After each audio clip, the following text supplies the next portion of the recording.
The Old Man in the Corner by Baroness Orczy.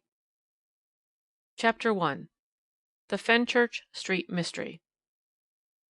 The man in the corner pushed aside his glass and leant across the table. "Mysteries," he commented. "There is no such thing as a mystery in connection with any crime, provided intelligence is brought to bear upon its investigation." Very much astonished, Polly Burton looked over the top of her newspaper, and fixed a pair of very severe, coldly inquiring brown eyes upon him. She had disapproved of the man from the instant when he shuffled across the shop and sat down opposite to her, at the same marble-topped table which already held her large coffee, 3d., her roll and butter, 2d., and plate of tongue, 6d. Now this particular corner, this very same table, that special view of the magnificent marble hall known as the Norfolk Street branch of the Aerated Bread Company's depots, were Polly's own corner, table, and view. Here she had partaken of 11 pennyworth of luncheon and 1 pennyworth of daily information ever since that glorious, never-to-be-forgotten day when she was enrolled on the staff of the Evening Observer, we'll call it that, if you please, and became a member of that illustrious and world-famed organization known as the British Press. She was a personality, was Miss Burton of the Evening Observer. Her cards were printed thus: Miss Mary J. Burton, Evening Observer. She had interviewed Miss Ellen Terry and the Bishop of Madagascar, Mr. Seymour Hicks, and the Chief Commissioner of Police. She had been present at the last Marlborough House garden party, in the cloakroom, that is to say, where she caught sight of Lady Thingamy's hat, Miss What-you-may-call-it sunshade, and of various other things, modistical or fashionable, all of which were duly described under the heading Royalty in Dress, in the early afternoon edition of the Evening Observer. The article itself is signed M.J.B., and is to be found in the files of that leading halfpennyworth. For these reasons, and for various others too, Polly felt irate with the man in the corner, and told him so with her eyes, so plainly as any pair of brown eyes can speak. She had been reading an article in the Daily Telegraph. The article was palpitatingly interesting. Had Polly been commenting audibly upon it? Certain it is that the man over there had spoken in direct answer to her thoughts. She looked at him and frowned. The next moment she smiled. Miss Burton, of the Evening Observer, had a keen sense of humour, which 2 years' association with the British press had not succeeded in destroying, and the appearance of the man was sufficient to tickle the most ultra-morose fancy. Polly thought to herself that she had never seen any one so pale, so thin, with such funny, light-coloured hair, brushed very smooth across the top of a very obviously bald crown. He looked so timid and nervous as he fidgeted incessantly with a piece of string, his long, lean, and trembling fingers tying and untying it into knots of wonderful and complicated proportions. Having carefully studied every detail of the quaint personality, Polly felt more amiable. "And yet," she remarked kindly but authoritatively, "this article in an otherwise well-informed journal will tell you that, even within the last year, no fewer than 6 crimes have completely baffled the police, and the perpetrators of them are still at large." "Pardon me," he said gently, "I never for a moment ventured to suggest that there were no mysteries to the police. I merely remarked that there were none where intelligence was brought to bear upon the investigation of crime." "Not even in the Fenchurch Street mystery, I suppose?" she asked sarcastically. "Least of all in the so-called Fenchurch Street mystery," he replied quietly. Now the Fenchurch Street mystery, as that extraordinary crime had popularly been called, had puzzled, as Polly well knew, the brains of every thinking man and woman for the last 12 months. It had puzzled her not inconsiderably. She had been interested, fascinated. She had studied the case, formed her own theories, thought about it all often, and often had even written 1 or 2 letters to the press on the subject, suggesting, arguing, hinting at possibilities and probabilities, adducing proofs which other amateur detectives were equally ready to refute. The attitude of that timid man in the corner, therefore, was peculiarly exasperating, and she retorted with sarcasm destined to completely annihilate her self-complacent interlocutor. "What a pity it is, in that case, that you do not offer your priceless services to our misguided though well-meaning police." "Isn't it?" he replied with perfect good humour. "Well, you know, for one thing I doubt if they would accept them, and in the second place my inclinations and my duty would, were I to become an active member of the detective force, nearly always be in direct conflict. As often as not my sympathies go to the criminal who is clever and astute enough to lead our entire police force by the nose." I don't know how much of the case you remember," he went on quietly. "It certainly at first began even to puzzle me. On the 12th of last December a woman, poorly dressed, but with an unmistakable air of having seen better days, gave information at Scotland Yard of the disappearance of her husband, William Kershaw, of no occupation, and apparently of no fixed abode. She was accompanied by a friend, a fat, oily looking German, and between them they told a tale which set the police immediately on the move. It appears that on the 10th of December, at about 3 o'clock in the afternoon, Karl Müller, the German, called on his friend William Kershaw for the purpose of collecting a small debt, some £10 or so, which the latter owed him. On arriving at the squalid lodging in Charlotte Street, Fitzroy Square, he found William Kershaw in a state of wild excitement, and his wife in tears. Müller attempted to state the object of his visit, but Kershaw with wild gestures waved him aside, and, in his own words, flabbergasted him by asking him point blank for another loan of £2, which sum, he declared, would be the means of a speedy fortune for himself and the friend who would help him in his need. After a quarter of an hour spent in obscure hints, Kershaw, finding the cautious German obdurate, decided to let him into the secret plan, which, he averred, would place thousands into their hands. Instinctively Polly had put down her paper. The mild stranger, with his nervous air and timid, watery eyes, had a peculiar way of telling his tale, which somehow fascinated her. "I don't know," he resumed, "if you remember the story which the German told to the police, and which was corroborated in every detail by the wife or widow. Briefly, it was this. Some 30 years previously, Kershaw, then 20 years of age, and a medical student at one of the London hospitals, had a chum named Barker, with whom he roomed together with another. The latter, so it appears, brought home one evening a very considerable sum of money, which he had won on the turf, and the following morning he was found murdered in his bed. Kershaw, fortunately for himself, was able to prove a conclusive alibi. He had spent the night on duty at the hospital. As for Barker, he had disappeared, that is to say, as far as the police were concerned, but not as far as the watchful eyes of his friend Kershaw were able to spy. At least, so the latter said.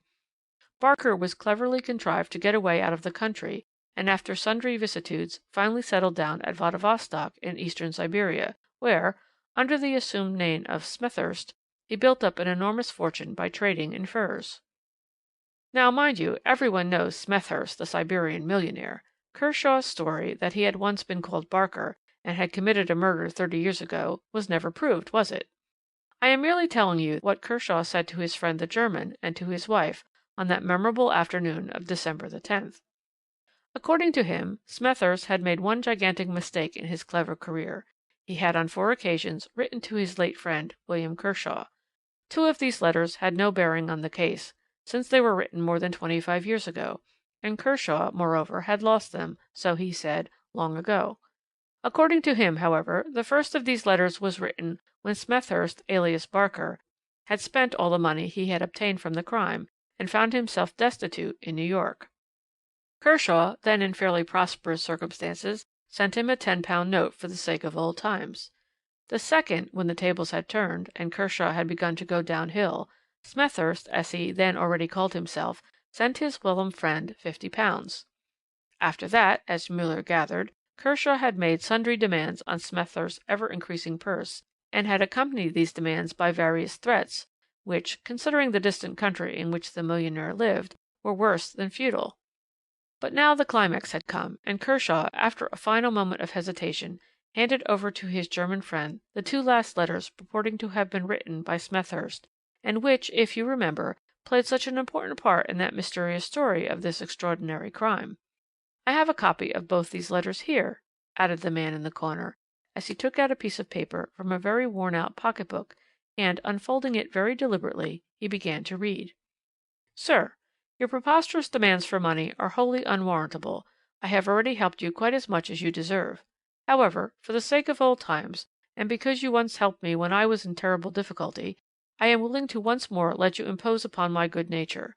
A friend of mine here, a Russian merchant, to whom I have sold my business, starts in a few days for an extended tour to many European and Asiatic ports in his yacht, and has invited me to accompany him as far as England. Being tired of foreign parts and desirous of seeing the old country once again after 30 years' absence, I have decided to accept his invitation.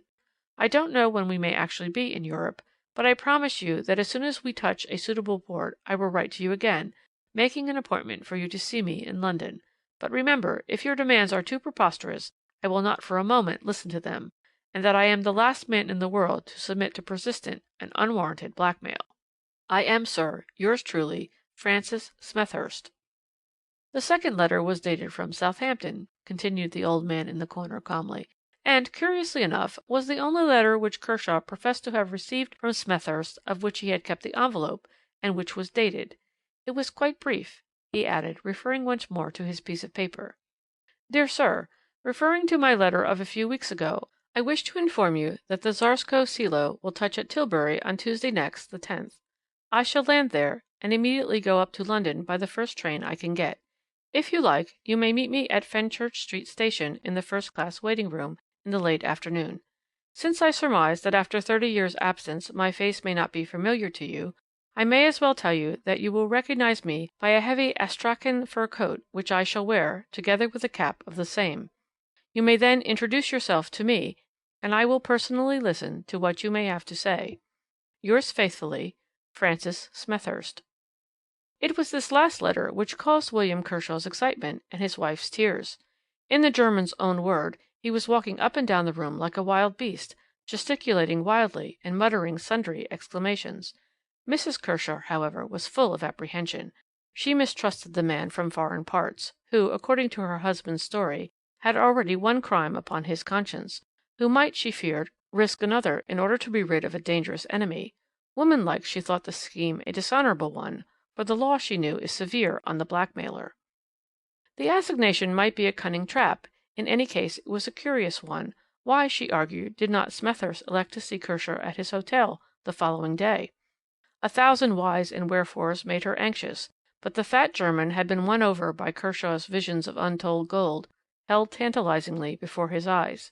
He had lent the necessary £2, with which his friend intended to tidy himself up a bit before he went to meet his friend the millionaire. Half an hour afterwards Kershaw left his lodgings, and that was the last the unfortunate woman saw of her husband, or Müller, the German, of his friend. Anxiously his wife waited that night, but he did not return. The next day she seems to have spent in making purposeless and futile inquiries about the neighbourhood of Fenchurch Street, and on the 12th she went to Scotland Yard, gave what particulars she knew, and placed in the hands of the police the 2 letters written by Smethurst. End of chapter 1.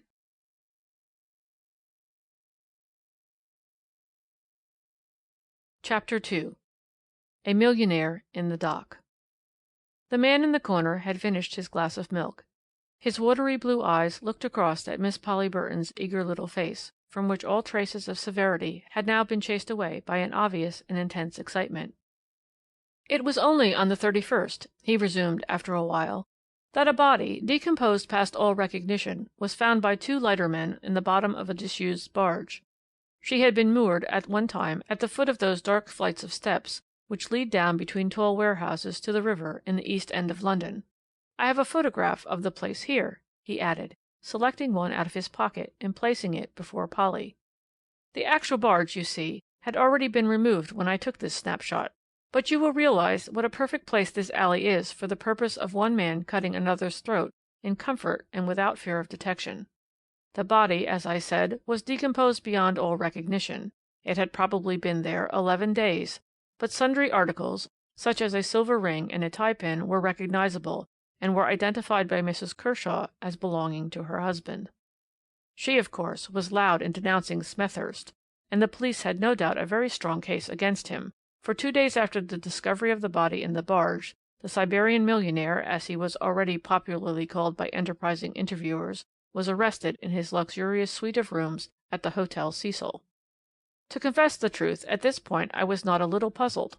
Mrs. Kershaw's story and Smethurst's letters had both found their way into the papers, and following my usual method, mind you, I am only an amateur, I tried to reason out a case for the love of the thing, I sought about for a motive for the crime which the police declared Smethurst had committed.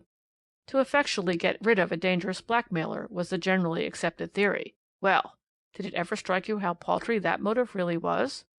Miss Polly had to confess, however, that it had never struck her in that light. Surely a man who has succeeded in building up an immense fortune by his own individual efforts was not the sort of fool to believe that he had anything to fear from a man like Kershaw. He must have known that Kershaw had no damning proofs against him, not enough to hang him anyway. Have you ever seen Smethurst?" he added, as he once more fumbled in his pocket-book. Polly replied that she had seen Smethurst's picture in the illustrated papers at the time. Then he added, placing a small photograph before her, "What strikes you most about the face?" "Well, I think its strange, astonished expression, due to the total absence of eyebrows and the funny foreign cut of the hair." "So close that it almost looks as if it had been shaved." "Exactly. That is what struck me most when I elbowed my way into the court that morning and first caught sight of the millionaire in the dock. He was a tall, soldierly-looking man, upright in stature, his face very bronzed and tanned. He wore neither moustache nor beard. His hair was cropped quite close to his head, like a Frenchman's, but, of course, what was so very remarkable about him was that total absence of eyebrows and even eyelashes, which gave the face such a peculiar appearance, as you say, a perpetually astonished look. He seemed, however, wonderfully calm. He had been accommodated with a chair in the dock, being a millionaire, and chatted pleasantly with his lawyer, Sir Arthur Inglewood, in the intervals between the calling of the several witnesses for the prosecution, whilst during the examination of these witnesses he sat quite placidly, with his head shaded by his hand. Müller and Mrs. Kershaw repeated the story which they had already told to the police. "I think you said that you were not able, owing to the pressure of work, to go to the court that day, and hear the case, so perhaps you have no recollection of Mrs. Kershaw. No? Ah, well, here is a snapshot I managed to get of her once. That is her, exactly as she stood in the box, overdressed in elaborate crape, with a bonnet which once had contained pink roses, and to which a remnant of pink petals still clung obtrusively amidst the deep black. She would not look at the prisoner, and turned her head resolutely towards the magistrate. I fancy she had been fond of that vagabond husband of hers. An enormous wedding ring encircled her finger, and that, too, was swathed in black. She firmly believed that Kershaw's murderer sat there in the dock, and she literally flaunted her grief before him. I was indescribably sorry for her. As for Müller, he was just fat, oily, pompous, conscious of his own importance as a witness. His fat fingers, covered with brass rings, gripped the 2 incriminating letters which he had identified. They were his passports, as it were, to a delightful land of importance and notoriety. Sir Arthur Inglewood, I think, disappointed him by stating that he had no questions to ask of him. Müller had been brimful of answers, ready with the most perfect indictment, the most elaborate accusations against the bloated millionaire who had decoyed his dear friend Kershaw and murdered him in heaven knows what an out-of-the-way corner of the East End. After this, however, the excitement grew apace. Müller had been dismissed, and had retired from the court altogether, leading away Mrs. Kershaw, who had completely broken down. Constable D-21 was giving evidence as to the arrest in the meanwhile.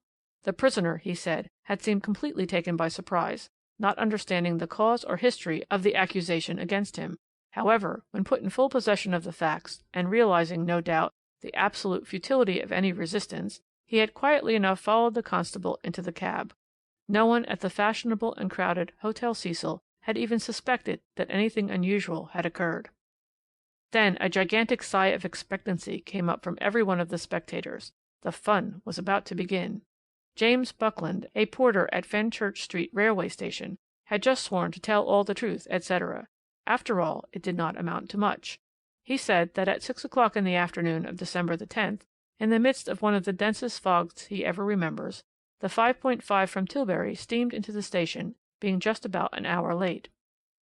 He was on the arrival platform, and was hailed by a passenger in the first-class carriage. He could see very little of him beyond an enormous black fur coat and a travelling cap of fur also. The passenger had a quantity of luggage, all marked F.S., and he directed James Buckland to place it all upon a 4-wheel cab, with the exception of a small handbag, which he carried himself. Having seen that all his luggage was safely bestowed, the stranger in the fur coat paid the porter, and telling the cabman to wait until he returned, he walked away in the direction of the waiting rooms, still carrying his small handbag. "I stayed for a bit," added James Buckland, "talking to the driver about the fog and that. Then I went about my business, seeing that the local from Southend had been signalled." The prosecution insisted most strongly upon the hour that the stranger in the fur coat, having seen to his luggage, walked away towards the waiting rooms. The porter was emphatic. "It was not a minute later than 6:15, he averred. Sir Arthur Inglewood still had no questions to ask, and the driver of the cab was called. He corroborated the evidence of James Buckland as to the hour when the gentleman in the fur coat had engaged him, and having filled his cab in and out with luggage, had told him to wait. And the cabby did wait. He waited in the dense fog, until he was tired, until he seriously thought of depositing all the luggage in the Lost Property Office and of looking out for another fare. Waited until at last, at 9:15, whom should he see walking hurriedly toward his cab but the gentleman in the fur coat and cap, who got in quickly and told the driver to take him at once to the Hotel Cecil. This, cabby declared, had occurred at 9:15. Still Sir Arthur Inglewood made no comment, and Mr. Francis Smethurst, in the crowded stuffy court, had calmly dropped to sleep. The next witness, Constable Thomas Taylor, had noticed a shabbily dressed individual with shaggy hair and beard loafing about the station and waiting rooms in the afternoon of December the 10th. He seemed to be watching the arrival platform of the Tilbury and Southend trains.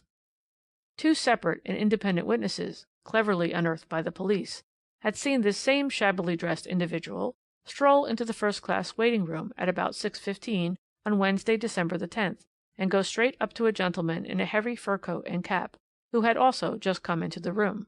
The two talked together for a while. No one heard what they said, but presently they walked off together. No one seemed to know in which direction. Francis Smethurst was rousing himself from his apathy. He whispered to his lawyer, who nodded with a bland smile of encouragement. The employees of the Hotel Cecil gave evidence as to the arrival of Mr. Smethurst at about 9:30 p.m. on Wednesday, December the 10th, in a cab with a quantity of luggage, and this closed the case for the prosecution. Everybody in that court already saw Smethurst mounting the gallows. It was uninterested curiosity which caused the elegant audience to wait and hear what Sir Arthur Inglewood had to say. He, of course, is the most fashionable man in the law at the present moment. His lolling attitudes, his drawling speech, are quite the rage, and imitated by the gilded youth of society. Even at this moment, when the Siberian millionaire's neck literally and metaphorically hung in the balance, an expectant titter went round the fair spectators as Sir Arthur stretched out his loose limbs and lounged across the table. He waited to make his effect. Sir Arthur is a born actor, and there is no doubt that he made it when, in his slowest, most drawly tones, he said quietly, "With regard to this alleged murder of one William Kershaw, on Wednesday, December the 10th, between 6:15 and 8:45 p.m., Your Honour, I now propose to call two witnesses who saw this same William Kershaw alive on Tuesday afternoon, December the 16th, that is to say, 6 days after the supposed murder." It was as if a bombshell had exploded in the court. Even His Honour was aghast, and I am sure the lady next to me only recovered from the shock of the surprise in order to wonder whether she needed to put off her dinner party after all. As for me, added the man in the corner, with that strange mixture of nervousness and self-complacency which had set Miss Polly Burton wondering, well, you see, I had made up my mind long ago where the hitch lay in this particular case, and I was not so surprised as some of the others. Perhaps you remember the wonderful development of the case, which so completely mystified the police, and in fact everybody except myself. Torriani and a waiter at his hotel in the Commercial Road both deposed that at about 3:30 p.m. on December the 10th, a shabbily dressed individual lolled into the coffee-room and ordered some tea. He was pleasant enough and talkative, told the waiter that his name was William Kershaw, that very soon all London would be talking about him, as he was about, through an unexpected stroke of good fortune, to become a very rich man, and so on, nonsense without end. When he had finished his tea, he lolled out again, but no sooner had he disappeared down a turning of the road than the waiter discovered an old umbrella, left behind accidentally by the shabby, talkative individual. As is the custom in his highly respectable restaurant, Signor Torriani put the umbrella carefully away in his office, on the chance of his customer calling to claim it when he had discovered his loss. And sure enough, nearly a week later, on Tuesday the 16th, at about 1 p.m., the same shabbily dressed individual called and asked for his umbrella. He had some lunch, chatted once again to the waiter. Signor Torriani and the waiter gave a description of William Kershaw, which coincided exactly with that given by Mrs. Kershaw of her husband. Oddly enough, he seemed to be a very absent-minded sort of person, for on this second occasion no sooner had he left than the waiter found a pocket-book in the coffee-room, underneath the table. It contained sundry letters and bills, all addressed to William Kershaw. This pocket-book was produced, and Karl Müller, who had returned to the court, easily identified it as having belonged to his dear and lamented friend William. This was the first blow to the case against the accused. It was a pretty stiff one, you will admit. Already it had begun to collapse like a house of cards. Still, there was the assignation and the undisputed meeting between Smethurst and Kershaw, and those 2½ hours of a foggy evening to satisfactorily account for. The man in the corner made a long pause, keeping the girl on tenterhooks. He had fidgeted with his bit of string till there was not an inch of it free from the most complicated and elaborate knots. I assure you, he resumed at last, that at that very moment the whole mystery was to me as clear as daylight. I only marvelled how his Honour could waste his time and mine by putting what he thought were searching questions to the accused relating to his past. Francis Smethurst, who had quite shaken off his somnolence, spoke with a curious nasal twang, and with an almost imperceptible soupçon of foreign accent. He calmly denied Kershaw's version of his past, declared that he had never been called Barker, and certainly never been mixed up in any murder case 30 years ago. "But you knew this man Kershaw," persisted his Honour, "since you wrote to him?" "Pardon me, your Honour," said the accused quietly. "I have never, to my knowledge, seen this man Kershaw, and I can swear that I never wrote to him." "Never wrote to him?" retorted his Honour warningly. "That is a strange assertion to make when I have 2 of your letters to him in my hands at the present moment." "I never wrote those letters, your Honour," persisted the accused quietly. "They are not in my handwriting." "Which we can easily prove," came in Sir Arthur Inglewood's drawly tones, as he handed up a packet to his Honour. "Here are a number of letters written by my client since he has landed in this country, some of which were written under my very eyes." As Sir Arthur Inglewood had said, this could be easily proved, and the prisoner, at his Honour's request, scribbled a few lines, together with his signature, several times upon a sheet of note-paper. It was easy to read upon the magistrate's astounded countenance that there was not the slightest similarity in the 2 handwritings. A fresh mystery had cropped up. Who, then, had made the assignation with William Kershaw at Fenchurch Street Railway Station? The prisoner gave a fairly satisfactory account of the employment of his time since his landing in England. "I came over on the Tarsco Salo," he said, "a yacht belonging to a friend of mine. When we arrived at the mouth of the Thames, there was such a dense fog that it was 24 hours before it was thought safe for me to land. My friend, who is a Russian, would not land at all. He was regularly frightened at this land of fogs. He was going on to Madeira immediately. I actually landed on Tuesday, the 10th, and took a train at once for town. I did see to my luggage and a cab, as the porter and driver told your Honour. Then I tried to find my way up to a refreshment room where I could get a glass of wine. I drifted into the waiting room, and there I was accosted by a shabbily dressed individual who began telling me a piteous tale. Who he was I do not know. He said he was an old soldier who had served his country faithfully and had been left to starve. He begged of me to accompany him to his lodgings, where I could see his wife and starving children, and verify the truth and piteousness of his tale. Well, your Honour," added the prisoner with noble frankness, "it was my first day in the old country. I had come back after 30 years with my pockets full of gold, and this was the first sad tale I had heard. But I am a business man, and did not want to be exactly done in the eye. I followed the man through the fog, out into the streets. He walked silently by my side for a time. I had not a notion where I was. Suddenly I turned to him with some question, and realized in a moment that my gentleman had given me the slip. Finding probably that I would not part with my money till I had seen the starving wife and children, he left me to my fate, and went in search of more willing bait. The place where I found myself was dismal and deserted. I could see no trace of cab or omnibus. I retraced my steps and tried to find my way back to the station, only to find myself in worse and more deserted neighbourhoods. I became hopelessly lost and fogged. I don't wonder that 2½ hours elapsed while I thus wandered on in the dark and deserted streets. My sole astonishment is that I ever found the station at all that night, or rather close to it a policeman, who showed me the way." "But how do you account for Kershaw knowing all your movements?" still persisted his Honour. "And his knowing the exact date of your arrival in England? How do you account for these 2 letters, in fact?"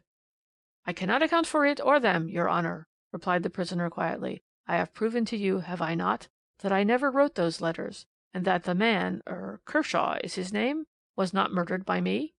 Can you tell me of anyone here or abroad who might have heard of your movements or of the date of your arrival?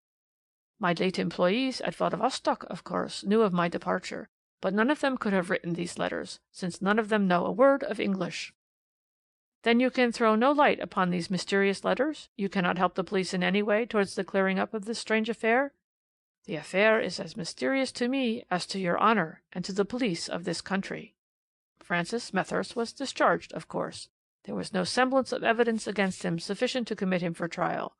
The two overwhelming points of his defence which had completely routed the prosecution were, firstly, the proof that he had never written the letters making the assignation, and secondly, the fact that the man supposed to have been murdered on the 10th was seen to be alive and well on the 16th. But then, who in the world was the mysterious individual who had apprised Kershaw of the movements of Smethurst, the millionaire? End of chapter 2.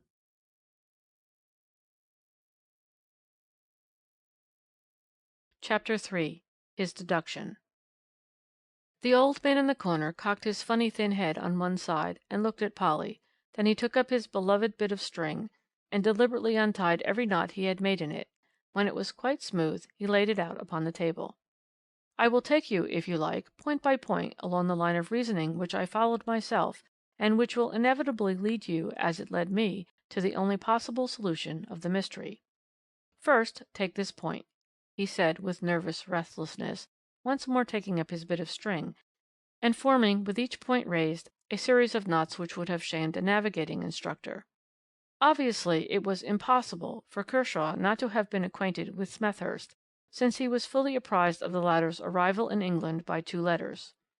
Now, it was clear to me from the first that no one could have written those 2 letters except Smethurst.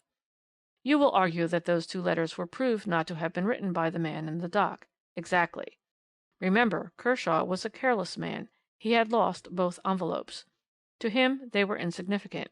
Now, it was never disproved that those letters were written by Smethurst. "But," suggested Polly. "Wait a minute," he interrupted, while knot number 2 appeared upon the scene. "It was proved that 6 days after the murder William Kershaw was alive, and visited the Torriani Hotel, where already he was known, and where he conveniently left a pocket-book behind, so that there should be no mistake as to his identity. But it was never questioned where Mr. Francis Smethurst, the millionaire, happened to spend that very same afternoon." "Surely you don't mean—" gasped the girl. "One moment, please," he added triumphantly. "How did it all come about that the landlord of the Torriani Hotel was brought into court at all? How did Sir Arthur Inglewood, or rather his client, know that William Kershaw had on those 2 memorable occasions visited the hotel, and that its landlord could bring such convincing evidence forward that would for ever exonerate the millionaire from the imputation of murder? Surely, I argued, the usual means, the police. The police had kept the whole affair very dark until the arrest at the Hotel Cecil. They did not put into the papers the usual, 'if anyone happens to know of the whereabouts, etc., etc.' Had the landlord of that hotel heard of the disappearance of Kershaw through the usual channels, he would have put himself in communication with the police. Sir Arthur Inglewood produced him. How did Sir Arthur Inglewood come on his track? Surely you don't mean—" "Point number 4, he resumed imperturbably. "Mrs. Kershaw was never requested to produce a specimen of her husband's handwriting. Why? Because the police, clever as you say they are, never started on the right tack. They believed William Kershaw to have been murdered. They looked for William Kershaw. On December 31st, what was presumed to be the body of William Kershaw was found by 2 lightermen. I have shown you a photograph of the place where it was found. Dark and deserted it is in all conscience, is it not?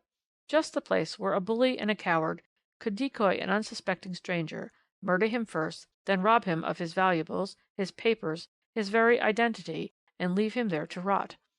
The body was found in a disused barge, which had been moored some time against the wall at the foot of these steps. It was in the last stages of decomposition, and of course could not be identified, but the police would have it that it was the body of William Kershaw. It never entered their heads that it was the body of Francis Smethurst, and that William Kershaw was his murderer. Ah! It was cleverly, artistically conceived. Kershaw is a genius. Think of it all. His disguise. Kershaw had a shaggy beard, hair and moustache. He shaved up to his very eyebrows. No wonder that even his wife did not recognize him across the court, and remember, she never saw much of his face while he stood in the dock. Kershaw was shabby, slouchy, he stooped. Smethurst, the millionaire, might have served in the Prussian army. Then that lovely trait about going to revisit the Torriani Hotel.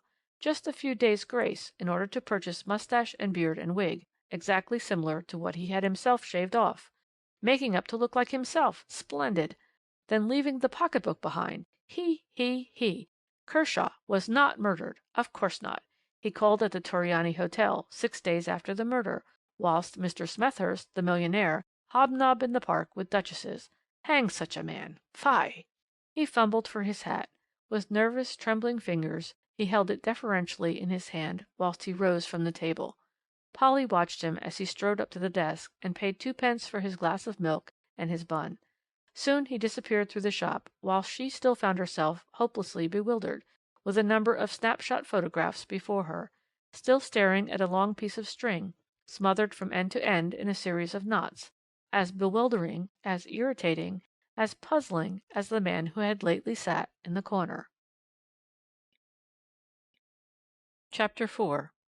The Robbery in Phillimore Terrace. Whether Miss Polly Burton really did expect to see the man in the corner that Saturday afternoon, 'twere difficult to say. Certain it is that when she found her way to the table close by the window, and realized that he was not there, she felt conscious of an overwhelming sense of disappointment. And yet during the whole of the week she had, with more pride than wisdom, avoided this particular ABC shop. "I thought you would not keep away very long," said a quiet voice close to her ear. She nearly lost her balance. Where in the world had he come from? She certainly had not heard the slightest sound, and yet there he sat in the corner, like a veritable jack-in-the-box, his mild blue eyes staring apologetically at her, his nervous fingers toying with the inevitable bit of string. The waitress brought him his glass of milk and a cheesecake. He ate it in silence, while his piece of string lay idly beside him on the table. When he had finished, he fumbled in his capacious pockets and drew out the inevitable pocketbook. Placing a small photograph before the girl, he said quietly, "That is the back of the houses in Phillimore Terrace, which overlook Adam and Eve Mews." She looked at the photograph, then at him, with a kindly look of indulgent expectancy. "You will notice that the row of back gardens have each an exit into the mews. These mews are built in the shape of a capital F. The photograph is taken looking straight down the short horizontal line, which ends, as you see, in a cul-de-sac. The bottom of the vertical line turns into Phillimore Terrace, and the end of the upper long horizontal line into High Street, Kensington. Now, on that particular night, or rather early morning, of January 15th, Constable D21, having turned into the mews from Phillimore Terrace, stood for a moment at the angle formed by the long vertical artery of the mews and the short horizontal one which, as I observed before, looks onto the back gardens of the terrace houses and ends in a cul-de-sac. How long D21 stood at that particular corner he could not exactly say, but he thinks it must have been 3 or 4 minutes before he noticed a suspicious-looking individual shambling along under the shadow of the garden walls. He was working his way cautiously in the direction of the cul-de-sac, and D21, also keeping well within the shadow, went noiselessly after him. He had almost overtaken him, was, in fact, not more than 30 yards from him, when from out of one of the two end houses, number 22 Phillimore Terrace, in fact, a man, in nothing but his nightshirt, rushed out excitedly, and, before D21 had time to intervene, literally threw himself upon the suspected individual, rolling over and over with him on the hard cobblestones, and frantically shrieking, "Thief! Thief! Police!" It was some time before the constable succeeded in rescuing the tramp from the excited grip of his assailant, and several minutes before he could make himself heard. "There, there, that'll do," he managed to say at last. He gave the man in the shirt a vigorous shove, which silenced him for the moment. "Leave the man alone now, you mustn't make that noise this time of night, waking up all the folks." The unfortunate tramp, who in the meanwhile had managed to get on to his feet again, made no attempt to get away. Probably he thought he would stand but a poor chance. But the man in the shirt had partly recovered his power of speech, and was now blurting out jerky, half-intelligible sentences. "I have been robbed! Robbed! I! That is, my master, Mr. Knopf. The desk is open, the diamonds gone, all in my charge, and Now they're stolen. That's the thief, I'll swear. I heard him, not 3 minutes ago, rush downstairs. The door into the garden was smashed. I ran across the garden. He was sneaking about here still. Thief! Thief! Police! Diamonds! Constable, don't let him go. I'll make you responsible if you let him go." "Now then, that'll do," admonished D21, as soon as he could get a word in. "Stop that row, will you?" The man in the shirt was gradually recovering from his excitement. "Can I give this man in charge?" he asked. "What for?" "Burglary and housebreaking. I heard him, I tell you. He must have Mr. Knopf's diamonds about him at this moment." "Where is Mr. Knopf?" "Out of town," groaned the man in the shirt. "He went to Brighton last night, and left me in charge, and now this thief has been and—" The tramp shrugged his shoulders, and suddenly, without a word, he quietly began taking off his coat and waistcoat. These he handed across to the constable. Eagerly the man in the shirt fell on them, and turned the ragged pockets inside out. From one of the windows a hilarious voice made some facetious remark, as the tramp with equal solemnity began divesting himself of his nether garments. "Now then, stop that nonsense," pronounced D21 severely. "What were you doing here this time of night, anyway?"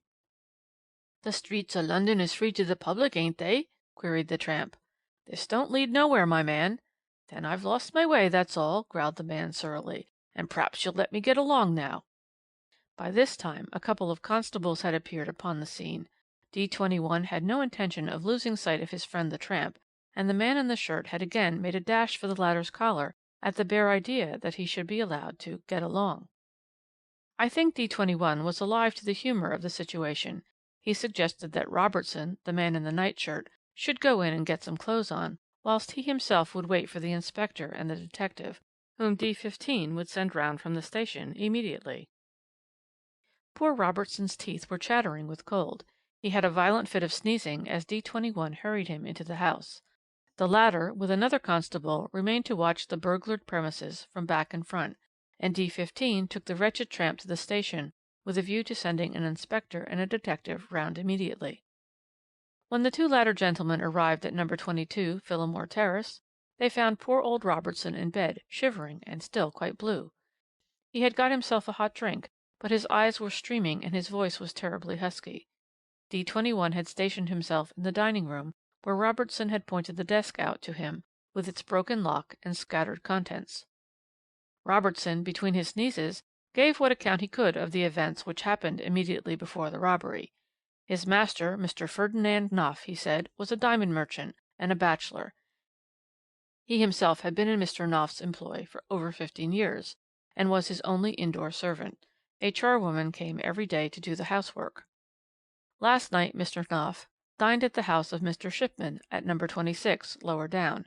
Mr. Shipman is the great jeweller who has his place of business in South Audley Street.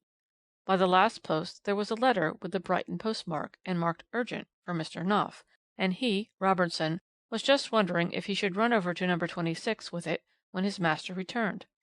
He gave one glance at the contents of the letter, asked for his ABC railway guide, and ordered him, Robertson, to pack his bag at once and fetch him a cab. "I guessed what it was," continued Robertson, after another violent fit of sneezing.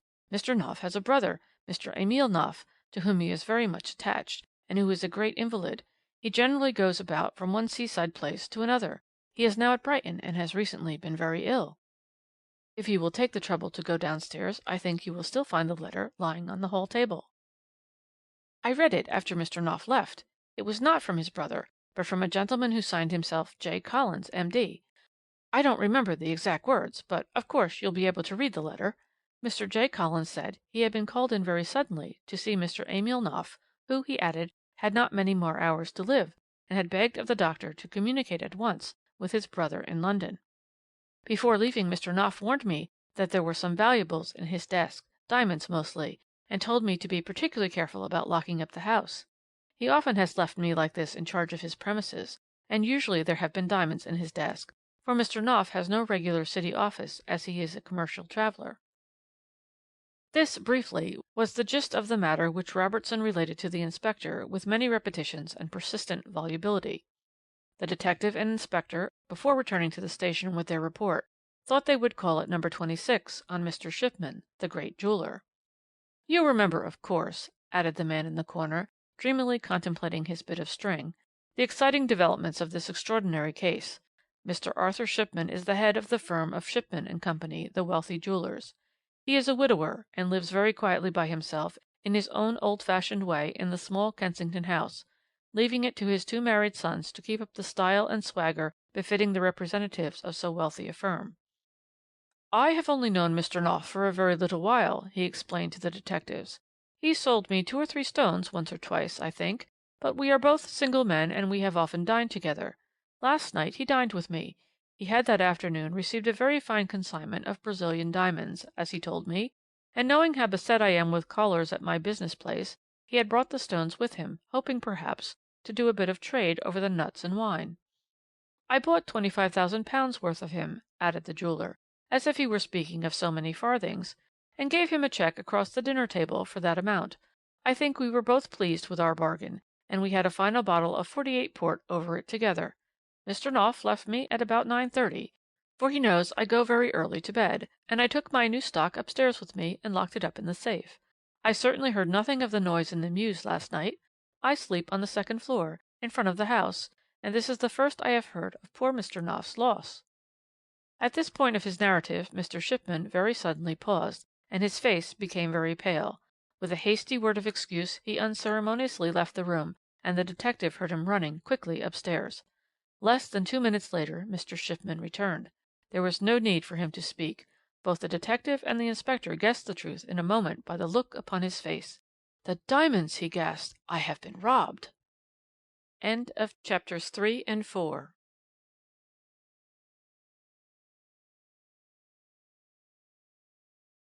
Chapter 5.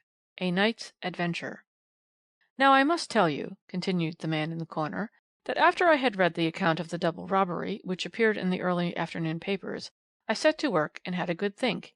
Yes," he added with a smile, noting Polly's look at the bit of string, on which he was still at work, "yes, aided by this small adjunct to continued thought, I made notes as to how I should proceed to discover the clever thief, who had carried off a small fortune in a single night. Of course, my methods are not those of a London detective. He has his own way of going to work.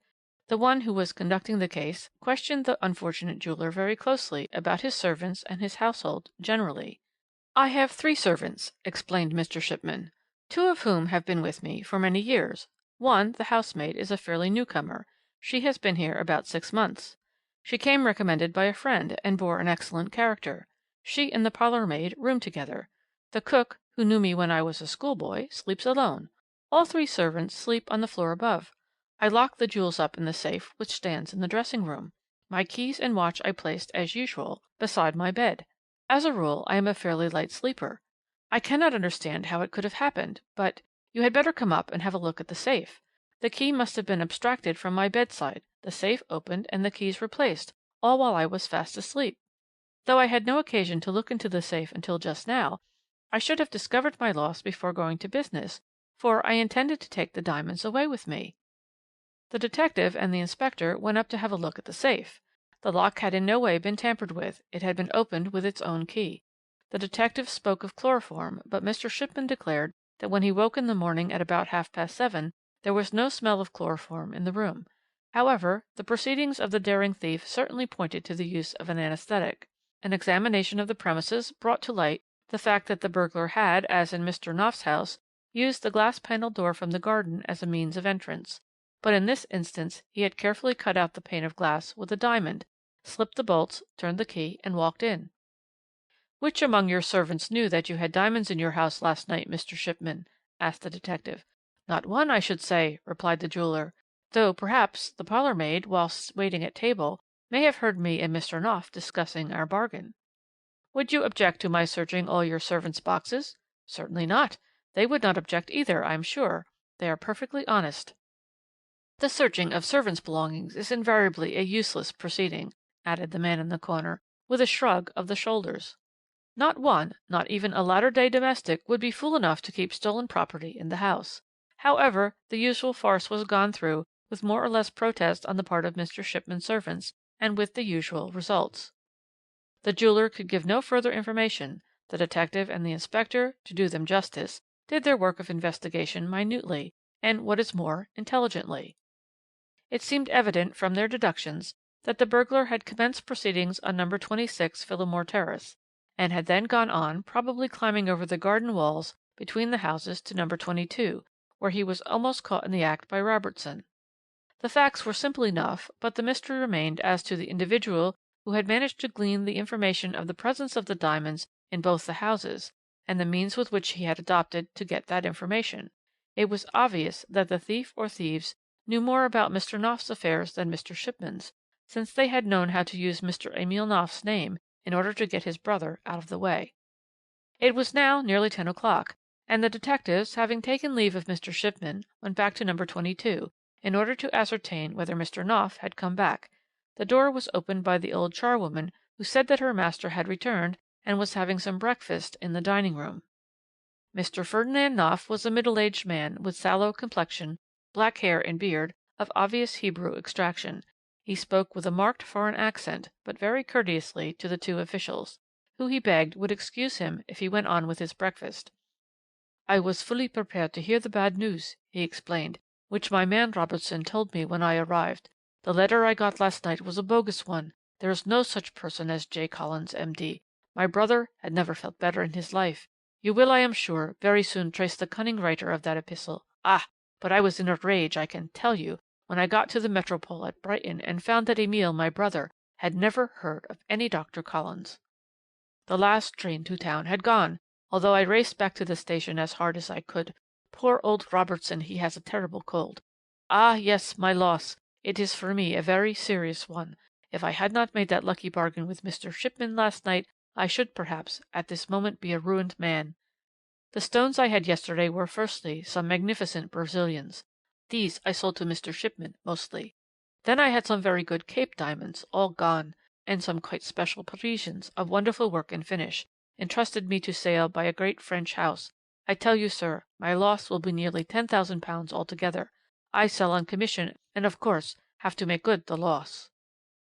He was evidently trying to bear up manfully, and as a business man should, under his sad fate. He refused in any way to attach the slightest blame to his old and faithful servant Robertson, who had caught, perhaps, his death of a cold in his zeal for his absent master. As for any hint of suspicion falling even remotely upon the man, the very idea appeared to Mr. Knopf absolutely preposterous. With regard to the old charwoman, Mr. Knopf certainly knew nothing about her, beyond the fact that she had been recommended to him by one of the tradespeople in the neighbourhood, and seemed perfectly honest, respectable, and sober. About the tramp Mr. Knopf knew still less, nor could he imagine how he, or in fact anybody else, could possibly know that he happened to have diamonds in his house that night. This certainly seemed to be the great hitch in the case. Mr. Ferdinand Knopf, at the instance of the police, later on went to the station and had a look at the suspected tramp. He declared that he had never set eyes on him before. Mr. Shipman, on his way home from business in the afternoon, had done likewise, and made a similar statement. Brought before the magistrate, the tramp gave but a poor account of himself. He gave a name and address, which latter, of course, proved to be false. After that he absolutely refused to speak. He seemed not to care whether he was kept in custody or not. Very soon even the police realized that, for the present at any rate, nothing could be got out of the suspected tramp. Mr. Francis Howard, the detective who had charge of the case, though he would not admit it even to himself, was at his wits' ends. You must remember that the burglary, through its very simplicity, was an exceedingly mysterious affair. The constable, D21, who had stood in Adam and Eve Mews, presumably while Mr. Knopf's house was being robbed, had seen no one turn out from the cul-de-sac into the main passage of the mews. The stables, which immediately faced the back entrance of Phillimore Terrace houses, were all private ones belonging to residents in the neighbourhood. The coachmen, their families, and all the grooms who slept in the stablings were rigidly watched and questioned. One and all had seen nothing, heard nothing, until Robertson's shrieks had roused them from their sleep. As for the letter from Brighton, it was absolutely commonplace, and written upon notepaper which the detective, with Machiavellian cunning, traced to a stationer's shop in West Street. But the trade at that particular shop was a very brisk one. Scores of people had bought notepaper there, similar to that on which the supposed doctor had written his tricky letter. The handwriting was cramped, perhaps a disguised one. In any case, except under very exceptional circumstances, it could afford no clue to the identity of the thief. Needless to say, the tramp, when told to write his name, wrote a totally different and absolutely uneducated hand.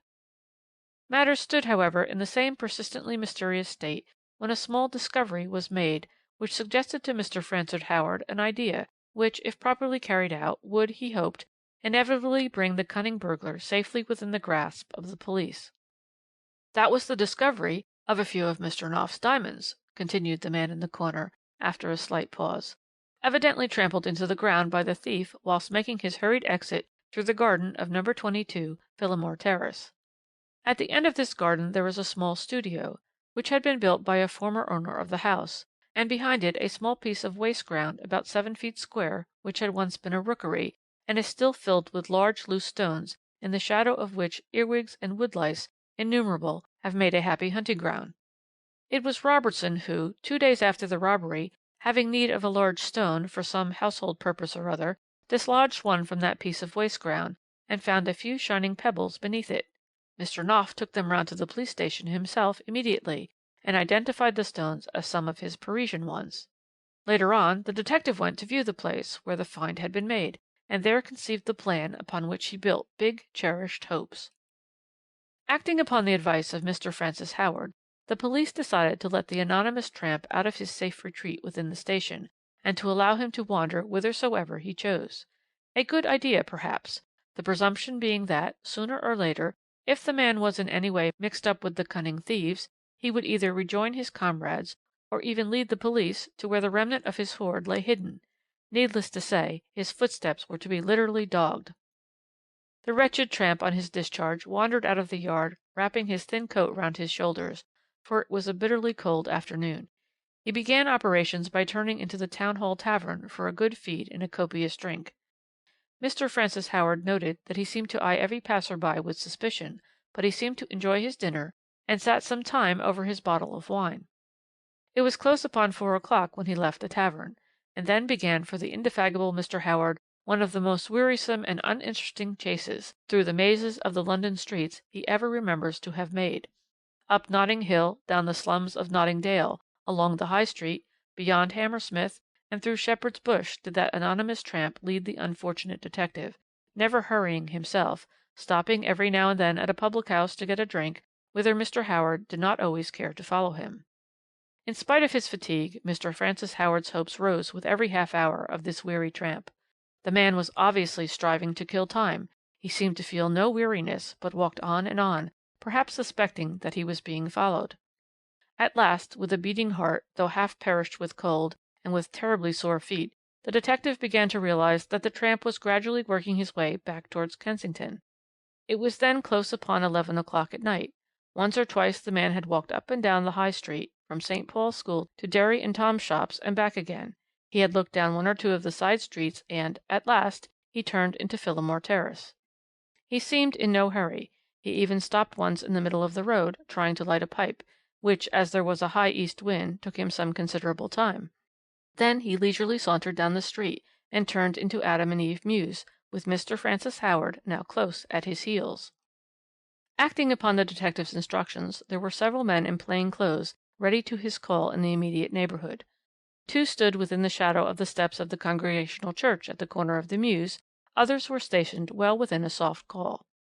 Hardly, therefore, had the hare turned into the cul-de-sac at the back of Phillimore Terrace, than, at a slight sound from Mr. Francis Howard, every egress was barred to him, and he was caught like a rat in a trap.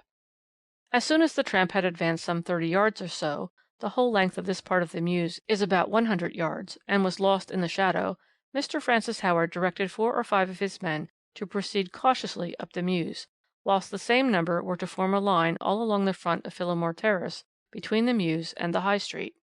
Remember, the back garden walls threw long and dense shadows, but the silhouette of the man would be clearly outlined if he made any attempt at climbing over them. Mr. Howard felt quite sure that the thief was bent on recovering the stolen goods, which, no doubt, he had hidden in the rear of one of the houses. He would be caught in flagrant delicto, and with a heavy sentence hovering over him, he would probably be induced to name his accomplice. Mr. Francis Howard was thoroughly enjoying himself. The minutes sped on. Absolute silence, in spite of the presence of so many men, reigned in the dark and deserted Mews. Of course, this night's adventure was never allowed to get into the papers, added the man in the corner with his mild smile. Had the plan been successful, we should have heard all about it, with a long eulogistic article as to the astuteness of our police. But as it was, well, the tramp sauntered up the mews, and there he remained for aught Mr. Francis Howard or the other constables could ever explain. The earth or the shadows swallowed him up. No one saw him climb one of the garden walls, no one heard him break open a door. He had retreated within the shadow of the garden walls, and was seen or heard of no more. "One of the servants in the Phillimore Terrace houses must have belonged to the gang," said Polly with quick decision. "Ah, yes, but which?" said the man in the corner, making a beautiful knot in his bit of string. "I can assure you that the police left not a stone unturned once more to catch sight of that tramp whom they had had in custody for 2 days, but not a trace of him could they find, nor of the diamonds, from that day to this." Chapter 6. All He Knew. "The tramp was missing," continued the old man in the corner, "and Mr. Francis Howard tried to find the missing tramp. Going round to the front, and seeing the lights at number 26 still in, he called upon Mr. Shipman. The jeweller had had a few friends to dinner, and was giving them whiskies and sodas before saying good night. The servants had just finished washing up, and were waiting to go to bed. Neither they nor Mr. Shipman nor his guests had seen or heard anything of the suspicious individual. Mr. Francis Howard went on to see Mr. Ferdinand Knopf. This gentleman was having his warm bath, preparatory to going to bed, so Robertson told the detective. However, Mr. Knopf insisted on talking to Mr. Howard through his bathroom door. Mr. Knopf thanked him for all the trouble he was taking, and felt sure that he and Mr. Shipman would soon recover possession of their diamonds, thanks to the persevering detective. "He, he, he!" laughed the man in the corner. "Poor Mr. Howard! He persevered, but got no further. No, nor anyone else for that matter. Even I might not be able to convict the thieves if I told all I knew to the police. Now, follow my reasoning point by point," he added eagerly. "Who knew the presence of the diamonds in the house of Mr. Shipman and Mr. Knopf? Firstly," he said, putting up an ugly claw-like finger, "Mr. Shipman, then Mr. Knopf, then, presumably, the man Robertson." "And the tramp?" said Polly. "Leave the tramp alone for the present, since he has vanished, and take point number 2. Mr. Shipman was drugged. That was pretty obvious. No man under ordinary circumstances would, without waking, have his keys abstracted and then replaced at his own bedside. Mr. Howard suggested that the thief was armed with some anaesthetic. But how did the thief get into Mr. Shipman's room without waking him from his natural sleep? Is it not simpler to suppose that the thief had taken the precaution to drug the jeweller before the latter went to bed? But wait a minute, and take point number 3. Though there was every proof that Mr. Shipman had been in possession of £25,000 worth of goods since Mr. Knopf had a cheque from him for that amount, there was no proof that in Mr. Knopf's house there was even an odd stone worth a sovereign. And then again," went the Scarecrow, getting more and more excited, "did it ever strike you, or anybody else, that at no time, while the tramp was in custody, while all that searching examination was being gone on with, no one ever saw Mr. Knopf and his man Robertson together at the same time?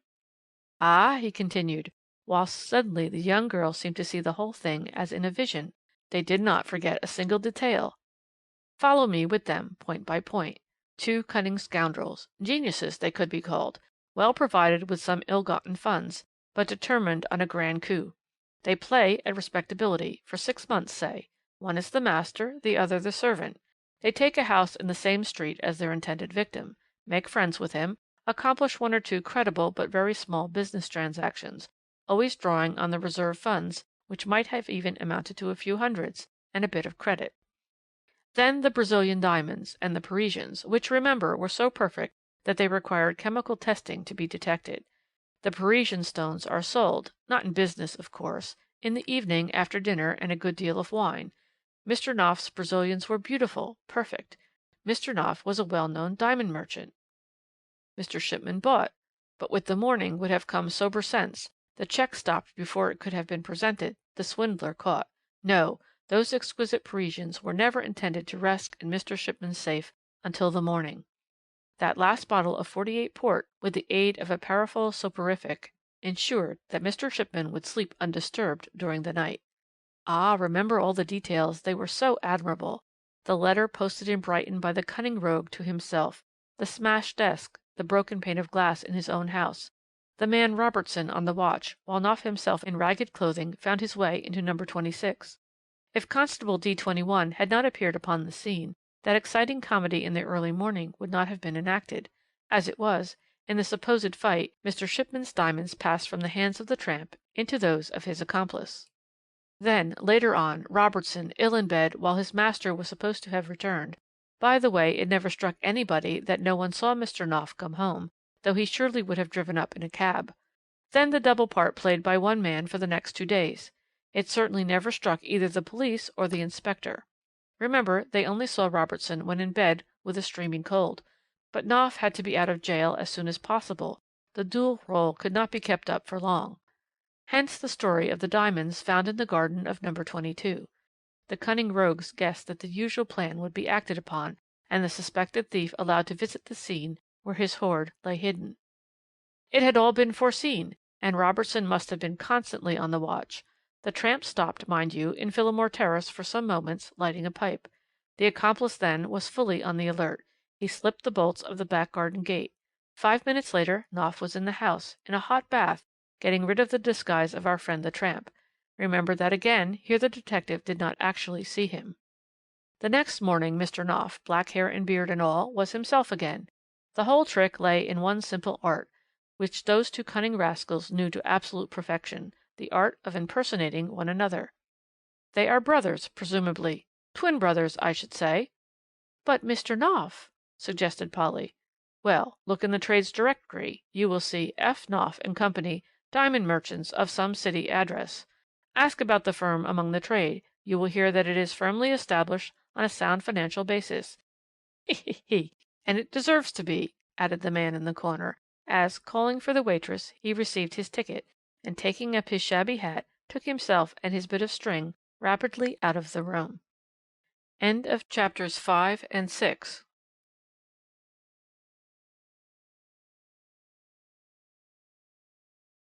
Chapter 7. The York Mystery. The man in the corner looked quite cheerful that morning. He had had 2 glasses of milk, and had even gone to the extravagance of an extra cheesecake. Polly knew that he was itching to talk police and murders, for he cast furtive glances at her from time to time, produced a bit of string, tied and untied it into scores of complicated knots, and finally, bringing out his pocketbook, he placed 2 or 3 photographs before her. "Do you know who that is?" he asked, pointing to one of these. The girl looked at the face in the picture.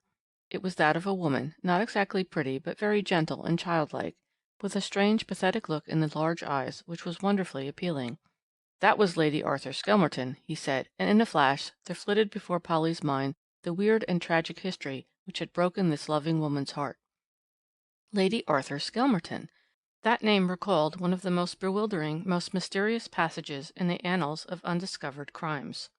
"Yes, it was sad, wasn't it?" he commented in answer to Polly's thoughts. "Another case which, but for idiotic blunders on the part of the police, must have stood clear as daylight before the public and satisfied general anxiety. Would you object to my recapitulating its preliminary details?" She said nothing, so he continued without waiting further for a reply. "It all occurred during the York racing week, a time which brings to the quiet cathedral city its quota of shady characters, who congregate wherever money and wits happen to fly away from their owners. Lord Arthur Skelmerton, a very well-known figure in London society and in racing circles, had rented one of the fine houses which overlooked the racecourse. He had entered Peppercorn, by St. Armand, Notre Dame, for the Great Ebor Handicap. Peppercorn was the winner of the Newmarket, and his chances for the Ebor were considered a practical certainty. If you have ever been to York, you will have noticed the fine houses, which have their drive and front entrances in the road called the Mount, and the gardens of which extend as far as the racecourse, commanding a lovely view over the entire track. It was one of these houses, called the Elms, which Lord Arthur Skelmerton had rented for the summer. Lady Arthur came down some little time before the racing week with her servants. She had no children, but she had many relatives and friends in York, since she was the daughter of old Sir John Eddy, the cocoa manufacturer, a rigid Quaker who, it was generally said, kept the tightest possible hold on his own purse strings, and looked with marked disfavour upon his aristocratic son-in-law's fondness for gaming tables and betting books.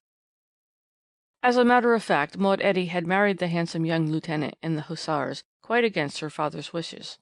But she was an only child, and after a good deal of demur and grumbling, Sir John, who idolized his daughter, gave way to her whim, and a reluctant consent to the marriage was wrung from him. But, as a Yorkshireman, he was far too shrewd a man of the world not to know that love played but a very small part in persuading a duke's son to marry the daughter of a cocoa manufacturer, and as long as he lived he determined that since his daughter was being wed because of her wealth, that wealth should at least secure her own happiness. He refused to give Lady Arthur any capital, which, in spite of the most carefully worded settlements, would inevitably, sooner or later, have found its way into the pockets of Lord Arthur's racing friends. But he made his daughter a very handsome allowance, amounting to over £3,000 a year, which enabled her to keep up an establishment befitting her new rank. A great many of these facts, intimate enough as they are, leaked out, you see, during that period of intense excitement which followed the murder of Charles Lavender, and when the public eye was fixed searchingly upon Lord Arthur Skelmerton, probing all the inner details of his idle, useless life. It soon became a matter of common gossip that poor little Lady Arthur continued to worship her handsome husband in spite of his obvious neglect, and not having as yet presented him with an heir, she settled herself down into a life of humble apology for her plebeian existence, atoning for it by condoning all his faults and forgiving all his vices, even to the extent of cloaking them before the prying eyes of Sir John, who was persuaded to look upon his son-in-law as a paragon of all the domestic virtues and a perfect model of a husband. Among Lord Arthur Skelmerton's many expensive tastes, there was certainly that for horseflesh and cards. After some successful betting at the beginning of his married life, he had started a racing stable, which it was generally believed, as he was very lucky, was a regular source of income to him. Peppercorn, however, after his brilliant performances at Newmarket, did not continue to fulfil his master's expectations. His collapse at York was attributed to the hardness of the course and to various other causes, but its immediate effect was to put Lord Arthur Skelmerton in what is properly called a tight place, for he had backed his horse for all he was worth, and must have stood to lose considerably over £5,000 on that one day. The collapse of the favourite and the grand victory of King Cole, a rank outsider, on the other hand, had proved a golden harvest for the bookmakers, and all the York hotels were busy with dinners and suppers given by the confraternity of the turf to celebrate the happy occasion. The next day was Friday, one of the few important racing events, after which the brilliant and the shady throng which had flocked into the venerable city for the week would fly to more congenial climes, and leave it, with its fine old minster and its ancient walls, as sleepy, as quiet as before. Lord Arthur Skelmerton also intended to leave York on the Saturday, and on the Friday night he gave a farewell bachelor dinner party at the Elms, at which Lady Arthur did not appear. After dinner the gentlemen settled down to bridge, with pretty stiff points, you may be sure. It had just struck 11 at the Minster Tower, when Constables McNaught and Murphy, who were patrolling the racecourse, were startled by loud cries of "Murder!" and "Police!" Quickly ascertaining whence these cries proceeded, they hurried on at a gallop, and came up, quite close to the boundary of Lord Arthur Skelmerton's grounds, upon a group of 3 men, 2 of whom seemed to be wrestling vigorously with one another, whilst the third was lying face downwards on the ground. As soon as the constables drew near, one of the wrestlers shouted more vigorously, and with a certain tone of authority, "Here, you fellows, hurry up, sharp, this brute is giving me the slip." But the brute did not seem inclined to do anything of the sort. He certainly extricated himself with a violent jerk from his assailant's grasp, but made no attempt to run away. The constables had quickly dismounted, whilst he who had shouted for help originally added more quietly, "My name is Skelmerton. This is the boundary of my property. I was smoking a cigar at the pavilion over there with a friend, when I heard loud voices, followed by a cry and a groan. I hurried down the steps and saw this poor fellow lying on the ground, with a knife sticking between his shoulder blades, and his murderer," he added, pointing to the man who stood quietly by with Constable McNaught's firm grip upon his shoulder, still stooping over the body of his victim. "I was too late, I fear, to save the latter, but just in time to grapple with the assassin." "It's a lie," here interrupted the man hoarsely. "I didn't do it, Constable. I swear I didn't do it. I saw him fall. I was coming along a couple of 100 yards away, and I tried to see if the poor fellow was dead. I swear I didn't do it." "You'll have to explain that to the inspector presently, my man," was Constable McNaught's quiet comment, and still vigorously protesting his innocence, the accused allowed himself to be led away, and the body was conveyed to the station, pending further identification. The next morning the papers were full of the tragedy. A column and a half of the York Herald was devoted to an account of Lord Arthur Skelmerton's plucky capture of the assassin. The latter had continued to declare his innocence, but had remarked, it appears with grim humour, that he quite saw he was in a tight place, out of which, however, he would find it easy to extricate himself. He had stated to the police that the deceased's name was Charles Lavender, a well-known bookmaker, which fact was soon verified, for many of the murdered man's pals were still in the city.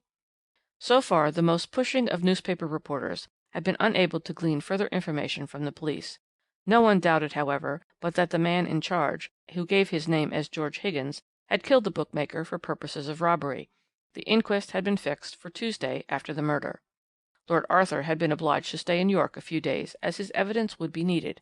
That fact gave the case, perhaps, a certain amount of interest as far as York and London society were concerned. Charles Lavender, moreover, was well known on the turf, but no bombshell exploding beneath the walls of the ancient cathedral city could have more astonished its inhabitants than the news which, at about 5 in the afternoon on the day of the inquest, spread like wildfire throughout the town.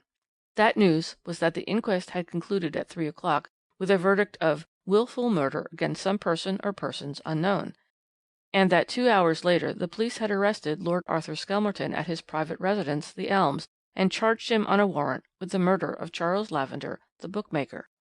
End of Chapter 7.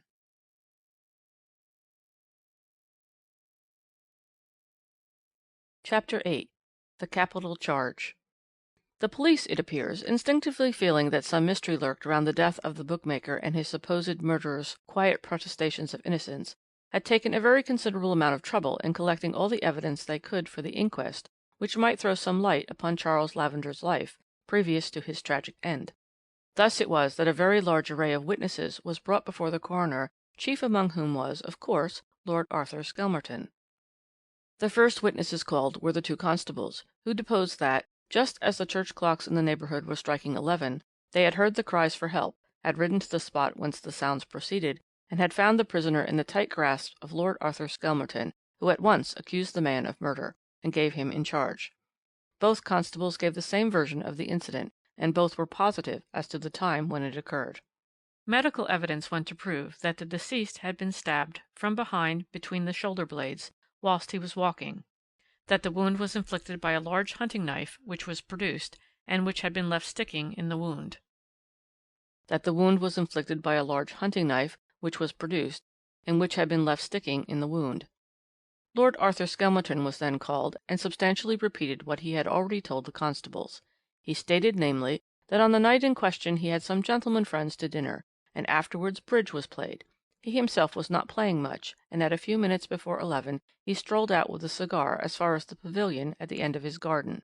He then heard the voices, the cry and the groan previously described by him, and managed to hold the murderer down until the arrival of the constables. At this point the police proposed to call a witness, James Terry by name and a bookmaker by profession, who had been chiefly instrumental in identifying the deceased, a pal of his. It was his evidence which first introduced that element of sensation into the case which culminated in the wildly exciting arrest of a duke's son upon a capital charge. It appears that on the evening after the Ebor, Terry and Lavender were in the bar of the Black Swan Hotel, having drinks. "I had done pretty well over Peppercorn's fiasco," he explained, "but poor old Lavender was very much down in the dumps. He had held only a few very small bets against the favourite, and the rest of the day had been a poor one with him. I asked him if he had any bets with the owner of Peppercorn, and he told me that he only held one for less than £500. I laughed, and said that if he held one for £5,000 it would make no difference, as from what I had heard from the other fellows, Lord Arthur Skelmerton must be about stumped. Lavender seemed terribly put out at this, and swore he would get that £500 out of Lord Arthur if no one else got another penny from him. 'It's the only money I've made to-day,' he says to me. 'I mean to get it.' 'You won't,' I says. 'I will,' he says. 'You will have to look pretty sharp about it then,' I says, 'for every one will be wanting to get something, and first come, first served.' 'Oh, he'll serve me right enough, never you mind,' says Lavender to me, with a laugh. 'If he don't pay up willingly, I've got that in my pocket which will make him sit up and open my lady's eyes, and Sir John Eddy's too, about their precious noble lord.' Then he seemed to think he had gone too far, and wouldn't say anything more to me about that affair. I saw him on the course the next day. I asked him if he had got his £500. He said, 'No, but I shall get it to-day.'" Lord Arthur Skelmerton, after having given his own evidence, had left the court. It was therefore impossible to know how he would take this account, which threw so serious a light upon an association with the dead man of which he himself had said nothing. Nothing could shake James Terry's accounts of the facts he had placed before the jury, and when the police informed the coroner that they had proposed to place George Higgins himself in the witness box, as his evidence would prove, as it were, a complement and corollary of that of Terry, the jury very eagerly assented. If James Terry, the bookmaker, loud, florid, vulgar, was an unprepossessing individual, certainly George Higgins, who was still under the accusation of murder, was 10,000 times more so.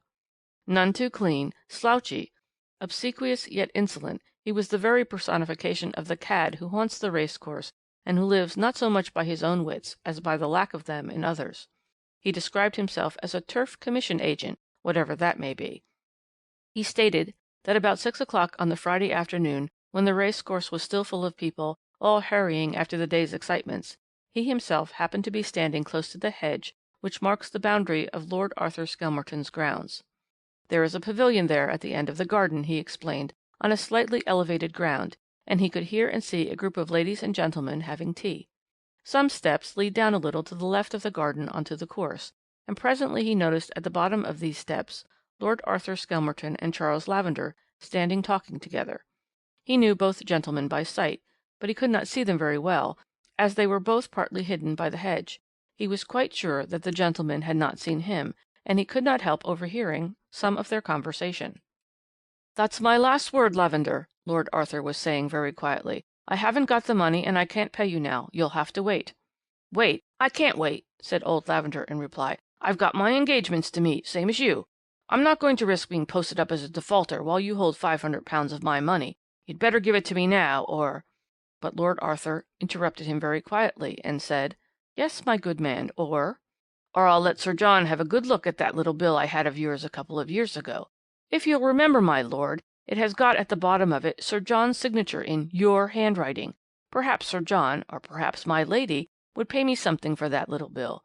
If not, the police can have a squint at it. I've held my tongue long enough, and—" "Look here, Lavender," said Lord Arthur, "do you know what this little game of yours is called in law?"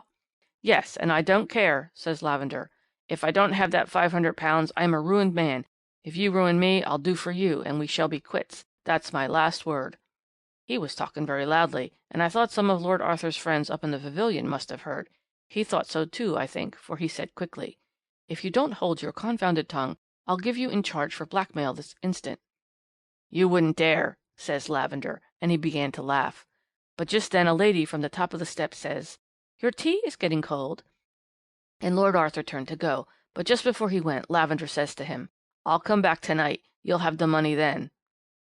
George Higgins, it appears, after he had heard this interesting conversation, pondered as to whether he should not turn what he knew into some sort of profit. Being a gentleman who lives entirely by his wits, this type of knowledge forms his chief source of income. As a preliminary to future moves, he decided not to lose sight of Lavender for the rest of the day. "Lavender went and had dinner at the Black Swan," explained Mr. George Higgins, "and I, after I had had a bite myself, waited outside till I saw him come out. At about 10 o'clock I was rewarded for my trouble. He told the hall porter to get him a fly, and he jumped into it. I could not hear what direction he gave the driver, but the fly certainly drove off towards the racecourse. Now, I was interested in this little affair," continued the witness, "and I couldn't afford a fly. I started to run. Of course I couldn't keep up with it, but I thought I knew which way my gentleman had gone. I made straight for the racecourse, and for the hedge at the bottom of Lord Arthur Skelmerton's grounds. It was rather a dark night, and there was a slight drizzle. I couldn't see more than about 100 yards before me. All at once it seemed to me as if I heard Lavender's voice talking loudly in the distance. I hurried forward, and suddenly saw a group of 2 figures, mere blurs in the darkness, for one instant, at a distance of about 50 yards from where I was. The next moment one figure had fallen forward, and the other had disappeared. I ran to the spot, only to find the body of the murdered man lying on the ground. I stooped to see if I could be of any use to him, and immediately I was collared from behind by Lord Arthur himself." "You may imagine," said the man in the corner, "how keen was the excitement of that moment in court. Coroner and jury alike literally hung breathless on every word that shabby, vulgar individual uttered. You see, by itself his evidence would have been worth very little, but coming on the top of that given by James Terry, its significance, more its truth, had become glaringly apparent. Closely cross-examined, he adhered strictly to his statement, and having finished his evidence, George Higgins remained in charge of the constables and the next witness of importance was called up. This was Mr. Chipps, the senior footman in the employment of Lord Arthur Skelmerton. He deposed that at about 10:30 on the Friday evening a party drove up to the Elms in a fly and asked to see Lord Arthur. On being told that his lordship had company, he seemed terribly put out. "I asked the party to give me his card," continued Mr. Chipps, "as I didn't know, perhaps, that his lordship might wish to see him. But I kept him standing at the hall door, and I didn't altogether like his looks. I took the card in. His lordship and the gentleman was playing cards in the smoking room, and as soon as I could do so without disturbing his lordship, I gave him the party's card." "What name was there on the card?" here interrupted the coroner. "I couldn't say now, sir," replied Mr. Chipps. "I don't really remember. It was a name I had never seen before, but I see so many visiting cards one way and the other in his lordship's hall that I can't remember all the names." "Then, after a few minutes' waiting, you gave his lordship the card. What happened then?" "His lordship didn't seem at all pleased," said Mr. Chipps with much guarded dignity. "But finally he said, 'Show him into the library, Chipps, I'll see him,' and he got up from the card table, saying to the gentleman, 'Go on without me, I'll be back in a minute or two.' I was about to open the door for his lordship when my lady came into the room, and then his lordship suddenly changed his mind like, and said to me, 'Tell that man I'm busy and can't see him.' And he sat down again at the card table. I went back to the hall and told the party his lordship wouldn't see him. He said, 'Oh, it doesn't matter,' and went away quite quiet like." "Do you recollect at all at what time that was?" asked one of the jury. "Yes, sir. While I was waiting to speak to his lordship, I looked at the clock, sir. It was 20 past 10, sir." There was one more significant fact in connection with the case, which tended still more to excite the curiosity of the public at the time, and still further to bewilder the police later on, and that fact was mentioned by Chipps in his evidence. The knife, namely, with which Charles Lavender had been stabbed, and which, remember, had been left in the wound, was now produced in court. After a little hesitation, Chipps identified it as the property of his master, Lord Arthur Skelmerton. Can you wonder, then, that the jury absolutely refused to bring in a verdict against George Higgins? There was, really, beyond Lord Arthur Skelmerton's testimony, not one particle of evidence against him, whilst, as the day wore on and witness after witness was called up, suspicion ripened in the minds of all those present that the murderer could be no other than Lord Arthur Skelmerton himself. The knife was, of course, the strongest piece of circumstantial evidence, and no doubt the police hoped to collect a great deal more now that they held a clue in their hands. Directly after the verdict, therefore, which was guardedly directed against some person unknown, the police obtained a warrant, and later on arrested Lord Arthur in his own house. The sensation, of course, was tremendous. Hours before he was brought up before the magistrate, the approach to the court was thronged. His friends, mostly ladies, were all eager, you see, to watch the dashing society man in so terrible a position. There was universal sympathy for Lady Arthur, who was in a very precarious state of health. Her worship of her worthless husband was well known. Small wonder that his final and awful misdeed had practically broken her heart. The last bulletin issued just after his arrest stated that her ladyship was not expected to live. She was then in a comatose condition, and all hope had perforce to be abandoned. At last the prisoner was brought in. He looked very pale, perhaps, but otherwise kept up the bearing of a high-bred gentleman. He was accompanied by his solicitor, Sir Marmaduke Ingersoll, who was evidently talking to him in quiet, reassuring tones. Mr. Buchanan prosecuted for the Treasury, and certainly his indictment was terrific. According to him, but one decision could be arrived at, namely, that the accused in the dock had, in a moment of passion, and perhaps of fear, killed the blackmailer, who threatened him with disclosures which might for ever have ruined him socially, and having committed the deed and fearing its consequences, probably realizing that the patrolling constables might catch sight of his retreating figure, he had availed himself of George Higgins' presence on the spot to loudly accuse him of the murder. Having concluded his able speech, Mr. Buchanan called his witnesses, and the evidence, which on second hearing seemed more damning than ever, was all gone through again. Sir Marmaduke had no question to ask of the witnesses for the prosecution. He stared at them placidly through his gold-rimmed spectacles. Then he was ready to call his own for the defence. Colonel Mackintosh, R.A., was the first. He was present at the bachelor's party given by Lord Arthur the night of the murder. His evidence tended at first to corroborate that of Chipps the footman with regard to Lord Arthur's orders to show the visitor into the library, and his counter-order as soon as his wife came into the room. "Do you not think it strange, Colonel," asked Mr. Buchanan, "that Lord Arthur should so suddenly have changed his mind about seeing his visitor?" "Well, not exactly strange," said the Colonel, a fine, manly, soldierly figure who looked curiously out of his element in the witness box. "I don't think that it is a very rare occurrence for racing men to have certain acquaintances whom they would not wish their wives to know anything about." "Then it did not strike you that Lord Arthur Skelmerton had some reason for not wishing his wife to know of that particular visitor's presence in his house?" "I don't think that I gave the matter the slightest serious consideration," was the Colonel's guarded reply. Mr. Buchanan did not press the point, and allowed the witness to conclude his statements. "I had finished my turn at bridge," he said, "and went out into the garden to smoke a cigar. Lord Arthur Skelmerton joined me a few minutes later, and we were sitting in the pavilion when I heard a loud and, as I thought, threatening voice from the other side of the hedge. I did not catch the words, but Lord Arthur said to me, 'There seems to be a row down there. I'll go and have a look and see what it is.' I tried to dissuade him, and certainly made no attempt to follow him, but not more than half a minute could have elapsed before I heard a cry and a groan, then Lord Arthur's footsteps hurrying down the wooden stairs which lead on to the racecourse." "You may imagine," said the man in the corner, "what severe cross-examination the gallant Colonel had to undergo in order that his assertions might in some way be shaken by the prosecution, but with military precision and frigid calm he repeated his important statements amidst a general silence, through which you could have heard the proverbial pin. He had heard the threatening voice while sitting with Lord Arthur Skelmerton, then came the cry and groan, and after that Lord Arthur's steps down the stairs. He himself thought of following to see what had happened, but it was a very dark night, and he did not know the grounds very well. While trying to find his way to the garden steps, he heard Lord Arthur's cry for help, the tramp of the patrolling constables' horses, and subsequently the whole scene between Lord Arthur, the man Higgins, and the constables. When he finally found his way to the stairs, Lord Arthur was returning in order to send a groom for police assistance. The witness stuck to his points as he had to his guns at Beckfontein a year ago. Nothing could shake him. And Sir Marmaduke looked triumphantly across at his opposing colleague. With the gallant Colonel's statements the edifice of the prosecution certainly began to collapse. You see, there was not a particle of evidence to show that the accused had met and spoken to the deceased after the latter's visit at the front door of the Elms.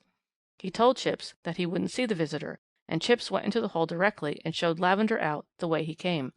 No assignation could have been made, no hint could have been given by the murdered man to Lord Arthur that he would go round to the back entrance and wish to see him there. Two other guests of Lord Arthur's swore positively that after Chipps had announced the visitor, their host stayed at the card table until 11:15, when evidently he went out to join Colonel Mackintosh in the garden. Sir Marmaduke's speech was clever in the extreme. Bit by bit he demolished that tower of strength, the case against the accused, basing his defence entirely upon the evidence of Lord Arthur Skelmerton's guests that night. Until 10:45 Lord Arthur was playing cards. A quarter of an hour later the police were on the scene, and the murder had been committed. In the meanwhile Colonel Mackintosh's evidence proved conclusively that the accused had been sitting with him, smoking a cigar. It was obvious, therefore, clear as daylight, concluded the great lawyer, that his client was entitled to a full discharge. Nay, more, he thought that the police should have been more careful before they harrowed up public feeling by arresting a high-born gentleman on such insufficient evidence as they had brought forward. The question of the knife remained certainly, but Sir Marmaduke passed over it with guarded eloquence, placing that strange question in the category of those inexplicable coincidences which tend to puzzle the ablest detectives, and cause them to commit such unpardonable blunders as the present one had been. After all, the footman may have been mistaken. The pattern of that knife was not an exclusive one, and he, on behalf of his client, flatly denied that it had ever belonged to him. "Well," continued the man in the corner, with the chuckle peculiar to him in moments of excitement, "the noble prisoner was discharged. Perhaps it would be invidious to say that he left the court without a stain on his character, for I dare say you know from experience that the crime known as the York Mystery has never been satisfactorily cleared up. Many people shook their heads dubiously when they remembered that, after all, Charles Lavender was killed with a knife which one witness had sworn belonged to Lord Arthur. Others, again, reverted to the original theory that George Higgins was the murderer, that he and James Terry had concocted the story of Lavender's attempt at blackmail on Lord Arthur, and that the murder had been committed for the sole purpose of robbery. Be that as it may, the police have not so far been able to collect sufficient evidence against Higgins or Terry, and the crime has been classed by press and public alike in the category of so-called impenetrable mysteries. Chapter 9.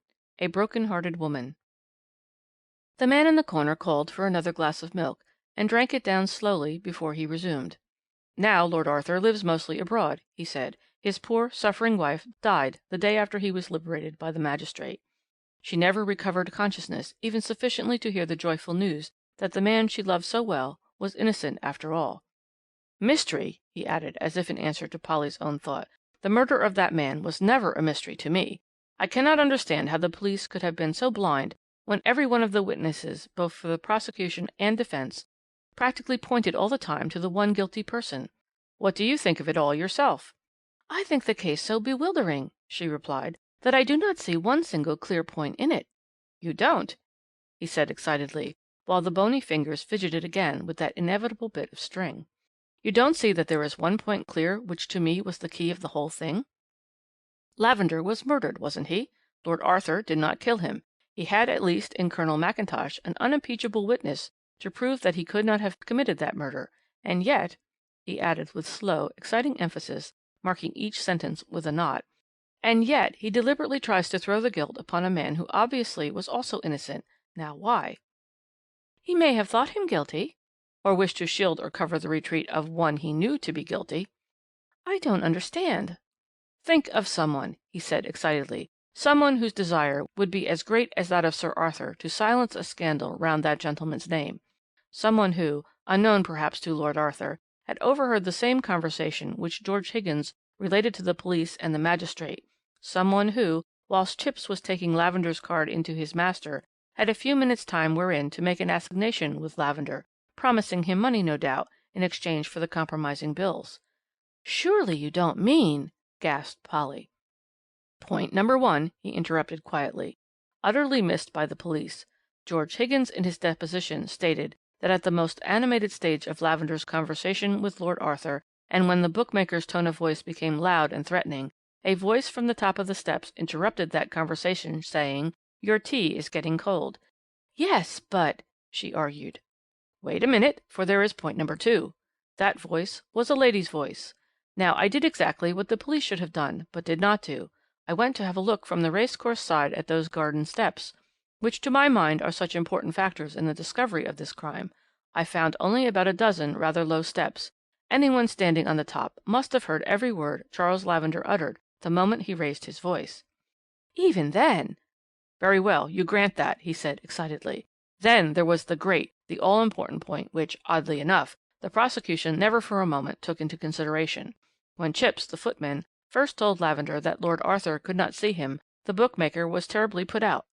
Chipps then goes to speak to his master, a few minutes elapse, and when the footman once again tells Lavender that his lordship won't see him, the latter says, 'Very well,' and seems to treat the matter with complete indifference. Obviously, therefore, something must have happened in between to alter the bookmaker's frame of mind. Well, what had happened? Think over all the evidence, and you will see that one thing only had occurred in the interval, namely, Lady Arthur's advent into the room. In order to go into the smoking room she must have crossed the hall. She must have seen Lavender. In that brief interval she must have realized that the man was persistent, and therefore a living danger to her husband. Remember, women have done strange things. They are a far greater puzzle to the student of human nature than the sterner, less complex sex has ever been. As I argued before, as the police should have argued all along, why did Lord Arthur deliberately accuse an innocent man of murder, if not to shield the guilty one? Remember, Lady Arthur may have been discovered. The man, George Higgins, may have caught sight of her before she had time to make good her retreat. His attention, as well as that of the constables, had to be diverted. Lord Arthur acted on the blind impulse of saving his wife at any cost." "She may have been met by Colonel Mackintosh," argued Polly. "Perhaps she was," he said. "Who knows? The gallant colonel had to swear to his friend's innocence. He could do that in all conscience. After that, his duty was accomplished. No innocent man was suffering for the guilty. The knife, which had belonged to Lord Arthur, would always save George Higgins. For a time it had pointed to the husband, fortunately never to the wife. Poor thing, she died probably of a broken heart. But women, when they love, think only of one object on earth, the one who is beloved. To me the whole thing was clear from the very first.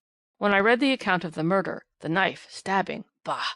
Didn't I know enough of English crime not to be certain at once that no English man, be he ruffian from the gutter or be he duke's son, ever stabs his victim in the back?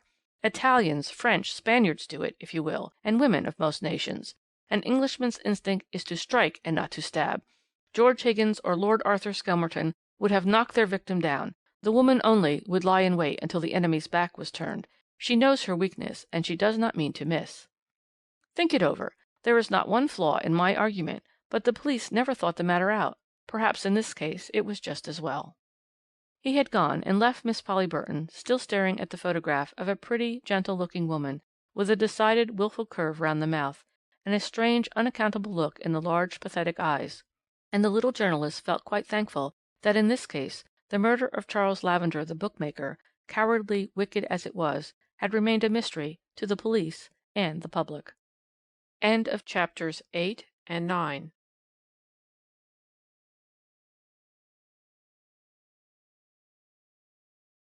Chapter 10. The Mysterious Death on the Underground Railway. It was all very well for Mr. Richard Frobisher of the London Mail to cut up rough about it. Polly did not altogether blame him. She liked him all the better for that frank outburst of manlike ill temper which, after all said and done, was only a very flattering form of masculine jealousy. Moreover, Polly distinctly felt guilty about the whole thing. She had promised to meet Dickie, that is, Mr. Richard Frobisher, at 2 o'clock sharp outside the Palace Theatre, because she wanted to go to a Maud Allan matinee, and because he naturally wished to go with her. But at 2 o'clock sharp she was still in Norfolk Street, Strand, inside an ABC shop, sipping cold coffee opposite a grotesque old man who was fiddling with a bit of string. How could she be expected to remember Maud Allan or the Palace Theatre, or Dickie himself for a matter of that? The man in the corner had begun to talk of that mysterious death on the Underground Railway, and Polly had lost count of time, of place, and circumstance. She had gone to lunch quite early, for she was looking forward to the matinee at the Palace. The old scarecrow was sitting in his accustomed place when she came into the ABC shop, but he made no remark all the time that the young girl was munching her scone and butter. She was just busy thinking how rude he was, not to even have said good morning, when an abrupt remark from him caused her to look up. "Will you be good enough," he said suddenly, "to give me a description of the man who sat next to you just now, while you were having your cup of coffee and scone?" Involuntarily Polly turned her head towards the distant door, through which a man in a light overcoat was even now quickly passing. That man had certainly sat at the next table to hers, when she first sat down to her coffee and scone. He had finished his luncheon, whatever it was, a moment ago, had paid at the desk, and gone out. The incident did not appear to Polly as being of the slightest consequence. Therefore she did not reply to the rude old man, but shrugged her shoulders and called to the waitress to bring her bill. "Do you know if he was tall, or short, dark, or fair?" continued the man in the corner, seemingly not the least disconcerted by the young girl's indifference. "Can you tell me at all what he was like?" "Of course I can," rejoined Polly impatiently, "but I don't see that my description of one of the customers of an ABC shop can have the slightest importance." He was silent for a minute while his nervous fingers fumbled about in his capacious pockets in search of the inevitable piece of string. When he had found this necessary adjunct to thought, he viewed the young girl again through his half-closed lids, and added maliciously, "But supposing it were of paramount importance that you should give an accurate description of a man who sat next to you for half an hour to-day, how would you proceed?" "I should say that he was of medium height." 5'8", 9, or 10, he interrupted quietly. "How can one tell an inch or two?" rejoined Polly crossly. "He was between colours." "What's that?" he inquired blandly. "Neither fair nor dark. His nose—" "Well, what was his nose like? Will you sketch it?" "I am not an artist. His nose was fairly straight. His eyes—" "Were neither dark nor light. His hair had the same striking peculiarity. He was neither short nor tall. His nose was neither aquiline or snub," he recapitulated sarcastically. "No," she retorted, "he was just ordinary looking." "Would you know him again, say to morrow, and among a number of other men who were neither tall nor short, dark nor fair, aquiline or snub-nosed, etc.?" "I don't know. I might. He was certainly not striking enough to be specially remembered." "Exactly," he said, while he leant forward excitingly, for all the world like a jack-in-the-box let loose. "Precisely, and you are a journalist. Call yourself one at least. And it should be part of your business to notice and describe people. I don't mean only the wonderful personage of the clear Saxon features, the fine blue eyes, the noble brow, and classic face, but the ordinary person, the person who represents 90 out of every 100 of his own kind, the average Englishman, say, of the middle classes, who is neither very tall nor very short, who wears a moustache which is neither fair nor dark, but which masks his mouth, and a top hat which hides the shape of his head and brow, a man, in fact, who dresses like hundreds of his fellow creatures, moves like them, speaks like them, has no peculiarity. Try to describe him, to recognize him, say, a week hence, among his other 89 doubles. Worse still, to swear his life away, if he happened to be implicated in some crime, wherein your recognition of him would place the halter round his neck. Try that, I say, and having utterly failed you will more readily understand how one of the greatest scoundrels unhung is still at large, and why the mystery on the Underground Railway has never been cleared up. I think it was the only time in my life that I was seriously tempted to give the police the benefit of my own views upon the matter. You see, though I admire the brute for his cleverness, I did not see that his being unpunished could possibly benefit anyone. In these days of tubes and motor traction of all kinds, the old-fashioned, best, cheapest, and quickest route to City and West End is often deserted, and the good old metropolitan railway carriages cannot at any time be said to be overcrowded. Anyway, when that particular train steamed into Aldgate at about 4 p.m. on March 18th last, the first-class carriages were all but empty. The guard marched up and down the platform looking into all the carriages to see if anyone had left a halfpenny evening paper behind for him, and opening the door of one of the first-class compartments, he noticed a lady sitting in the further corner with her head turned away towards the window, evidently oblivious of the fact that on this line Aldgate is the terminal station. "Where are you for, lady?" he said. The lady did not move, and the guard stepped into the carriage thinking that perhaps the lady was asleep. He touched her arm lightly and looked into her face. In his own poetic language, he was struck all of a heap. In the glassy eyes, the ashen colour of the cheeks, the rigidity of the head, there was the unmistakable look of death. Hastily the guard, having carefully locked the carriage door, summoned a couple of porters, and sent one of them off to the police station, and the other in search of the station master. Fortunately at this time of day the up platform is not very crowded, all the traffic tending westward in the afternoon. It was only when an inspector and 2 police constables, accompanied by a detective in plain clothes and a medical officer, appeared upon the scene and stood round a first-class railway compartment, that a few idlers realized that something unusual had occurred, and crowded round, eager and curious. Thus it was that the later editions of the evening papers, under the sensational heading, "Mysterious Suicide on the Underground Railway," had already an account of the extraordinary event. The medical officer had very soon come to the decision that the guard had not been mistaken, and that life was indeed extinct. The lady was young, and must have been very pretty, before the look of fright and horror had so terribly distorted her features. She was very elegantly dressed, and the more frivolous papers were able to give their feminine readers a detailed account of the unfortunate woman's gown, her shoes, hat, and gloves. It appears that one of the latter, the one on the right hand, was partly off, leaving the thumb and wrist bare. That hand held a small satchel, which the police opened, with a view to the possible identification of the deceased, but which was found to contain only a little loose silver, some smelling salts, and a small empty bottle, which was handed over to the medical officer for purposes of analysis. It was the presence of that small bottle which had caused the report to circulate freely that the mysterious case on the Underground Railway was one of suicide. Certain it was that neither about the lady's person nor in the appearance of the railway carriage was there the slightest sign of a struggle or even of resistance. Only the look in the poor woman's eyes spoke of sudden terror, of the rapid vision of an unexpected and violent death, which probably only lasted an infinitesimal fraction of a second, but which had left its indelible mark upon the face, otherwise so placid and so still. The body of the deceased was conveyed to the mortuary. So far, of course, not a soul had been able to identify her, or throw the slightest light upon the mystery which hung around her death.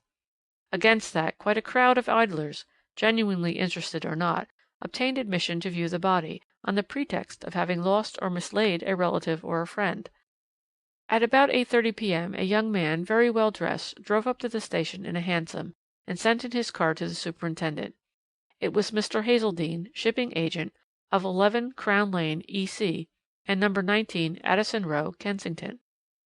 The young man looked in a pitiable state of mental distress. His hand clutched nervously a copy of the St. James's Gazette, which contained the fatal news.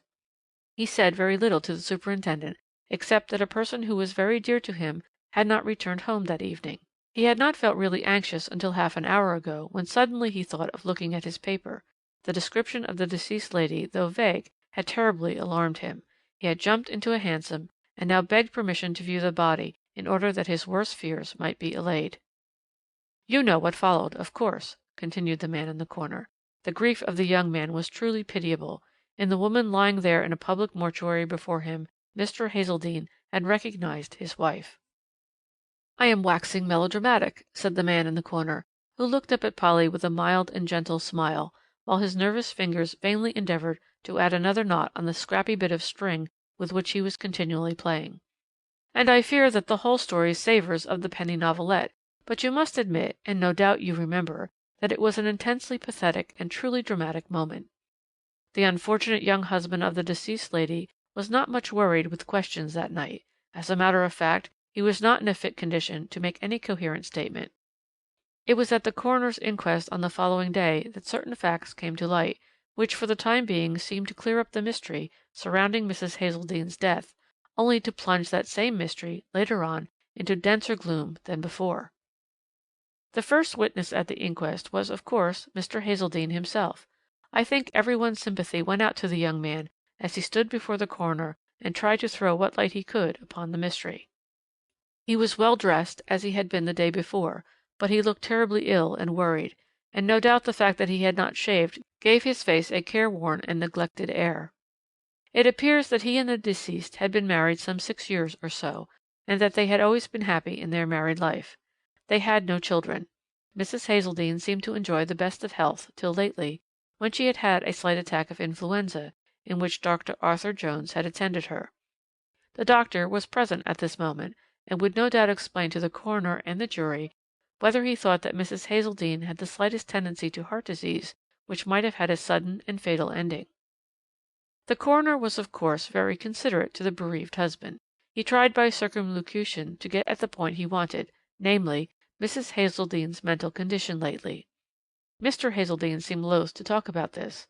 No doubt he had been warned as to the existence of the small bottle found in his wife's satchel. "It certainly did seem to me at times," he at last reluctantly admitted, "that my wife did not seem quite herself. She used to be very gay and bright, and lately I often saw her in the evening sitting, as if brooding over some matters, which evidently she did not care to communicate to me."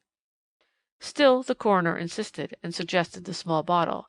I know," replied the young man, with a short, heavy sigh. "You mean the question of suicide. I cannot understand it at all. It seems so sudden and so terrible. She certainly had seemed listless and troubled lately, but only at times, and yesterday morning when I went to business she appeared quite herself again, and I suggested that we should go to the opera in the evening. She was delighted, I know, and told me she would do some shopping and pay a few calls in the afternoon." "Do you know at all where she intended to go when she got into the Underground Railway?" "Well, not with certainty. You see, she may have meant to get out at Baker Street and go down to Bond Street to do her shopping. Then again, she sometimes goes to a shop in St. Paul's Churchyard, in which case she would take a ticket to Aldersgate Street, but I cannot say." "Now, Mr. Hazeldene," said the coroner at last very kindly, "will you try to tell me if there was anything in Mrs. Hazeldene's life which you know of, which might in some measure explain the cause of the distressed state of mind which you yourself had noticed? Did there exist any financial difficulty which might have preyed upon Mrs. Hazeldene's mind? Was there any friend to whose intercourse with Mrs. Hazeldene you at any time took exception? In fact," added the coroner, as if thankful that he had got over an unpleasant moment, "can you give me the slightest indication which would tend to confirm the suspicion that the unfortunate lady, in a moment of mental anxiety or derangement, may have wished to take her own life?" There was silence in the court for several moments. Mr. Hazeldene seemed to every one there present to be labouring under some terrible moral doubt. He looked very pale and wretched, and twice attempted to speak before he at last said in scarcely audible tones: "No, there were no financial difficulties of any sort. My wife had an independent fortune of her own. She had no extravagant tastes." "Nor any friend you at any time objected to?" insisted the coroner. "Nor any friend I at any time objected to," stammered the unfortunate young man, evidently speaking with an effort. "I was present at the inquest," resumed the man in the corner, after he had drunk a glass of milk and ordered another, "and I can assure you that the most obtuse person there plainly realized that Mr. Hazeldene was telling a lie. It was pretty plain to the meanest intelligence that the unfortunate lady had not fallen into a state of morbid dejection for nothing, and that perhaps there existed a third person who could throw more light on her strange and sudden death than the unhappy, bereaved young widower. That the death was more mysterious even than it had at first appeared became very soon apparent. You read the case at the time, no doubt, and must remember the excitement in the public mind caused by the evidence of the two doctors. Dr. Arthur Jones, the lady's usual medical man, who had attended her in a last very slight illness, and who had seen her in a professional capacity fairly recently, declared most emphatically that Mrs. Hazeldene suffered no organic complaint which could possibly have been the cause of sudden death. Moreover, he had assisted Mr. Andrew Thornton, the district medical officer, in making a post mortem examination, and together they had come to the conclusion that death was due to the action of prussic acid, which had caused instantaneous failure of the heart, but how the drug had been administered neither he nor his colleague were at present able to state. "Do I understand then, Dr. Jones, that the deceased died poisoned with prussic acid?" "Such is my opinion," replied the doctor. "Did the bottle found in her satchel contain prussic acid?" "It had contained some at one time, certainly." "In your opinion, then, the lady caused her own death by taking a dose of that drug?" "Pardon me, I never suggested such a thing. The lady died poisoned by the drug, but how the drug was administered we cannot say. By injection of some sort, certainly. The drug certainly was not swallowed. There was not a vestige of it in the stomach." "Yes," added the doctor in reply to another question from the coroner, "death had probably followed the injection in this case almost immediately, say within a couple of minutes, or perhaps 3. It was quite possible that the body would not have more than one quick and sudden convulsion, perhaps not that. Death in such cases is absolutely sudden and crushing." I don't think that at that time any one in the room realized how important the doctor's statement was, a statement which, by the way, was confirmed in all its details by the district medical officer who had conducted the post mortem. Mrs. Hazeldene had died suddenly from an injection of prussic acid, administered no one knew how or when. She had been travelling in a first class railway carriage in a busy time of the day. That young and elegant woman must have had singular nerve and coolness to go through the process of a self-inflicted injection of a deadly poison in the presence of perhaps 2 or 3 other persons. Mind you, when I say that no one there realized the importance of the doctor's statement at that moment, I am wrong. There were 3 persons who fully understood at once the gravity of the situation and the astounding development which the case was beginning to assume. "Of course, I should have put myself out of the question," added the weird old man, with inimitable self-conceit peculiar to himself. "I guessed then and there in a moment where the police were going wrong, and where they would go on going wrong until the mysterious death on the Underground Railway had sunk into oblivion, together with the other cases which they mismanage from time to time." I said there were 3 persons who understood the gravity of the 2 doctors' statements. The other 2 were, firstly, the detective who had originally examined the railway carriage, a young man of energy and plenty of misguided intelligence; the other was Mr. Hazeldene. At this point the interesting element of the whole story was first introduced into the proceedings, and this was done through the humble channel of Emma Funnel, Mrs. Hazeldene's maid, who, as far as was known then, was the last person who had seen the unfortunate lady alive, and had spoken to her. "Mrs. Hazeldene lunched at home," explained Emma, who was shy and spoke almost in a whisper. "She seemed well and cheerful. She went out at about 3:30, and told me she was going to Spence's, in St. Paul's Churchyard, to try on her new tailor-made gown. Mrs. Hazeldene had meant to go there in the morning, but was prevented as Mr. Errington called." "Mr. Errington?" asked the coroner casually. "Who is Mr. Errington?" But this Emma found difficult to explain. Mr. Errington was Mr. Errington, that's all. Mr. Errington was a friend of the family. He lived in a flat in the Albert Mansions. He very often came to Addison Row, and generally stayed late.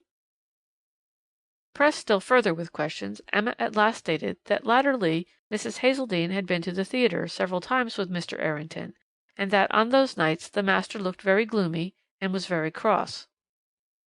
Recalled, the young widower was strangely reticent. He gave forth his answers very grudgingly, and the coroner was evidently absolutely satisfied with himself at the marvellous way in which, after a quarter of an hour of firm yet very kind questionings, he had elicited from the witness what information he wanted. Mr. Errington was a friend of his wife.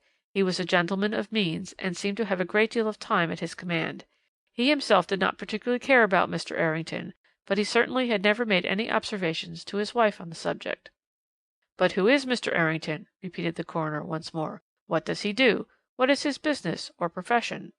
"He has no business or profession." "What is his occupation, then?" "He has no special occupation. He has ample private means. But he has a great and a very absorbing hobby." "What is that?" "He spends all his time in chemical experiments, and is, I believe, as an amateur, a very distinguished toxicologist." End of chapter 10.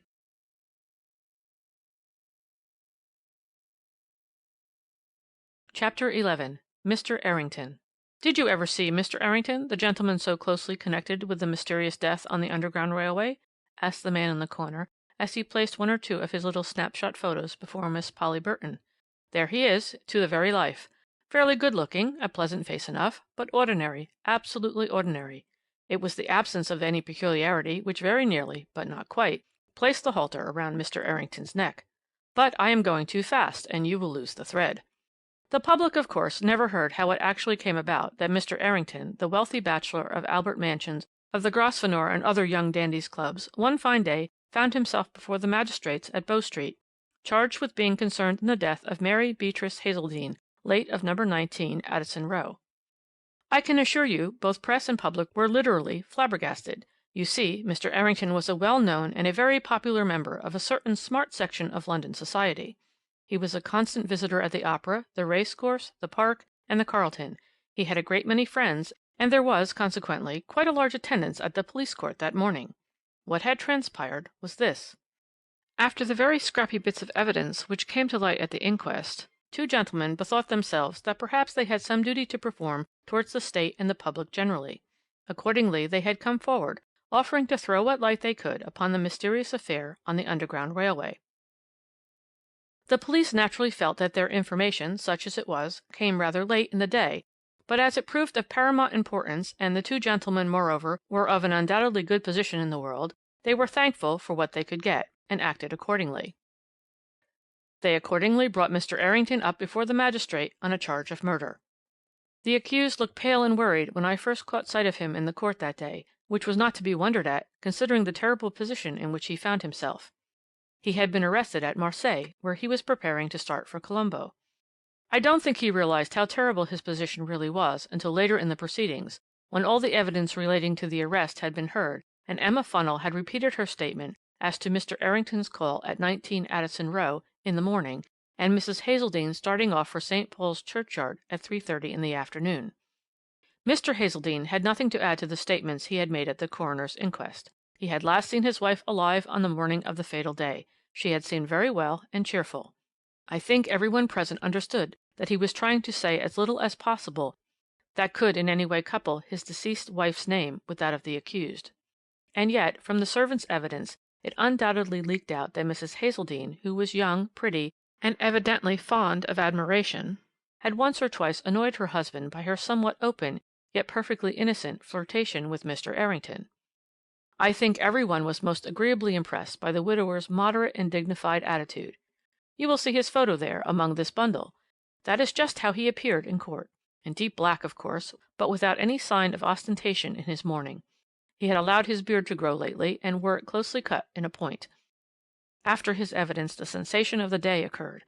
A tall, dark-haired man, with the word City written metaphorically all over him, had kissed the book, and was waiting to tell the truth and nothing but the truth. He gave his name as Andrew Campbell, head of the firm of Campbell & Company, brokers, of Throgmorton Street. In the afternoon of March 18th, Mr. Campbell, travelling on the Underground Railway, had noticed a very pretty woman in the same carriage as himself. She had asked him if she was in the right train for Aldersgate. Mr. Campbell replied in the affirmative, and then buried himself in the Stock Exchange quotations of his evening paper. At Gower Street, a gentleman in a tweed suit and a bowler hat got into the carriage, and took a seat opposite the lady. She seemed very much astonished at seeing him, but Mr. Andrew Campbell did not recollect the exact words she said. The two talked to one another a good deal, and certainly the lady appeared animated and cheerful. Witness took no notice of them, he was very much engrossed in some calculations, and finally got out at Farringdon Street. He noticed that the man in the tweed suit also got out close behind him, having shaken hands with the lady, and said in a pleasant way, "Au revoir, don't be late tonight." Mr. Campbell did not hear the lady's reply, and soon lost sight of the man in the crowd. Everyone was on tenterhooks, and eagerly waiting for the palpitating moment when witness would describe and identify the man who last had seen and spoken to the unfortunate woman, within 5 minutes probably of her strange and unaccountable death. Personally, I knew what was coming before the Scotch stockbroker spoke. I could have jotted down the graphic and lifelike description he would give of a probable murderer. It would have fitted equally well the man who sat and had luncheon at this table just now. It would have certainly described 5 out of every 10 young Englishmen you know. The individual was of medium height. He wore a moustache, which was not very fair, nor yet very dark. His hair was between colours. He wore a bowler hat and a tweed suit, and that was all. Mr. Campbell might perhaps know him again, but then again he might not. He was not paying much attention. The gentleman was sitting on the same side of the carriage as himself, and he had his hat on all the time. He himself was busy with his newspaper. Yes, he might know him again, but he really could not say. Mr. Andrew Campbell's evidence was not worth very much, you will say. No, it was not in itself, and it would not have justified any arrest were it not for the additional statements made by Mr. James Verner, manager of Messrs. Rodney and Company, colour printers. Mr. Verner is a personal friend of Mr. Andrew Campbell, and it appears that at Farringdon Street, where he was waiting for his train, he saw Mr. Campbell get out of a first-class railway carriage. Mr. Verner spoke to him for a second, and then, just as the train was moving off, he stepped into the same compartment which had just been vacated by the stockbroker and the man in the tweed suit. He vaguely recollects a lady sitting in the opposite corner to his own, with her face turned away from him, apparently asleep, but he paid no special attention to her. He was like nearly all business men when they are travelling, engrossed in his paper. Presently a special quotation interested him. He wished to make a note of it, took out a pencil from his waistcoat pocket, and seeing a clean piece of pasteboard on the floor, he picked it up, and scribbled on it the memorandum which he wished to keep. He then slipped the card into his pocketbook. "It was only 2 or 3 days later," added Mr. Verner, in the midst of breathless silence, "that I had occasion to refer to those same notes again. In the meanwhile the papers had been full of the mysterious death on the Underground Railway, and the names of those connected with it were pretty familiar to me. It was therefore with much astonishment that on looking at the pasteboard which I had casually picked up in the railway carriage, I saw the name on it, Frank Errington." There was no doubt that the sensation in court was almost unprecedented. Never since the days of the Fenchurch Street mystery and the trial of Smethurst had I seen so much excitement. Mind you, I was not excited. I knew by now every detail of that crime as if I had committed it myself. In fact, I could not have done it better, although I have been a student of crime for many years now. Many people here, his friends mostly, believed that Errington was doomed. I think he thought so too, for I could see that his face was terribly white, and he now and then passed his tongue over his lips, as if they were parched. You see, he was in an awful dilemma, a perfectly natural one, by the way, of being absolutely incapable of proving an alibi. The crime, if crime there was, had been committed 3 weeks ago. A man about town like Mr. Frank Errington might remember that he spent certain hours of a special afternoon at his club or in the park, but it is very doubtful in 9 cases out of 10 if he can find a friend who could positively swear as to having seen him there. No, no, Mr. Errington was in a tight corner, and he knew it. You see, there were, besides the evidence, 2 or 3 circumstances which did not improve matters for him. His hobby in the direction of toxicology, to begin with. The police had found in his room every description of poisonous substances, including prussic acid. Then again, that journey to Marseille, the start for Colombo, was, though perfectly innocent, a very unfortunate one. Mr. Errington had gone on an aimless voyage, but the public thought that he had fled, terrified at his own crime. Sir Arthur Inglewood, however, here again displayed his marvellous skill on behalf of his client by the masterly way in which he literally turned all the witnesses for the Crown inside out. Having first got Mr. Andrew Campbell to state positively that in the accused he certainly did not recognize the man in the tweed suit, the eminent lawyer, after 20 minutes' cross-examination, had so completely upset the stockbroker's equanimity that it is very likely he would not have recognized his own office boy. But through all his flurry and all his annoyance, Mr. Andrew Campbell remained very sure of one thing, namely, that the lady was alive and cheerful, and talking pleasantly with the man in the tweed suit up to the moment when the latter, having shaken hands with her, left her with a pleasant au revoir, don't be late tonight. He had heard neither scream nor struggle, and in his opinion, if the individual in the tweed suit had administered a dose of poison to his companion, it must have been with her own knowledge and free will, and the lady in the train most emphatically neither looked nor spoke like a woman prepared for a sudden and violent death. Mr. James Verner, against that, swore equally positively that he had stood in full view of the carriage door from the moment that Mr. Campbell got out until he himself stepped into the compartment, that there was no one else in that carriage between Farringdon Street and Aldgate, and that the lady, to the best of his belief, had made no movement during the whole of that journey. "No, Frank Errington was not committed for trial on the capital charge," said the man in the corner, with one of his sardonic smiles, "thanks to the cleverness of Sir Arthur Inglewood, his lawyer. He absolutely denied his identity with the man in the tweed suit, and swore he had not seen Mrs. Hazeldene since 11 o'clock in the morning of that fatal day. There was no proof that he had. Moreover, according to Mr. Campbell's opinion, the man in the tweed suit was in all probability not the murderer. Common sense would not admit that a woman could have a deadly poison injected into her without her knowledge, while chatting pleasantly to her murderer. Mr. Errington lives abroad now. He is about to marry. I don't think any of his real friends for a moment believe that he committed the dastardly crime. The police think they know better. They do know this much, that it could not have been a case of suicide, that if the man who undoubtedly travelled with Mrs. Hazeldene on that fatal afternoon had no crime upon his conscience, he would long ago have come forward and thrown what light he could upon the mystery. As to who that man was, the police in their blindness have not the faintest doubt.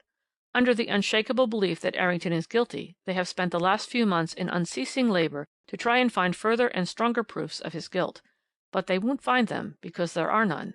There are no positive proofs against the actual murderer, for he was one of those clever blackguards who think of everything, foresee every eventuality, and know human nature well, and can foretell exactly what evidence will be brought against them, and act accordingly. This blackguard from the first kept the figure, the personality of Frank Errington before his mind. Frank Errington was the dust which the scoundrel threw metaphorically in the eyes of the police, and you must admit that he succeeded in blinding them, to the extent even of making them entirely forget the one simple little sentence, overheard by Mr. Andrew Campbell, and which was, of course, the clue to the whole thing, the only slip the cunning rogue made, au revoir, don't be late tonight. Mrs. Hazeldene was going that night to the opera with her husband. You are astonished? He added with a shrug of the shoulders. You do not see the tragedy yet, as I have seen it before me all along? The frivolous young wife, the flirtation with the friend, all a blind, all a pretence. I took the trouble which the police should have taken immediately, of finding out something about the finances of the Hazeldene ménage. Money is in 9 cases out of 10 the keynote to a crime. I found that the will of Mary Beatrice Hazeldene had been proved by the husband, her sole executor, the estate being sworn at £15,000. I found out, moreover, that Mr. Edward Sholto Hazeldene was a poor shipper's clerk when he married the daughter of a wealthy builder in Kensington, and then I made note of the fact that the disconsolate widower had allowed his beard to grow since the death of his wife. There's no doubt that he was a clever rogue, added the strange creature, leaning excitedly over the table and peering into Polly's face. Do you know how that deadly poison was injected into the poor woman's system? By the simplest of all means, one known to every scoundrel in southern Europe, a ring, yes, a ring, which has a tiny hollow needle capable of holding a sufficient quantity of prussic acid to have killed 2 persons instead of 1. The man in the tweed suit shook hands with his fair companion. Probably she hardly felt the prick, not sufficiently in any case to make her utter a scream. And mind you, the scoundrel had every facility, through his friendship with Mr. Errington, of procuring the poison he required, not to mention his friend's visiting card. We cannot gauge how many months ago he began to try and copy Frank Errington in his style of dress, the cut of his moustache, his general appearance, making the change probably so gradual that no one in his own entourage would notice it. He selected for his model a man of his own height and build, with the same coloured hair. But there was the terrible risk of being identified by his fellow traveller in the underground, suggested Polly. Yes, there certainly was that risk. He chose to take it, and he was wise. He reckoned that several days would in any case elapse before that person, who, by the way, was a businessman absorbed in his newspaper, would actually see him again. The great secret of successful crime is to study human nature, added the man in the corner, as he began looking for his hat and coat. But Edward Hazeldene knew it well. But the ring? He may have bought it when he was on his honeymoon, he suggested with a grim chuckle. The tragedy was not planned in a week. It may have taken years to mature. But you will own that there goes a frightful scoundrel unhung. I have left you his photograph as he was a year ago, and as he is now. You will see he has shaved his beard again, but also his moustache. I fancy he is a friend now of Mr. Andrew Campbell." He left Miss Polly Burton wondering, not knowing what to believe. And that is how she missed her appointment with Mr. Richard Frobisher, of the London Mail, to go and see Maud Allan dance at the Palace Theatre that afternoon. End of Chapter 11.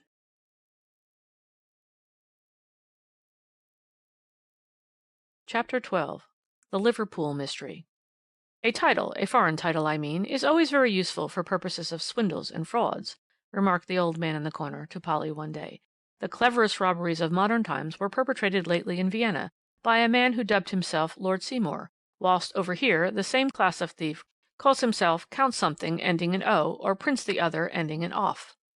"Fortunately for our hotel and lodging house keepers over here," she replied, "they are beginning to be more alive to the ways of foreign swindlers, and look upon all titled gentry who speak broken English as possible swindlers or thieves." "The result sometimes being exceedingly unpleasant to the real grands seigneurs who honour this country at times with their visits," replied the man in the corner. "Now take the case of Prince Semionicz, a man whose 16 quarterings are duly recorded in Gotha, who carried enough luggage with him to pay for the use of every room in an hotel for at least a week, whose gold cigarette case with diamond and turquoise ornament was actually stolen without his taking the slightest trouble to try and recover it. That same man was undoubtedly looked upon with suspicion by the manager of the Liverpool North Western Hotel from the moment that his secretary, a dapper, somewhat vulgar little Frenchman, bespoke on behalf of his employer, with himself and a valet, the best suite of rooms the hotel contained. Obviously those suspicions were unfounded, for the little secretary, as soon as Prince Semionicz had arrived, deposited with the manager a pile of banknotes, also papers and bonds, the value of which would exceed tenfold the most outrageous bill that could possibly be placed before the noble visitor. Moreover, M. Albert Lambert explained that the Prince, who only meant to stay in Liverpool a few days, was on his way to Chicago, where he wished to visit Princess Anna Semionicz, his sister, who was married to Mr. Gurwan, the great copper king and multi-millionaire. Yet, as I told you before, in spite of all these undoubted securities, suspicion of the wealthy Russian prince lurked in the minds of most Liverpudlians who came in business contact with him. He had been at North Western 2 days when he sent his secretary to Winslow and Vassall, the jewellers of Bold Street, with a request that they would kindly send a representative round to the hotel with some nice pieces of jewellery, diamonds and pearls chiefly, that he was desirous of taking as a present to his sister in Chicago. Mr. Winslow took the order from M. Albert with a pleasant bow. Then he went to his inner office and consulted with his partner, Mr. Vassall, as to the best course to adopt. Both the gentlemen were desirous of doing business, for business had been very slack lately. Neither wished to refuse a possible customer, or to offend Mr. Pettit, the manager of the North Western, who had recommended them to the Prince. But that foreign title and the vulgar little French secretary stuck in the throats of the two pompous and worthy Liverpool jewellers, and together they agreed, firstly, that no credit should be given, and secondly, that if a cheque or even a banker's draft were tendered, the jewels were not to be given up until that cheque or bank draft was cashed. Then came the question as to who should take the jewels to the hotel. It was altogether against business etiquette for the senior partners to do such errands themselves.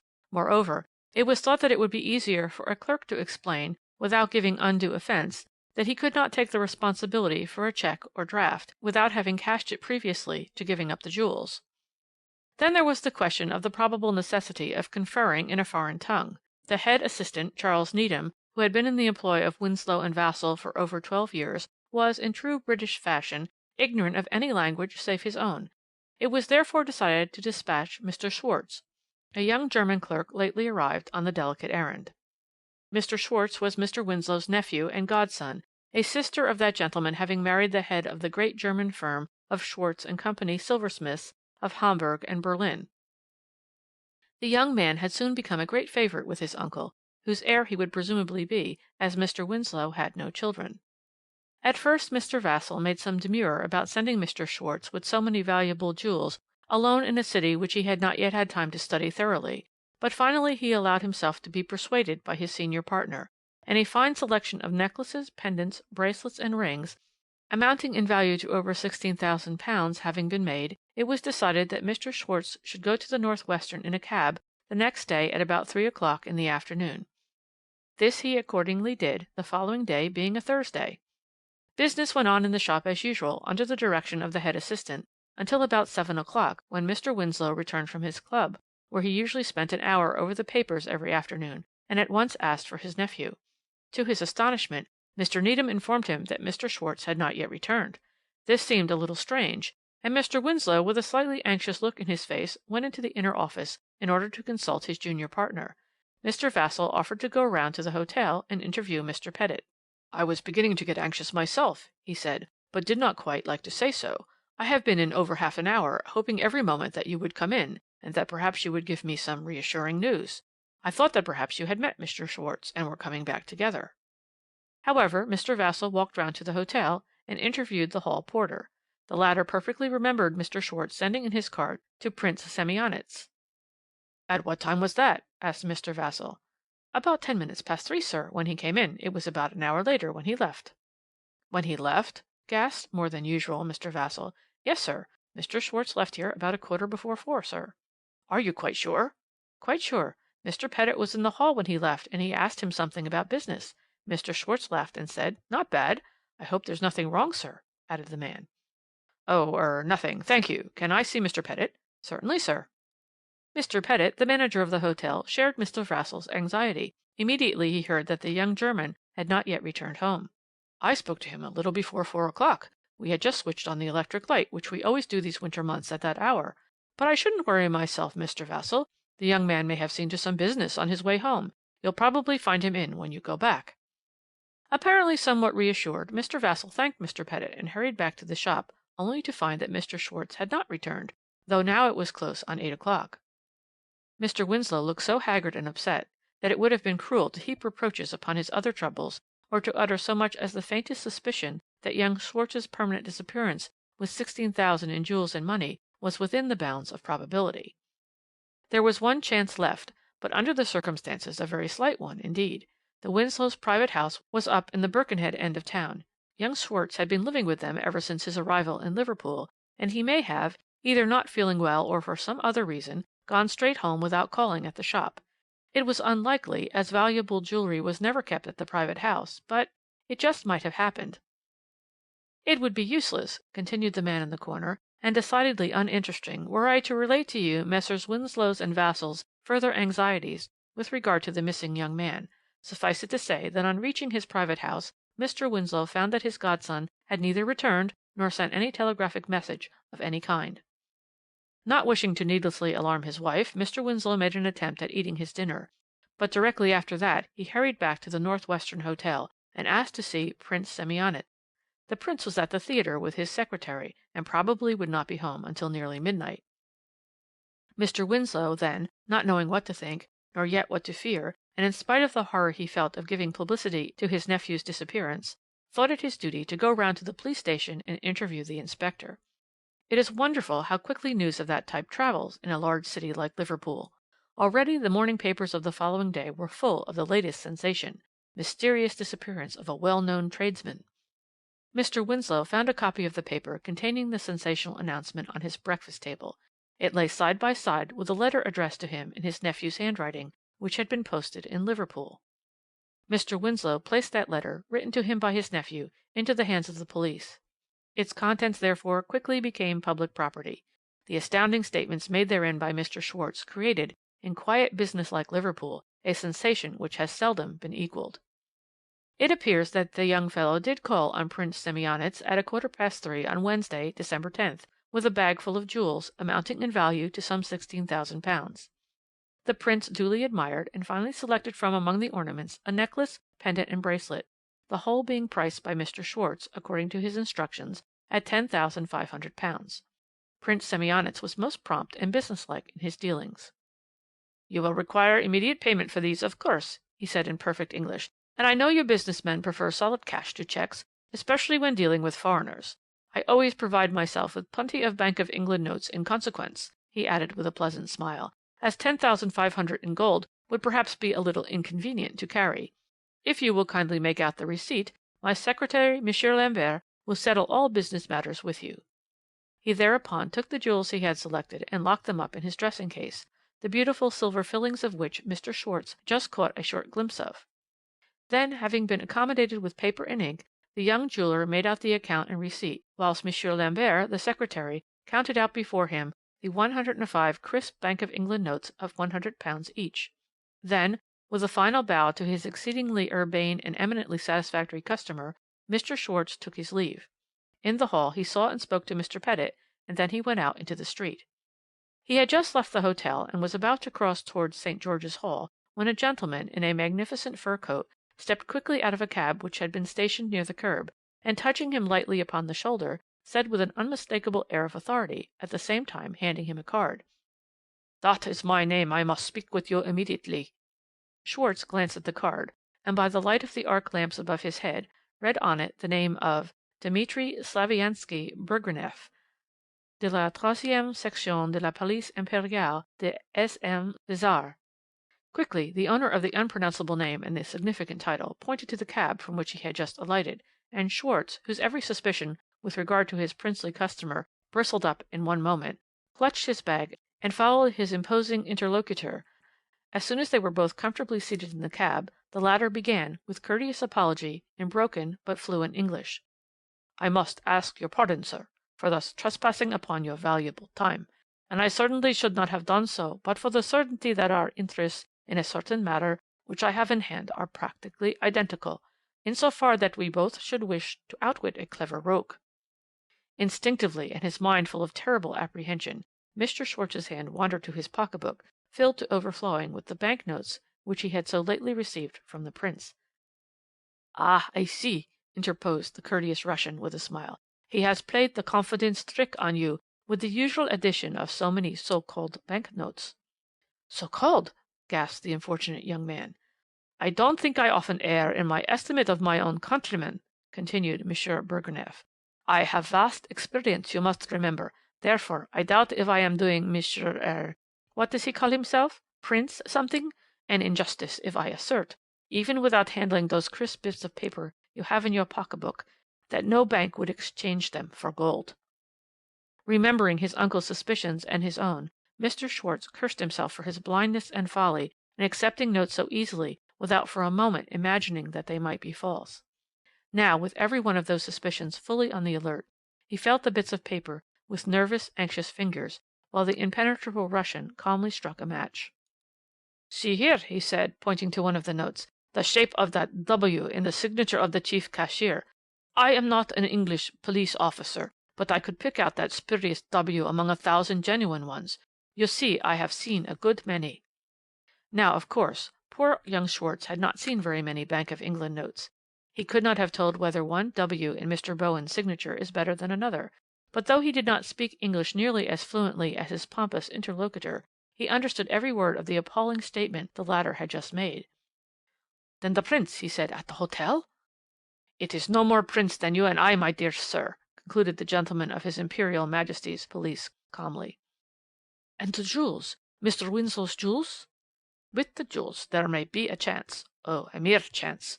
Those forged bank notes which you accepted so trustingly may prove the means of recovering your property." "How?" "The penalty of forging and circulating spurious bank notes is very heavy. You know that. The fear of 7 years' penal servitude will act as a wonderful sedative upon that prince's joyful mood. He would give up the jewels to me all right enough, never you fear. He knows," added the Russian officer grimly, "that there are plenty of old scores to settle up, with the additional one of forged bank notes. Our interests, you see, are identical. May I rely on your cooperation?" "Oh, I will do as you wish," said the delighted young German. "Mr. Winslow and Mr. Vassall, they trusted me, and I have been such a fool. I hope it is not too late." "I think not," said Mr. Burgreneff, his hand already on the door of the cab. "Though I have been talking to you, I have kept an eye on the hotel, and our friend the prince has not yet gone out. We are accustomed, you know, to have eyes everywhere, we of the Russian secret police. I don't think that I will ask you to be present at the confrontation. Perhaps you will wait for me in the cab. There is a nasty fog outside, and you will be more private. Will you give me those beautiful bank notes? Thank you. Don't be anxious. I won't be long." He lifted his hat and slipped the notes into the inner pocket of his magnificent fur coat. As he did so, Mr. Schwarz caught sight of a rich uniform and a wide sash, which no doubt was destined to carry additional moral weight with the clever rogue upstairs. Then His Imperial Majesty's police officer stepped quickly out of the cab, and Mr. Schwarz was left alone. End of chapter 12.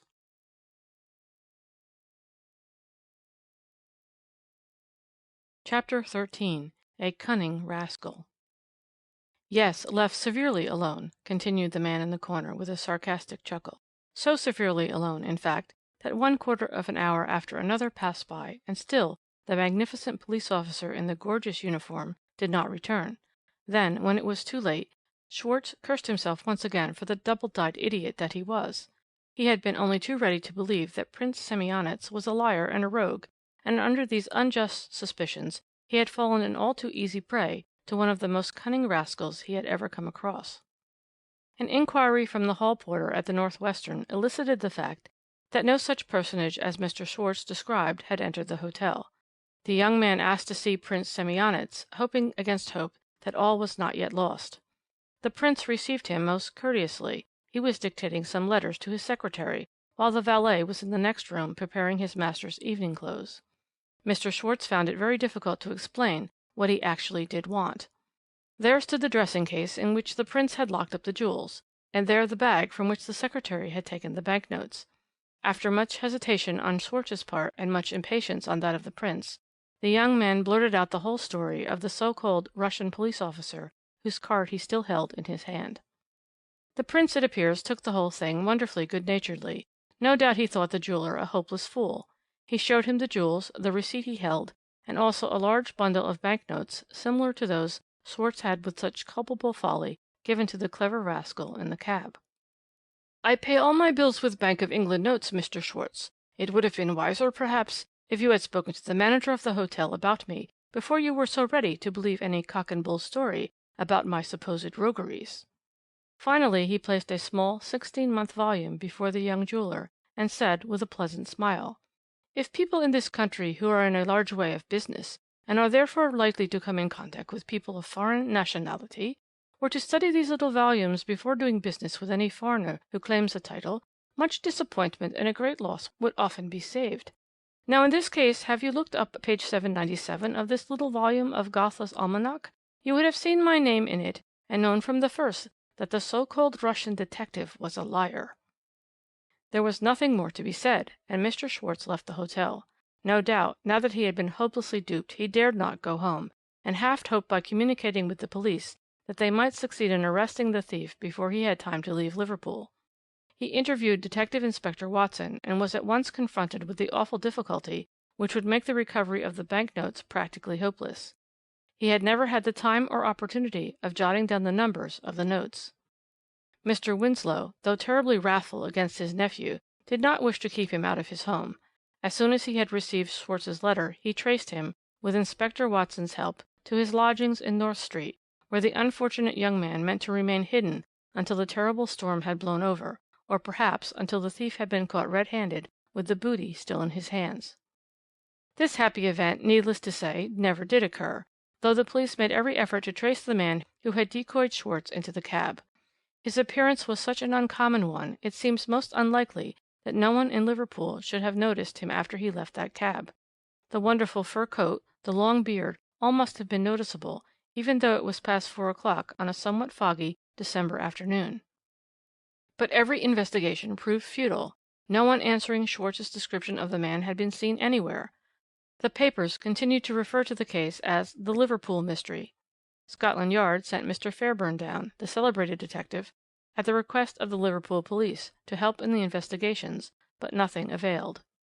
Prince Semionicz with his suite left Liverpool, and he who had attempted to blacken his character and had succeeded in robbing Messrs. Winslow and Vassall of £10,500 had completely disappeared. The man in the corner readjusted his collar and necktie, which, during the narrative of this interesting mystery, had worked its way up his long, crane-like neck, under his large, flappy ears. His costume of check tweed of a peculiarly loud pattern had tickled the fancy of some of the waitresses, who were standing gazing at him and giggling in one corner. This evidently made him nervous. He gazed up very meekly at Polly, looking for all the world like a bald-headed adjutant dressed for a holiday. Of course, all sorts of theories of the theft got about at first. One of the most popular, and at the same time most quickly exploded, being that young Schwartz had told a cock and bull story and was the actual thief himself. However, as I said before, that was quickly exploded, as Mr. Schwartz senior, a very wealthy merchant, never allowed his son's carelessness to be a serious loss to his kind employers. As soon as he thoroughly grasped all the circumstances of the extraordinary case, he drew a cheque for £10,500 and remitted it to Messrs. Winslow and Vassall. It was just, but it was also high-minded. All Liverpool knew of the generous action, as Mr. Winslow took care that it should, and any evil suspicion regarding young Mr. Schwartz vanished as quickly as it had come. Then, of course, there was the theory about the Prince and his suite, and to this day I fancy there are plenty of people in Liverpool, and also in London, who declare that the so-called Russian police officer was a confederate. No doubt that theory was very plausible, and Messrs. Winslow and Vassall spent a good deal of money in trying to prove a case against the Russian Prince. Very soon, however, that theory was also bound to collapse. Mr. Fairburn, whose reputation as an investigator of crime waxes in direct inverted ratio to his capacities, did hit upon the obvious course of interviewing the managers of the larger London and Liverpool agents de change. He soon found that Prince Semionicz had converted a great deal of Russian and French money into English bank notes since his arrival in this country. More than £30,000 in good solid honest money was traced to the pockets of the gentleman with the 16 quarterings. It seemed, therefore, more than improbable that a man who was obviously fairly wealthy would risk imprisonment and hard labour, if not worse, for the sake of increasing his fortune by £10,000. However, the theory of the Prince's guilt has taken firm root in the dull minds of our police authorities. They have had every information with regard to Prince Semionicz's antecedents from Russia. His position, his wealth have been placed above suspicion, and yet they suspect and go on suspecting him or his secretary. They have communicated with the police of every European capital, and while they still hope to obtain sufficient evidence against those they suspect, they calmly allow the guilty to enjoy the fruit of his clever roguery. "The guilty?" said Polly. "Who do you think—" "Who do I think knew at that moment that young Schwartz had money in his possession?" he said excitedly, wriggling in his chair like a jack-in-the-box. "Obviously someone was guilty of that theft who knew that Schwartz had gone to interview a rich Russian, and would in all probability return with a large sum of money in his possession." "Who indeed but the Prince and his secretary?" she argued. "But just now you said—" "Just now I said that the police were determined to find the Prince and his secretary guilty. They did not look further than their own stumpy noses. Messrs. Winslow and Vassall spent money with a free hand in those investigations. Mr. Winslow, as the senior partner, stood to lose over £9,000 by that robbery. Now with Mr. Vassall it was different. When I saw how the police went on blundering in this case, I took the trouble to make certain inquiries. The whole thing interested me so much, and I learnt all that I wished to know. I found out, namely, that Mr. Vassall was very much a junior partner in the firm, that he only drew 10% of the profits, having been promoted lately to a partnership from having been senior assistant. Now the police did not take the trouble to find that out." "But you don't mean that—" "I mean that in all cases where robbery affects more than one person, the first thing to find out is whether it affects the second party equally with the first. I proved that to you, didn't I, over the robbery in Phillimore Terrace? There, as here, one of the two parties stood to lose very little in comparison with the other." "Even then—" she began. "Wait a moment, for I found out something more. The moment I had ascertained that Mr. Vassall was not drawing more than about £500 a year from the business profits, I tried to ascertain at what rate he lived and what were his chief vices. I found that he kept a fine house in Albert Terrace. Now the rents of those houses are £250 a year. Therefore speculation, horse racing, or some sort of gambling must help to keep up that establishment. Speculation and most forms of gambling are synonymous with debt and ruin.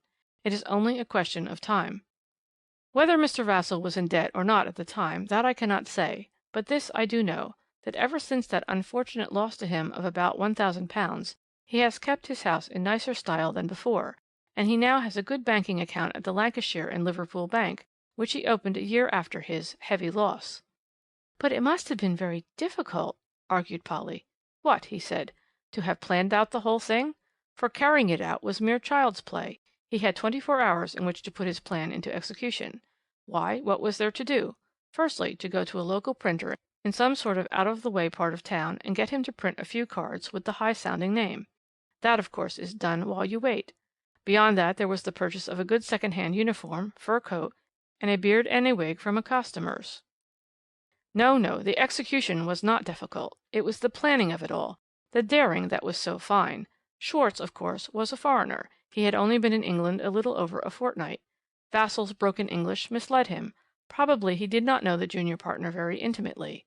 I have no doubt that but for his uncle's absurd British prejudice and suspicions against the Russian prince, Schwarz would not have been so ready to believe in the latter's roguery. As I said, it would be a great boon if English tradesmen studied Gotha more, but it was clever, wasn't it? I couldn't have done it much better myself. That last sentence was so characteristic. Before Polly could think of some plausible argument against his theory, he was gone, and she was trying vainly to find another solution to the Liverpool mystery. End of chapter 13.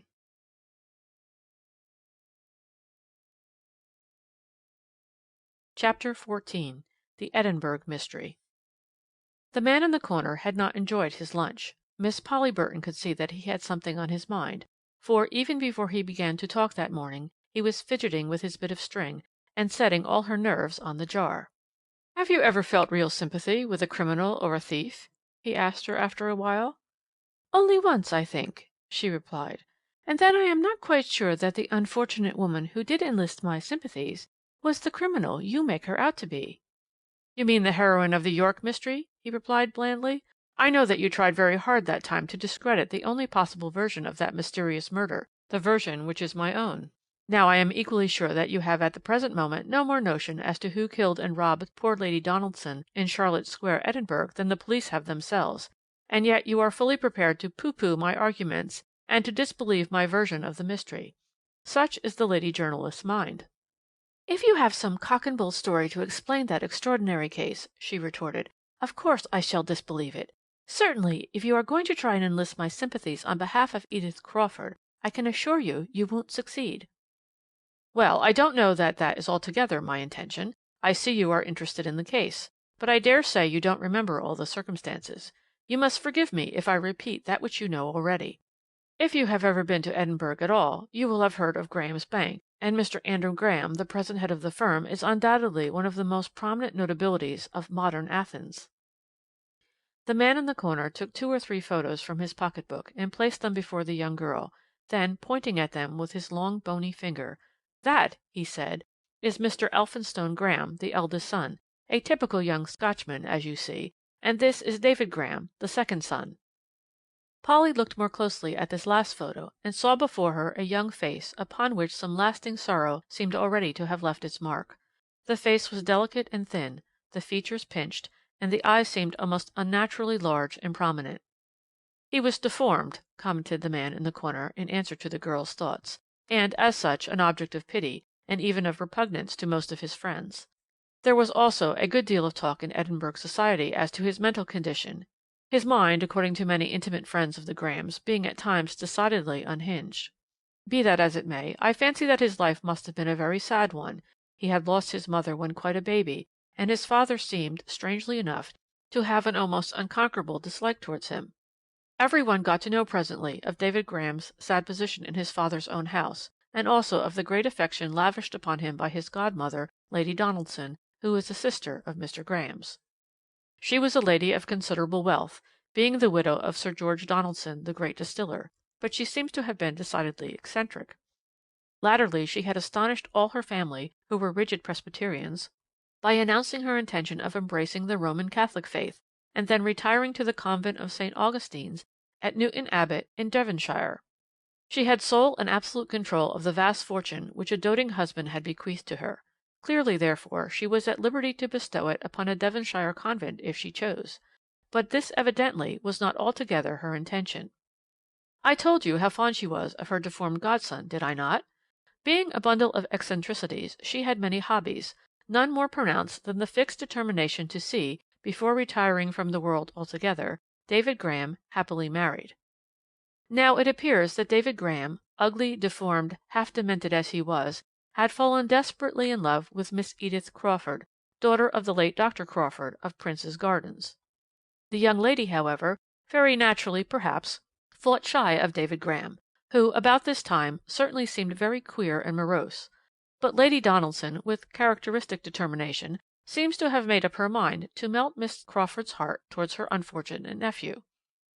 On October the 2nd last, at a family party given by Mr. Graham in his fine mansion in Charlotte Square, Lady Donaldson openly announced her intention of making over, by deed of gift, to her nephew, David Graham, certain property, money, and shares amounting in total value to the sum of £100,000, and also her magnificent diamonds, which were worth £50,000, for the use of said David's wife. Keith McFinley, a lawyer of Princes Street, received the next day instructions for drawing up the necessary deed of gift, which she pledged herself to sign the day of her godson's wedding. A week later the Scotsman contained the following paragraph: "A marriage is arranged and will shortly take place between David, younger son of Andrew Graham, Esquire, of Charlotte Square, Edinburgh, and Dochnakirk, Perthshire, and Edith Lillian, only surviving daughter of the late Dr. Kenneth Crawford, of Prince's Gardens." In Edinburgh society comments were loud and various upon the forthcoming marriage, and, on the whole, these comments were far from complimentary to the families concerned. I do not think that the Scotch are a particularly sentimental race, but there was such obvious buying, selling, and bargaining about this marriage that Scottish chivalry rose in revolt at the thought. Against that, the three people most concerned seemed perfectly satisfied. David Graham was positively transformed, his moroseness was gone from him, he lost his queer ways and wild manners, and became gentle and affectionate in the midst of this great and unexpected happiness. Miss Edith Crawford ordered her trousseau, and talked of the diamonds to her friends, and Lady Donaldson was only waiting for the consummation of this marriage, her heart's desire, before she finally retired from the world, at peace with it and with herself. The deed of gift was ready for signature on the wedding day, which was fixed for November 7th, and Lady Donaldson took up her abode temporarily in her brother's house in Charlotte Square. Mr. Graham gave a large ball on October 23rd. Special interest is attached to this ball, from the fact that for this occasion Lady Donaldson insisted that David's future wife should wear the magnificent diamonds which were soon to become hers. They were, it seems, superb, and became Miss Crawford's stately beauty to perfection. The ball was a brilliant success, the last guests leaving at 4 a.m. The next day it was the universal topic of conversation, and the day after that, when Edinburgh unfolded the late editions of its morning papers, it learned with horror and dismay that Lady Donaldson had been found murdered in her room, and that the celebrated diamonds had been stolen. Hardly had the beautiful little city, however, recovered from this awful shock, than its newspapers had another thrilling sensation ready for their readers. Already all Scotch and English papers had mysteriously hinted at startling information obtained by the Procurator Fiscal, and at an impending sensational arrest.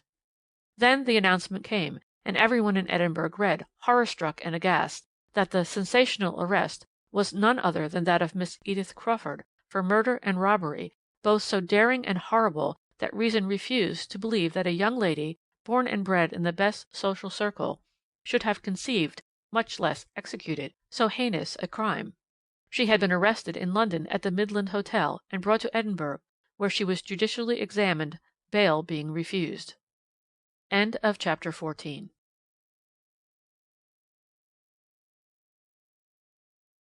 Chapter 15.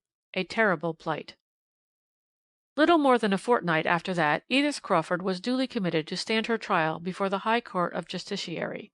She had pleaded not guilty at the pleading diet, and her defence was entrusted to Sir James Fenwick, one of the most eminent advocates at the criminal bar. Strange to say, continued the man in the corner after a while, public opinion from the first went dead against the accused. The public is absolutely like a child, perfectly irresponsible and wholly illogical. It argued that since Miss Crawford had already been ready to contract a marriage with a half-demented, deformed creature for the sake of his £100,000, she must have been equally ready to murder and rob an old lady for the sake of £50,000 worth of jewellery without the encumbrance of so undesirable a husband. Perhaps the great sympathy aroused in the popular mind for David Graham had much to do with this ill feeling against the accused. David Graham had, by this cruel and dastardly murder, lost the best, if not the only friend he possessed. He had also lost at one fell swoop the large fortune which Lady Donaldson had been about to assign to him. The deed of the gift had never been signed, and the old lady's vast wealth, instead of enriching her favourite nephew, was distributed, since she had made no will, amongst her heirs at law. And now, to crown this long chapter of sorrow, David Graham saw the girl he loved accused of the awful crime which had robbed him of friend and fortune. It was therefore with an unmistakable thrill of righteous satisfaction that Edinburgh society saw this mercenary girl in so terrible a plight.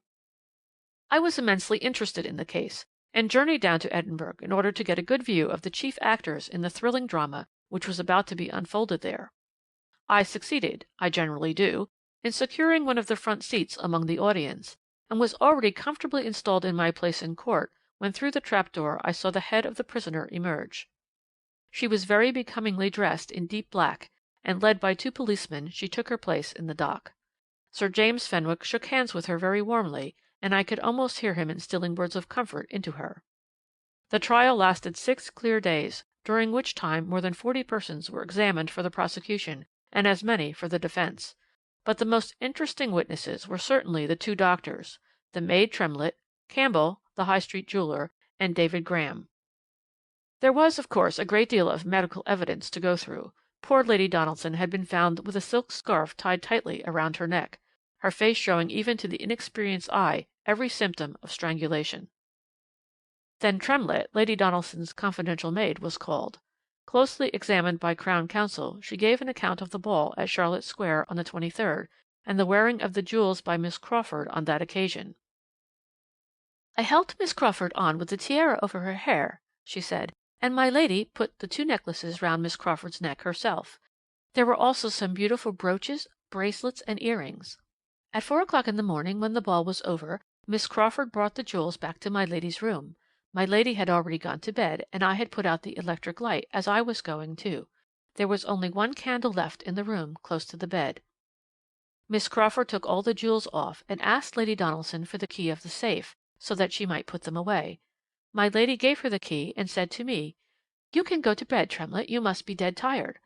I was glad to go, for I could hardly stand up, I was so tired. I said 'Good night' to my lady, and also to Miss Crawford, who was busy putting the jewels away. As I was going out of the room, I heard Lady Donaldson saying, 'Have you managed it, my dear?' Miss Crawford said, 'I have put everything away very nicely.'" In answer to Sir James Fenwick, Tremlett said that Lady Donaldson always carried the key of her jewellery safe on a ribbon round her neck, and had done so the whole day preceding her death. "On the night of the 24th," she continued, "Lady Donaldson seemed rather tired, and went up to her room directly after dinner, and while the family were still sitting in the dining room. She made me dress her hair, then she slipped on her dressing gown and sat in the armchair with a book. She told me that she then felt strangely uncomfortable and nervous, and could not account for it. However, she did not want me to sit with her, so I thought that the best thing I could do was to tell Mr. David Graham that her ladyship did not seem very cheerful. Her ladyship was so fond of Mr. David, it always made her happy to have him with her. I then went to my room, and at 8:30 Mr. David called me. He said, 'Your mistress does seem a little restless to-night. If I were you, I would just go and listen at her door in about an hour's time, and if she has not gone to bed, I would go in and stay with her until she has.' At about 10 o'clock I did as Mr. David suggested, and listened at her ladyship's door. However, all was quiet in the room, and thinking her ladyship had gone to sleep, I went back to bed. The next morning at 8 o'clock, when I took my mistress's cup of tea, I saw her lying on the floor, her poor dear face all purple and distorted. I screamed, and the other servants came rushing along. Then Mr. Graham had the door locked, and sent for the doctor and the police. The poor woman seemed to find it very difficult not to break down. She was closely questioned by Sir James Fenwick, but had nothing further to say. She had last seen her mistress alive at 8 o'clock on the evening of the 24th. "And when you listened at her door at 10 o'clock," asked Sir James, "did you try to open it?" "I did, but it was locked," she replied. "Did Lady Donaldson always lock her bedroom at night?"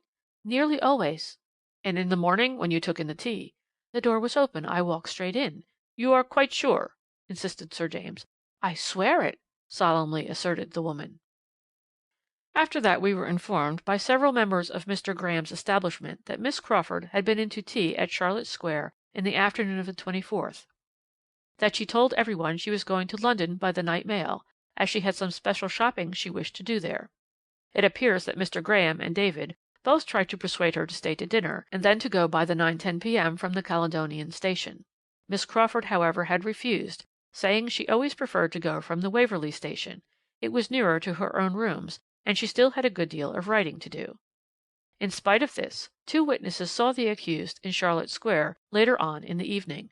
She was carrying a bag which seemed heavy, and was walking towards the Caledonian Railway Station. But the most thrilling moment in that sensational trial was reached on the second day, when David Graham, looking wretchedly ill, unkempt and haggard, stepped into the witness box. A murmur of sympathy went round the audience at the sight of him, who was the second, perhaps most deeply stricken victim of the Charlotte Square tragedy.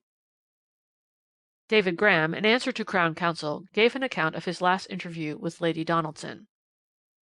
"Tremlett had told me that she seemed anxious and upset, and I went to have a chat with her.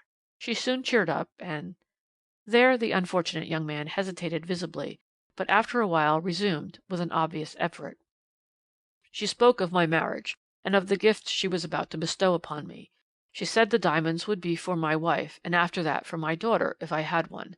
She also complained that Mr. McFinley had been so punctilious about preparing the deed of gift, and that it was a great pity the £100,000 could not pass from her hands to mine without so much fuss. I stayed talking with her for about half an hour, then I left her, as she seemed ready to go to bed, but I told her maid to listen at the door in about an hour's time." There was a deep silence in the court for several moments, a silence which to me seemed almost electrical. It was as if, some time before it was uttered, the next question put by Crown Counsel to the witness had hovered in the air. "You were engaged to Miss Edith Crawford at one time, were you not?" One felt, rather than heard, the almost inaudible "yes," which escaped from David Graham's compressed lips. "Under what circumstances was that engagement broken off?" Sir James Fenwick had already risen in protest, but David Graham had been the first to speak. "I do not think that I need answer that question." "I will put it in a different form, then," said Crown Counsel urbanely, "one to which my learned friend cannot possibly take exception. Did you, or did you not, on October 27th, receive a letter from the accused, in which she desired to be released from her promise of marriage to you?" Again David Graham would have refused to answer, and he certainly gave no audible reply to the learned counsel's question, but every one in the audience there present, aye, every member of the jury and of the bar, read upon David Graham's pale countenance and large sorrowful eyes that ominous "yes" which had failed to reach his trembling lips. End of chapter 15.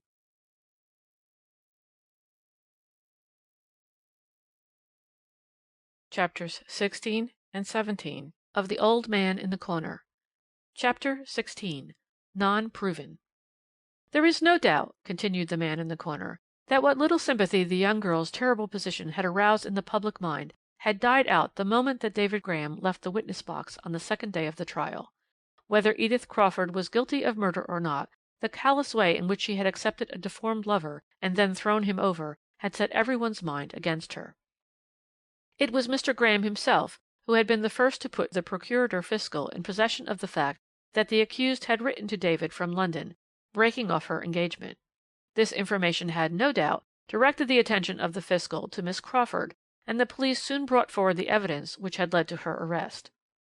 We had a final sensation on the third day, when Mr. Campbell, jeweller of High Street, gave his evidence.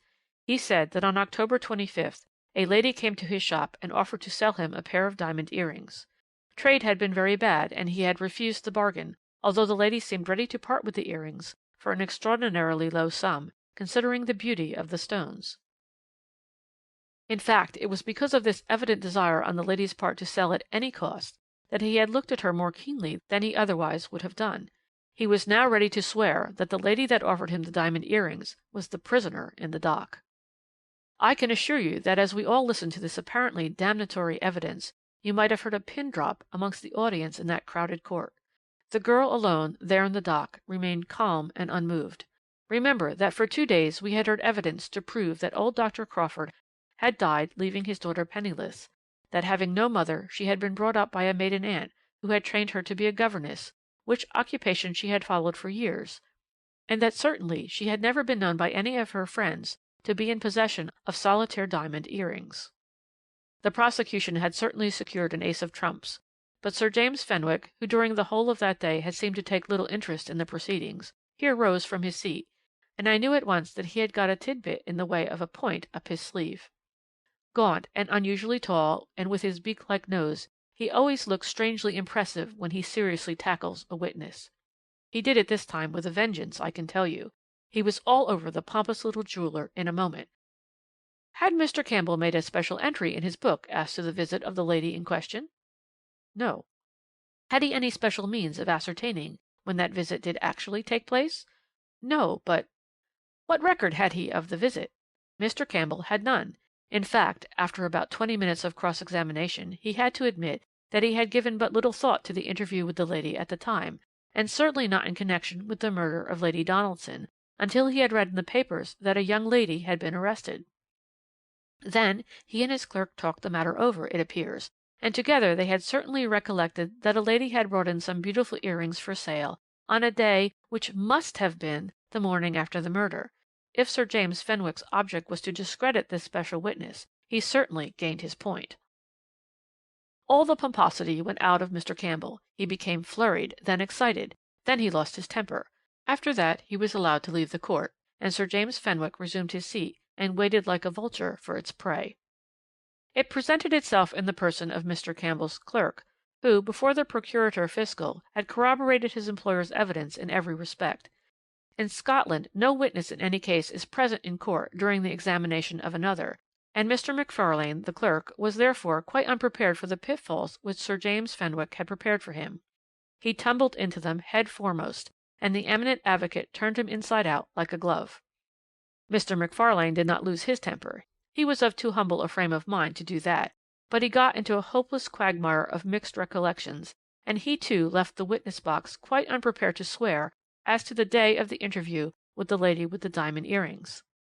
I dare say, mind you, continued the man in the corner with a chuckle, that to most people present Sir James Fenwick's cross-questioning seemed completely irrelevant.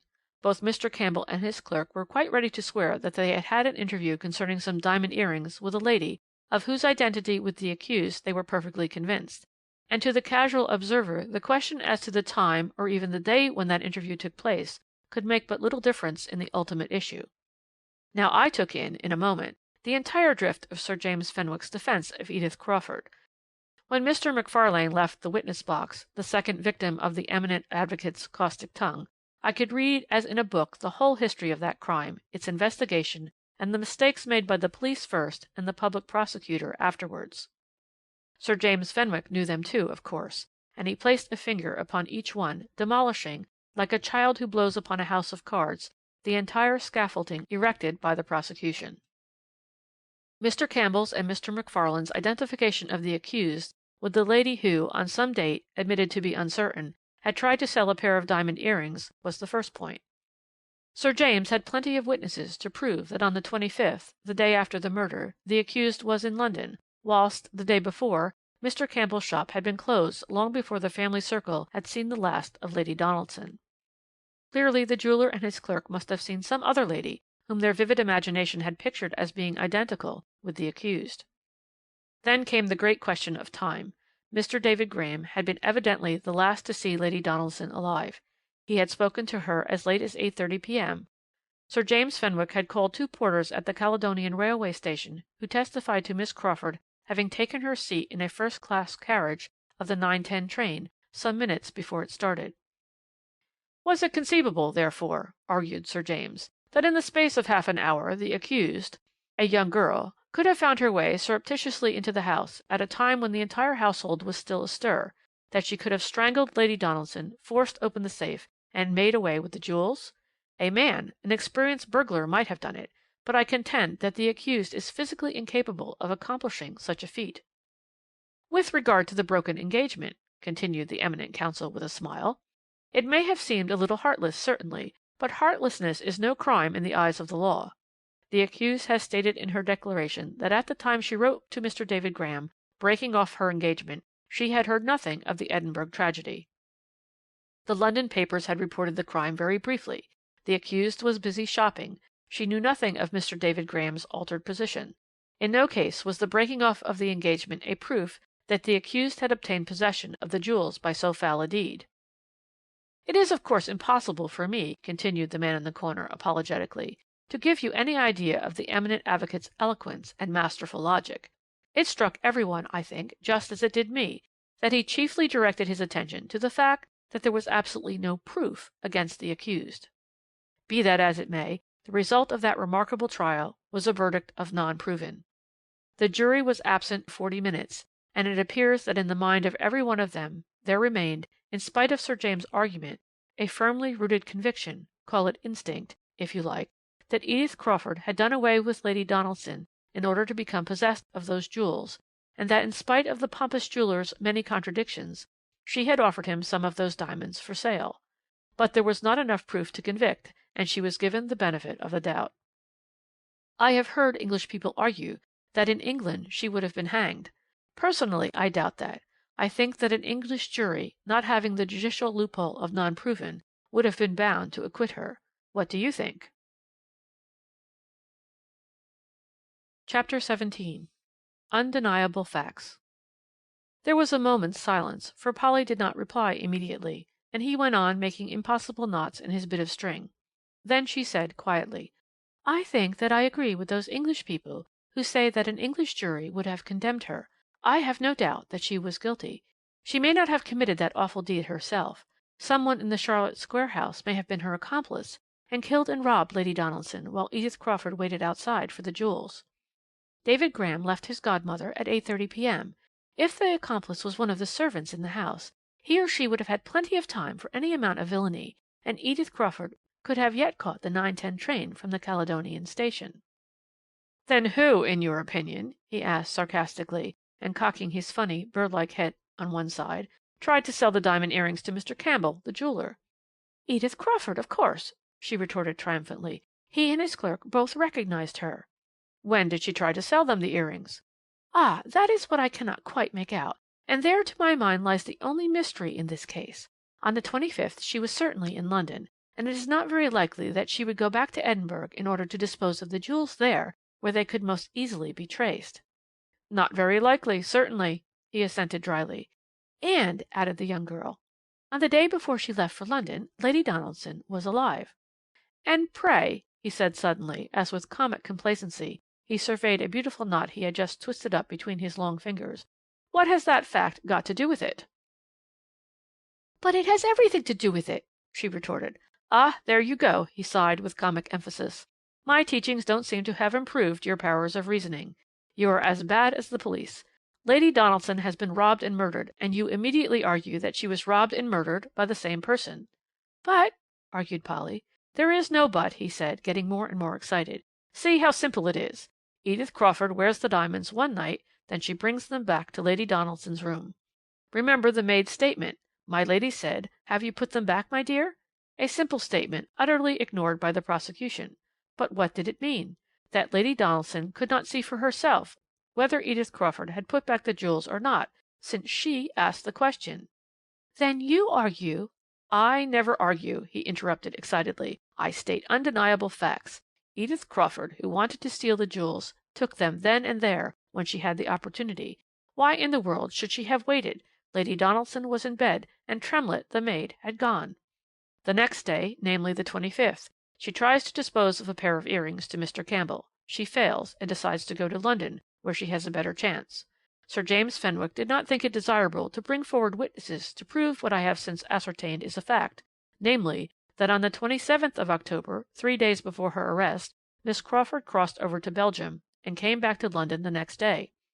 In Belgium, no doubt, Lady Donaldson's diamonds, taken out of their settings, calmly repose at this moment, while the money derived from their sale is safely deposited in a Belgian bank.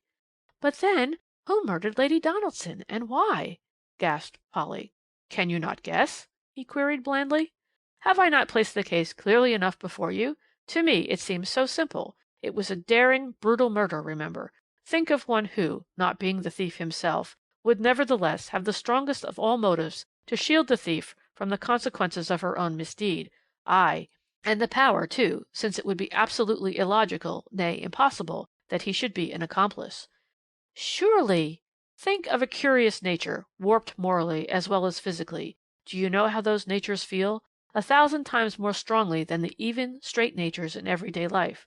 Then think of such a nature brought face to face with this awful problem.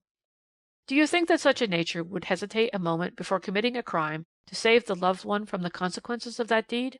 Mind you, I don't assert for a moment that David Graham had any intention of murdering Lady Donaldson. Tremlett tells him that she seemed strangely upset.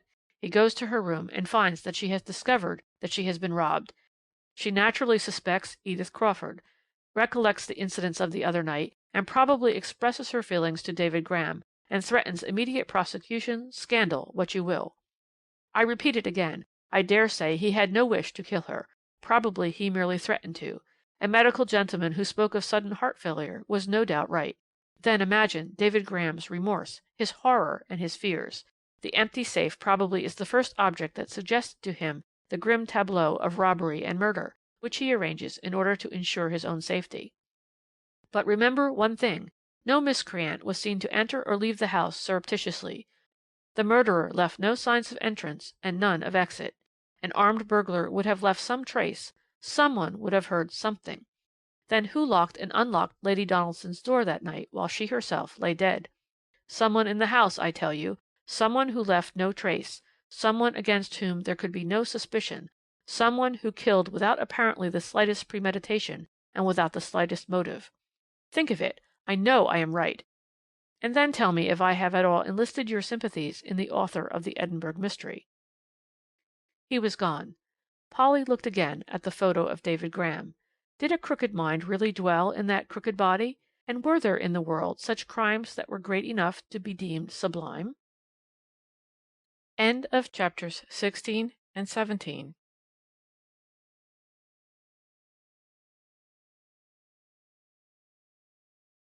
Chapter 18. The Theft at the English Provident Bank. "That question of motive is a very difficult and complicated one at times," said the man in the corner, leisurely pulling off a huge pair of flaming dogskin gloves from his meagre fingers. "I have known experienced criminal investigators declare, as an infallible axiom, that to find the person interested in the committal of the crime is to find the criminal. Well, that may be so in most cases, but my experience has proved to me that there is one factor in this world of ours which is the mainspring of human actions, and that factor is human passions. For good or evil, passions rule this poor humanity of ours. Remember, there are the women. French detectives, who are acknowledged masters in their craft, never proceed till they have discovered the feminine element in a crime, whether in theft, murder, or fraud. According to their theory, there is always a woman. Perhaps the reason why the Phillimore Terrace robbery was never brought home to its perpetrators is because there was no woman in any way connected with it, and I am quite sure, on the other hand, that the reason why the thief at the English Provident Bank is still unpunished is because a clever woman has escaped the eyes of our police force." He had spoken at great length and very dictatorially. Miss Polly Burton did not venture to contradict him, knowing by now that whenever he was irritable he was invariably rude, and then she had the worst of it. "When I am old," he resumed, "and have nothing more to do, I think I shall take professionally to the police force. They have much to learn." Could anything be more ludicrous than the self-satisfaction, the abnormal conceit of this remark, made by that shrivelled piece of mankind in a nervous, hesitating tone of voice? Polly made no comment, but drew from her pocket a beautiful piece of string, and knowing his custom of nodding such an article while unravelling his mysteries, she handed it across the table to him. She positively thought that he blushed. "As an adjunct to thought," she said, moved by a conciliatory spirit. He looked at the invaluable toy which the young girl had tantalizingly placed close to his hand. Then he forced himself to look all around the coffee room, at Polly, at the waitresses, at the piles of pallid buns upon the counter, but involuntarily his mild blue eyes wandered back lovingly to the long piece of string, on which his playful imagination no doubt already saw a series of knots which would be equally tantalizing to tie and to untie. "Tell me about the theft at the English Provident Bank," suggested Polly condescendingly. He looked at her as if she had proposed some mysterious complicity in an unheard of crime. Finally his lean fingers sought the end of the piece of string and drew it towards him. His face brightened up in a moment. "There was an element of tragedy in that particular robbery," he began after a few moments of beautified nodding. "Altogether different to that connected with most crimes. A tragedy which, as far as I am concerned, would seal my lips for ever and forbid them to utter a word which might lead the police on the right track." "Your lips," suggested Polly sarcastically, "are, as far as I can see, usually sealed before our long-suffering, incompetent police, and—" "And you should be the last to grumble at this," he quietly interrupted, "for you have spent some very pleasant half hours already listening to what you have termed my cock and bull stories." You know the English Provident Bank, of course, in Oxford Street. There were plenty of sketches of it at the time in the illustrated papers. Here is a photo of the outside. I took it myself some time ago, and only wish I had been cheeky or lucky enough to get a snapshot of the interior. But you see that the office has a separate entrance from the rest of the house, which was, and still is, as is usual in such cases, inhabited by the manager and his family. Mr. Ireland was the manager then. It was less than 6 months ago. He lived over the bank with his wife and family, consisting of a son, who was clerk in the business, and 2 or 3 younger children. The house is really smaller than it looks on this photo, for it has no depth, and only one set of rooms on each floor looking out into the street, the back of the house being nothing but the staircase. Mr. Ireland and his family, therefore, occupied the whole of it. As for the business premises, they were, and in fact are, of the usual pattern, an office with its rows of desks, clerks and cashiers, and beyond, through a glass door, the manager's private room, with the ponderous safe and desk, and so on. The private room has a door into the hall of the house, so that the manager is not obliged to go out into the street in order to go to business. There are no living rooms on the ground floor, and the house has no basement. I am obliged to put all these architectural details before you, though they may sound rather dry and uninteresting, but they are really necessary in order to make my argument clear. At night, of course, the bank premises are barred and bolted against the street, and as an additional precaution there is always a night watchman in the office. As I mentioned before, there is only a glass door between the office and the manager's private room. This, of course, accounted for the fact that the night watchman heard all that he did hear on that memorable night, and so helped further to entangle the thread of that impenetrable mystery. Mr. Ireland, as a rule, went into his office every morning a little before 10 o'clock, but on that particular morning, for some reason which he never could or would explain, he went down before having his breakfast at about 9 o'clock. Mrs. Ireland stated subsequently that, not hearing him return, she sent the servant down to tell the master that breakfast was getting cold. The girl's shrieks were the first intimation that something alarming had occurred. Mrs. Ireland hastened downstairs. On reaching the hall she found the door of her husband's room open, and it was from there that the girl's shrieks proceeded. "The master, mum! The poor master! He is dead, mum! I'm sure he is dead!" accompanied by vigorous thumps against the glass partition, and not very measured language on the part of the watchman from the outer office, such as, "Why don't you open the door instead of making that row?" Mrs. Ireland is not the sort of woman who, under any circumstances, would lose her presence of mind. I think she proved that throughout the many trying circumstances connected with the investigation of the case. She gave only one glance at the room, and realized the situation. On the armchair, the head thrown back and eyes closed, lay Mr. Ireland, apparently in a dead faint. Some terrible shock must have very suddenly shattered his nervous system, and rendered him prostrate for the moment. What that shock had been, it was pretty easy to guess. The door of the safe was wide open, and Mr. Ireland had evidently tottered and fainted before some awful fact which the open safe had revealed to him. He had caught himself against a chair which lay on the floor, and then finally sunk unconscious into the armchair. "All this, which takes some time to describe," continued the man in the corner, "took, remember, only a second to pass like a flash through Mrs. Ireland's mind. She quickly turned the key of the glass door, which was on the inside, and with the help of James Fairbairn, the watchman, she carried her husband upstairs to his room, and immediately sent both for the police and for a doctor. As Mrs. Ireland had anticipated, her husband had received a severe mental shock which had completely prostrated him. The doctor prescribed absolute quiet, and forbade all worrying questions for the present. The patient was not a young man. The shock had been very severe.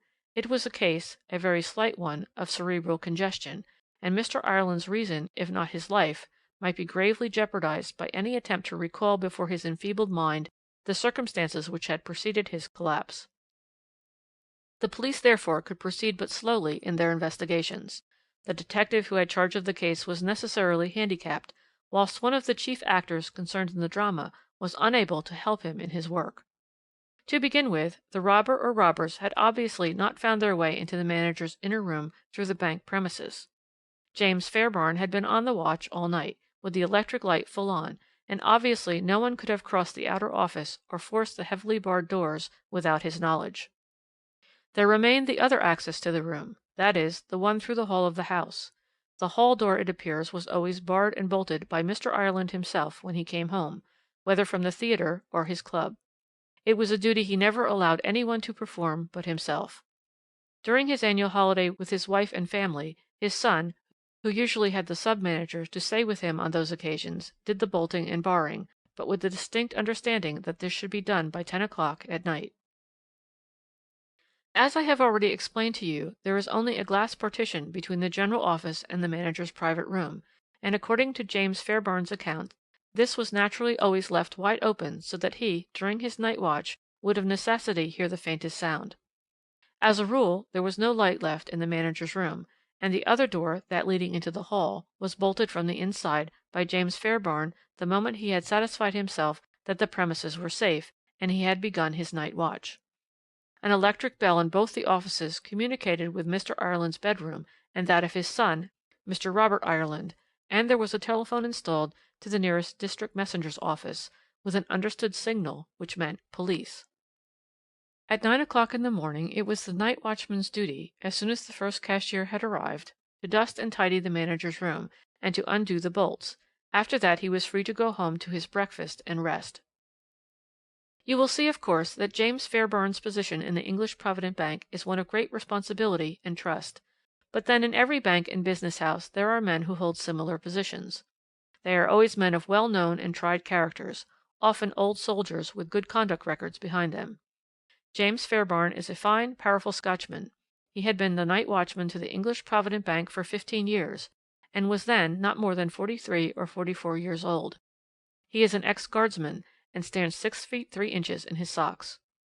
It was his evidence, of course, which was of such paramount importance, and which somehow or other managed, in spite of the utmost care exercised by the police, to become public property, and to cause the wildest excitement in banking and business circles.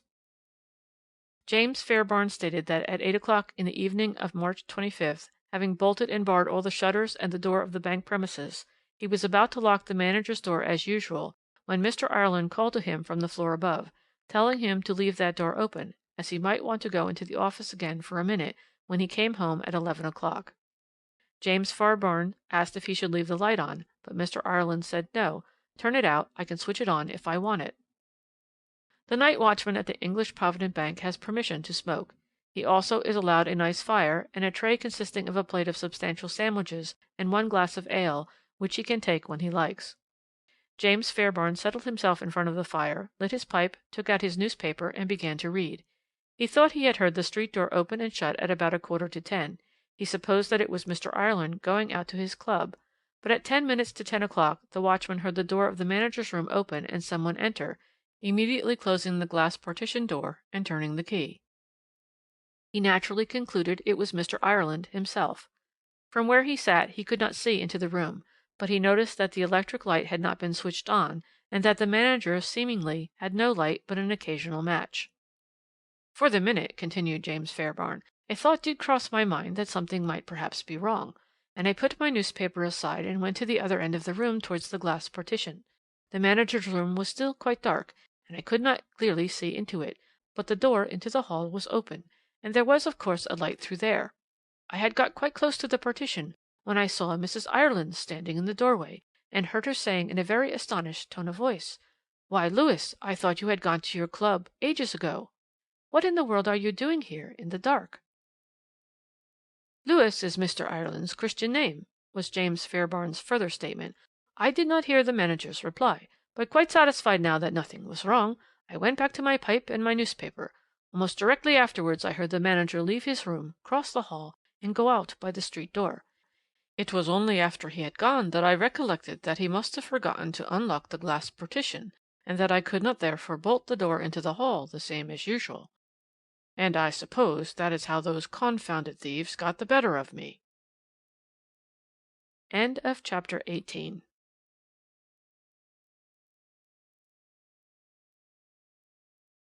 Chapters 19 and 20. Chapter 19. Conflicting Evidence. By the time the public had been able to think over James Fairbairn's evidence, a certain disquietude and unrest had begun to make itself felt both in the bank itself and among those of our detective force who had charge of the case. The newspapers spoke of the matter with very obvious caution, and warned all their readers to await the further development of this sad case. While the manager of the English Provident Bank lay in such a precarious condition of health, it was impossible to arrive at any definite knowledge as to what the thief had actually made away with. The chief cashier, however, estimated the loss at about £5,000 in gold and notes of the bank money. That was, of course, on the assumption that Mr. Ireland had no private money or valuables of his own in the safe. Mind you, at this point public sympathy was much stirred in favour of the poor man who lay ill, perhaps dying, and yet whom, strangely enough, suspicion had already slightly touched with its poisoned wing. Suspicion is a strong word, perhaps, to use at this point in the story. No one suspected anybody at present. James Fairbairn had told his story, and had vowed that some thief with false keys must have sneaked through the house into the inner office. Public excitement, you will remember, lost nothing by waiting. Hardly had we all had time to wonder over the night watchman's singular evidence, and, pending further and fuller detail, to check our growing sympathy for the man who was ill, then the sensational side of this mysterious case culminated in one extraordinary, absolutely unexpected fact. Mrs. Ireland, after a 24 hours' untiring watch beside her husband's sick-bed, had at last been approached by the detective, and been asked to reply to a few simple questions, and thus help to throw some light on the mystery which had caused Mr. Ireland's illness and her own consequent anxiety. She professed herself quite ready to reply to any questions put to her, and she literally astounded both inspector and detective when she firmly and emphatically declared that James Fairbairn must have been dreaming or asleep when he thought he saw her in the doorway at 10 o'clock that night, and fancied he heard her voice. She may or may not have been down in the hall at that particular hour, for she usually ran down herself to see if the last post had brought any letters, but most certainly she had neither seen nor spoken to Mr. Ireland at that hour, for Mr. Ireland had gone out an hour before, she herself having seen him to the front door. Never for a moment did she swerve from this extraordinary statement. She spoke to James Fairbairn in the presence of the detective, and told him he must absolutely have been mistaken, that she had not seen Mr. Ireland, and that she had not spoken to him. One other person was questioned by the police, and that was Mr. Robert Ireland, the manager's eldest son. It was presumed that he would know something of his father's affairs, the idea having now taken firm hold of the detective's mind that perhaps grave financial difficulties had tempted the unfortunate manager to appropriate some of the firm's money. Mr. Robert Ireland, however, could not say very much. His father did not confide in him to the extent of telling him all his private affairs, but money never seemed scarce at home, certainly, and Mr. Ireland had, to his son's knowledge, not a single extravagant habit. He himself had been dining out with a friend on that memorable evening, and had gone on with him to the Oxford Music Hall. He met his father on the doorstep of the bank at about 11:30 p.m., and they went in together. There certainly was nothing remarkable about Mr. Ireland then, his son averred. He appeared in no way excited, and bade his son good night quite cheerfully. There was the extraordinary, the remarkable hitch, continued the man in the corner, waxing more and more excited every moment. The public, who is at times very dense, saw it clearly nevertheless. Of course, everyone at once jumped to the natural conclusion that Mrs. Ireland was telling a lie. A noble lie, a self-sacrificing lie, a lie endowed with all the virtues, if you like, but still a lie. She was trying to save her husband, and was going the wrong way to work. James Fairbairn, after all, could not have dreamt quite all that he declared he had seen and heard. No one suspected James Fairbairn. There was no occasion to do that. To begin with, he was a great heavy Scotchman with obviously no powers of invention, such as Mrs. Ireland's strange assertion credited him with. Moreover, the theft of the banknotes could not have been of the slightest use to him. But remember, there was the hitch. Without it, the public mind would already have condemned the sick man upstairs, without hope of rehabilitation. This fact struck everyone. Granting that Mr. Ireland had gone into his office at 10 minutes to 10 o'clock at night for the purpose of extracting £5,000 worth of notes and gold from the bank safe, whilst giving the theft the appearance of a night burglary, granting that he was disturbed in his nefarious project by his wife, who, failing to persuade him to make restitution, took his side boldly, and very clumsily attempted to rescue him out of his difficult position, why should he, at 9 o'clock the following morning, fall in a dead faint and get cerebral congestion at sight of a defalcation he knew had occurred? One might simulate a fainting fit, but no one can assume a high temperature and a congestion, which the most ordinary practitioner who happened to be called in would soon see were non-existent. Mr. Ireland, according to James Fairbairn's evidence, must have gone out soon after the theft, come in again with his son an hour and a half later, talked to him, gone quietly to bed, and waited for 9 hours before he fell ill at the sight of his own crime. It was not logical, you will admit. Unfortunately, the poor man himself was unable to give any explanation of the night's tragic adventures. He was still very weak, and though under strong suspicion, he was left, by the doctor's orders, in absolute ignorance of the heavy charges which were gradually accumulating against him. He had made many anxious inquiries from all who had access to his bedside as to the result of the investigation, and the probable speedy capture of the burglars, but every one had strict orders to inform him merely that the police so far had no clue of any kind. You will admit, as every one did, that there was something very pathetic about the unfortunate man's position, so helpless to defend himself, if defence there was, against so much overwhelming evidence. That is why I think public sympathy remained with him. Still, it was terrible to think of his wife, presumably knowing him to be guilty, and anxiously waiting, whilst dreading the moment when, restored to health, he would have to face the doubts, the suspicions, probably the open accusations, which were fast rising up around him. Chapter 20. An Alibi. It was close on 6 weeks before the doctor at last allowed his patient to attend to the grave business which had prostrated him for so long. In the meantime, among the many people who directly or indirectly were made to suffer in this mysterious affair, no one, I think, was more pitied and more genuinely sympathized with than Robert Ireland, the manager's eldest son. You remember that he had been clerk in the bank? Well, naturally, the moment suspicion began to fasten on his father, his position in the business became untenable. I think every one was very kind to him. Mr. Sutherland French, who was made acting manager during Mr. Lewis Ireland's regrettable absence, did everything in his power to show his goodwill and sympathy to the young man. But I don't think that he or anyone else was much astonished when, after Mrs. Ireland's extraordinary attitude in the case had become public property, he quietly intimated to the acting manager that he had determined to sever his connection with the bank. The best of recommendations was, of course, placed at his disposal, and it was finally understood that, as soon as his father was completely restored to health and would no longer require his presence in London, he would try to obtain employment somewhere abroad. He spoke of a new volunteer corps organized for military policing of the new colonies, and, truth to tell, no one could blame him that he should wish to leave far behind him all London banking connections. The son's attitude certainly did not tend to ameliorate the father's position. It was pretty evident that his own family had ceased to hope in the poor manager's innocence. And yet he was absolutely innocent.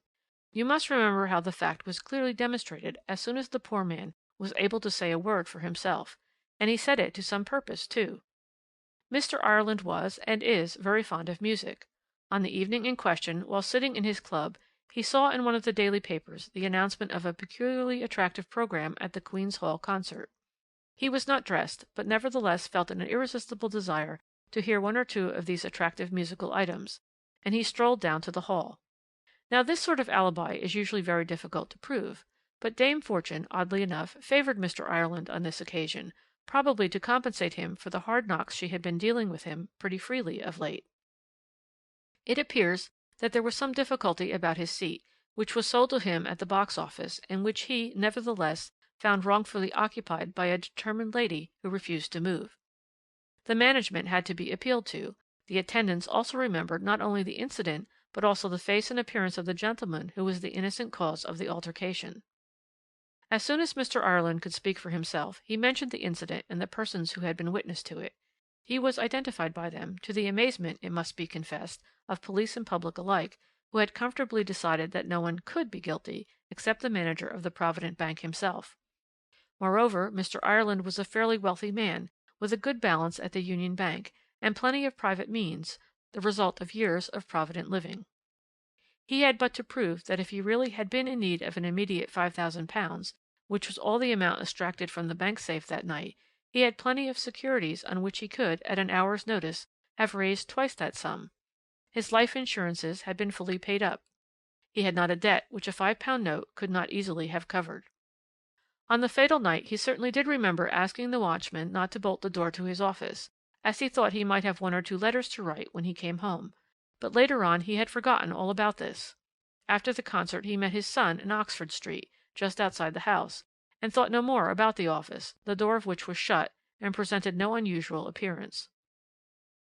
Mr. Ireland absolutely denied having been in his office at the hour when James Fairbairn positively asserted he heard Mrs. Ireland say in an astonished tone of voice, "Why, Lewis, what in the world are you doing here?" It became pretty clear, therefore, that James Fairbairn's view of the manager's wife had been a mere vision. Mr. Ireland gave up his position as manager of the English Provident. Both he and his wife felt no doubt that on the whole, perhaps, there had been too much talk, too much scandal connected with their name, to be altogether advantageous to the bank. Moreover, Mr. Ireland's health was not so good as it had been. He has a pretty house now at Sittingbourne, and amuses himself during his leisure hours with amateur horticulture, and I, who alone in London besides the persons directly connected with this mysterious affair, know the true solution of the enigma, often wonder how much of it is known to the ex-manager of the English Provident Bank. The man in the corner had been silent for some time.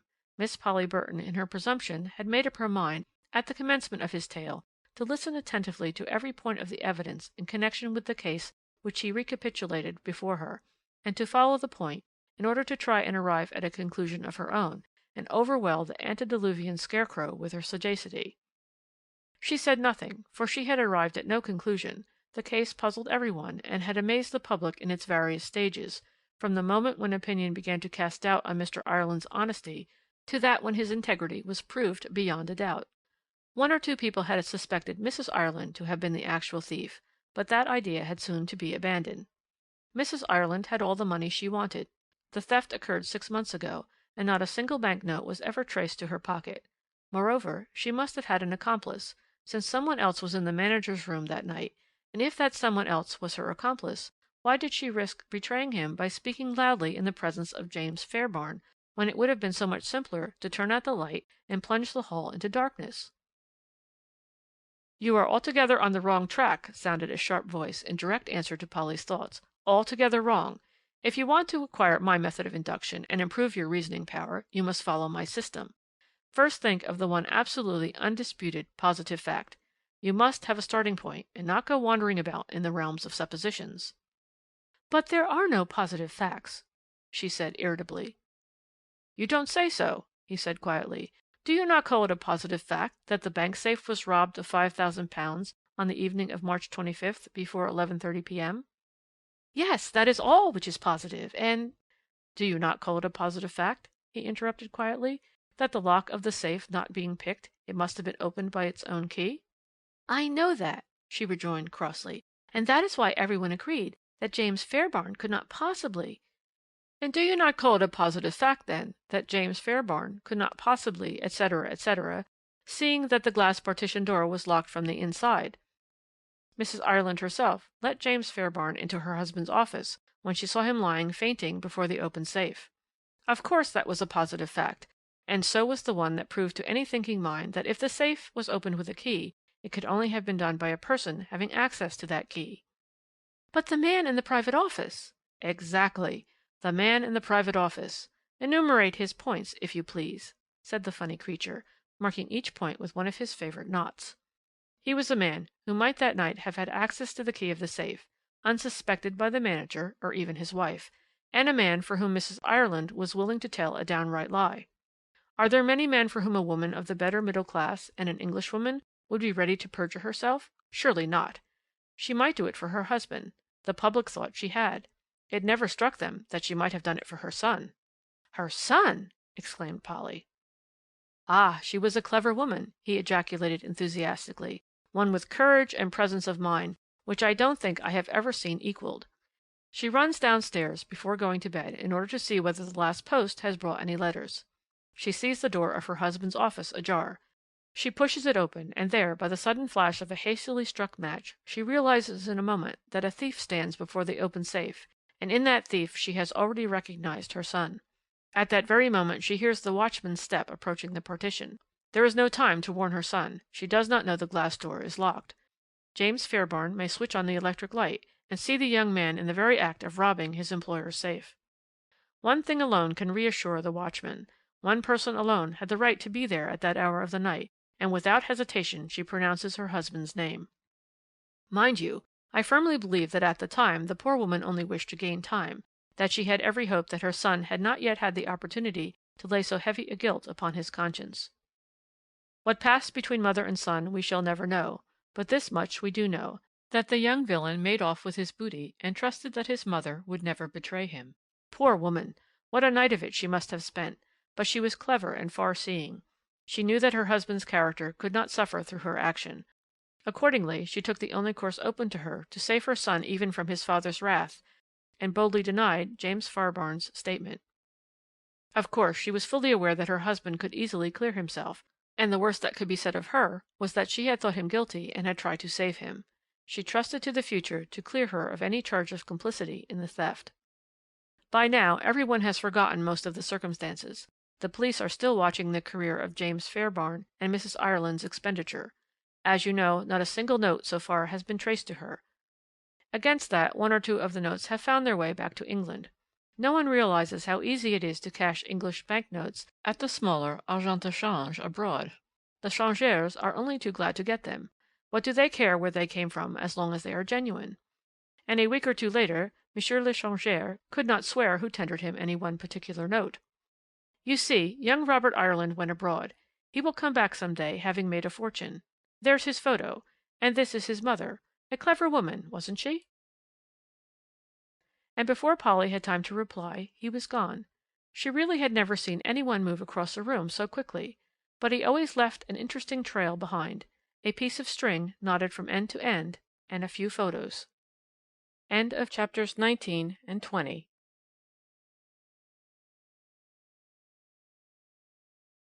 Chapters 21 and 22 of The Old Man in the Corner. Chapter 21. The Dublin Mystery. I always thought that the history of that forged will was about as interesting as any I had read, said the man in the corner that day. He had been silent for some time, and was meditatively sorting and looking through a packet of small photographs in his pocket-book. Polly guessed that some of these would presently be placed before her for inspection, and she had not long to wait. "That is old Brooks," he said, pointing to one of the photographs, "Millionaire Brooks, as he was called, and these are his two sons, Percival and Murray. It was a curious case, wasn't it? Personally, I don't wonder that the police were completely at sea. If a member of that highly estimable force happened to be as clever as the clever author of that forged will, we should have very few undetected crimes in this country." "That is why I always try to persuade you to give our poor ignorant police the benefit of your great insight and wisdom," said Polly with a smile. "I know," he said blandly, "you have been most kind in that way, but I am only an amateur.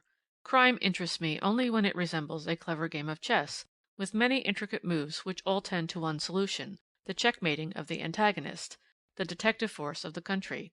Now confess that in the Dublin mystery, the clever police there were absolutely checkmated." "Absolutely." "Just as the public was. There were actually two crimes committed in one city which have completely baffled detection. The murder of Patrick Wethered, the lawyer, and the forged will of Millionaire Brooks.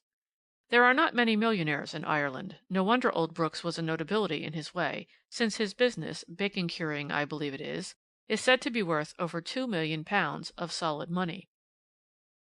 His younger son Mary was a refined, highly educated man, and was, moreover, the apple of his father's eye, as he was the spoilt darling of Dublin society. Good-looking, a splendid dancer, and a perfect rider, he was the acknowledged catch of the matrimonial market of Ireland, and many a very aristocratic house was opened hospitably to the favourite son of the millionaire. Of course, Percival Brooks, the eldest son, would inherit the bulk of the old man's property, and also probably the larger share in the business.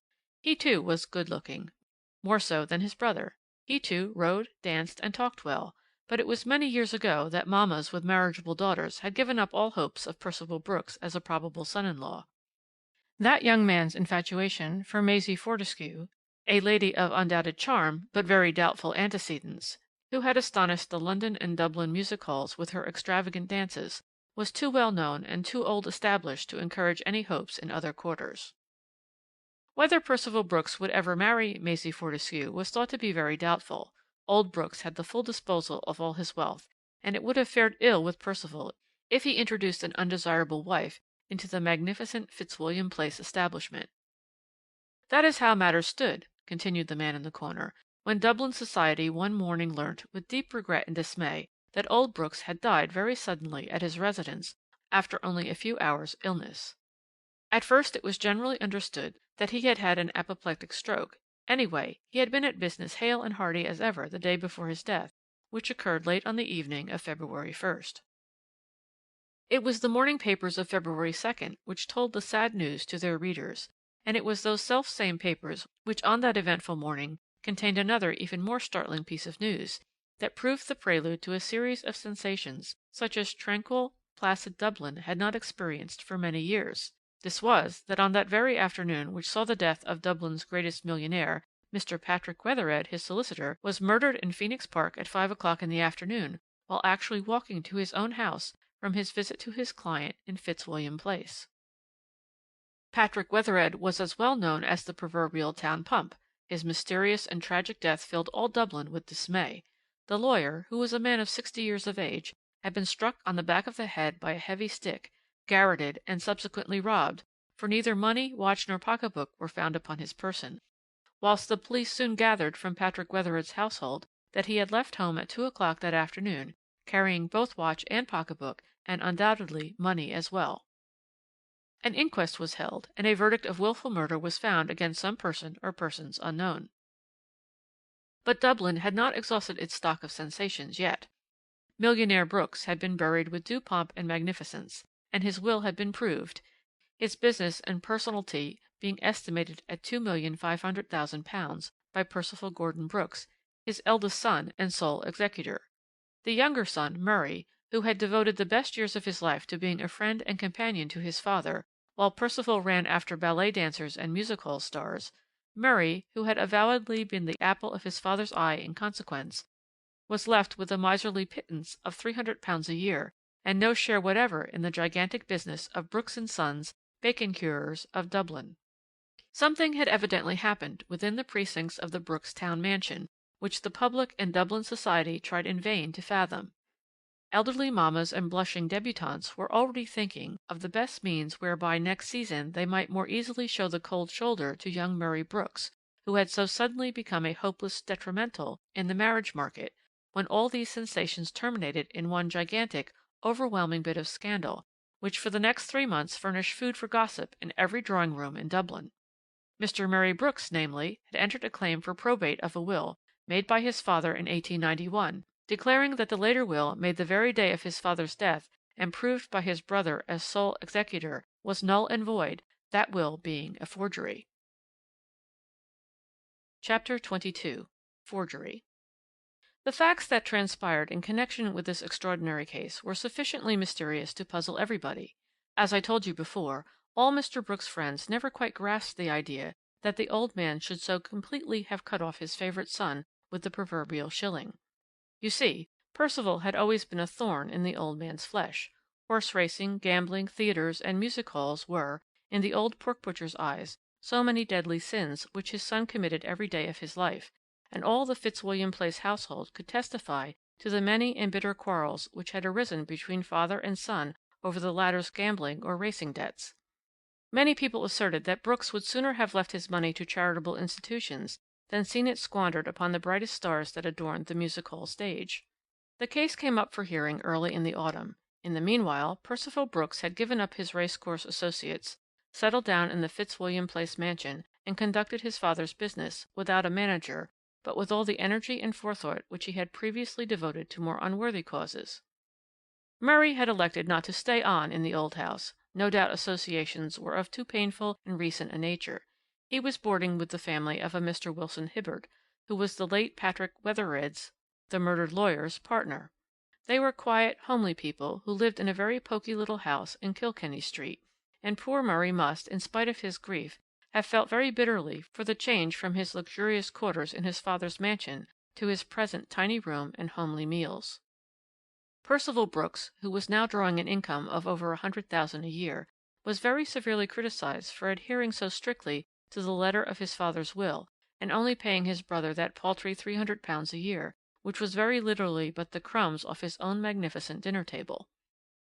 The issue of that contested will case was therefore awaited with eager interest. In the meanwhile the police, who at first seemed fairly loquacious on the subject of the murder of Mr. Patrick Wethered, suddenly became strangely reticent, and by their very reticence aroused a certain amount of uneasiness in the public mind, until one day the Irish Times published the following extraordinary enigmatic paragraph. We hear on authority, which cannot be questioned, that certain extraordinary developments are expected in connection with the brutal murder of our distinguished townsman, Mr. Wethered. The police, in fact, are vainly trying to keep it secret that they hold a clue which is as important as it is sensational, and that they only await the impending issue of a well-known litigation in the probate court to effect an arrest. The Dublin public flocked to the court to hear the arguments in the great will case. I myself journeyed down to Dublin. As soon as I succeeded in fighting my way to the densely crowded court, I took stock of the various actors in the drama, which I as a spectator was prepared to enjoy. There were Percival Brooks and Murray his brother, the two litigants, both good-looking and well-dressed, and both striving, by keeping up a running conversation with their lawyer, to appear unconcerned and confident of the issue. With Percival Brooks was Henry Oranmore, the eminent Irish K.C., whilst Walter Hibbert, a rising young barrister, the son of Wilson Hibbert, appeared for Murray. The will of which the latter claimed probate was one dated 1891, and had been made by Mr. Brooks during a severe illness which threatened to end his days. This will had been deposited in the hands of Messrs. Wethered and Hibbert, solicitors to the deceased, and by it Mr. Brooks left his personalty equally divided between his two sons, but had left his business entirely to his youngest son, with a charge of £2,000 a year upon it, payable to Percival. You see that Mary Brooks, therefore, had a very deep interest in that second will being found null and void. Old Mr. Hibbert had very ably instructed his son, and Walter Hibbert's opening speech was exceedingly clever.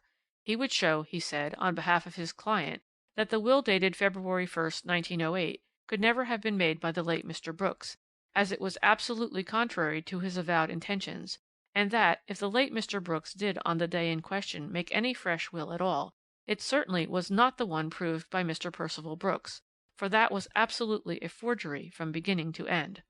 Mr. Walter Hibbert proposed to call several witnesses in support of both these points. On the other hand, Mr. Henry Oranmore, K.C., very ably and courteously replied that he too had several witnesses to prove that Mr. Brooks certainly did make a will on the day in question, and that, whatever his intentions may have been in the past, he must have modified them on the day of his death, for the will proved by Mr. Percival Brooks was found after his death under his pillow, duly signed and witnessed, and in every way legal. Then the battle began in sober earnest. There were a great many witnesses to be called on both sides, their evidence being of more or less importance, chiefly less. But the interest centred round the prosaic figure of John O'Neill, the butler at Fitzwilliam Place, who had been in Mr. Brooks' family for 30 years. "I was clearing away my breakfast things," said John, "when I heard the master's voice in the study close by. Oh my, he was that angry! I could hear the words disgrace, and villain, and liar, and ballet dancer, and one or two other ugly words as applied to some female lady, which I would not like to repeat. At first I did not take much notice, as I was quite used to hearing my poor dear master having words with Mr. Percival. So I went downstairs carrying my breakfast things, but I had just started cleaning my silver when the study bell goes ringing violently, and I hear Mr. Percival's voice shouting in the hall, 'John, quick! Send for Dr. Mulligan at once. Your master is not well. Send one of the men, and you come up and help me to get Mr. Brooks to bed.' I sent one of the grooms for the doctor," continued John, who seemed still affected by the recollection of his poor master, to whom he had evidently been very much attached, "and I went up to see Mr. Brooks. I found him lying on the study floor, his head supported in Mr. Percival's arms. 'My father has fallen in a faint,' said the young master. 'Help me to get him up to his room before Dr. Mulligan comes.' Mr. Percival looked very white and upset, which was only natural, and when we had got my poor master to bed, I asked if I should not go and break the news to Mr. Murray, who had gone to business an hour ago. However, before Mr. Percival had time to give me an order, the doctor came. I thought I had seen death plainly writ in my master's face, and when I showed the doctor out an hour later, and he told me that he would be back directly, I knew that the end was near. Mr. Brooks rang for me a minute or two later. He told me to send at once for Mr. Wethered, or else for Mr. Hibbert, if Mr. Wethered could not come. 'I haven't many hours to live, John,' he says to me. 'My heart is broke. The doctor says my heart is broke. A man shouldn't marry and have children, John, for they will sooner or later break his heart.' I was so upset I couldn't speak, but I sent round at once for Mr. Wethered, who came himself just about 3 o'clock that afternoon. After he had been with my master about an hour, I was called in, and Mr. Wethered said to me that Mr. Brooks wished me and one other of us servants to witness that he had signed a paper which was on a table by his bedside. I called Pat Mooney, the head footman, and before us both Mr. Brooks put his name at the bottom of that paper. Then Mr. Wethered gave me the pen and told me to write my name as a witness, and that Pat Mooney was to do the same. After that we were both told that we could go." The old butler went on to explain that he was present in his late master's room on the following day when the undertakers, who had come to lay the dead man out, found a paper underneath his pillow. John O'Neill, who recognized the paper as the one to which he had appended his signature the day before, took it to Mr. Percival and gave it into his hands. In answer to Mr. Walter Hibbert, John asserted positively that he took the paper from the undertaker's hand and went straight with it to Mr. Percival's room. "He was alone," said John. "I gave him the paper. He just glanced at it, and I thought he looked rather astonished, but he said nothing, and I at once left the room."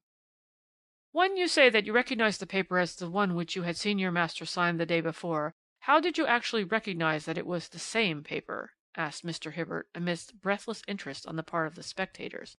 I narrowly observed the witness's face. "It looked exactly the same paper to me, sir," replied John, somewhat vaguely. "Did you look at the contents, then?" "No, sir, certainly not." "Had you done so the day before?" "No, sir, only at my master's signature." "Then you only thought by the outside look of the paper that it was the same?"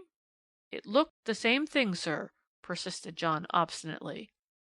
"You see," continued the man in the corner, leaning eagerly forward across the narrow marble table, "the contention of Murray Brooks' adviser was that Mr. Brooks, having made a will and hidden it, for some reason or other, under his pillow, that will had fallen, through the means related by John O'Neill, into the hands of Mr. Percival Brooks, who had destroyed it and substituted a forged one in its place, which adjudged the whole of Mr. Brooks' millions to himself.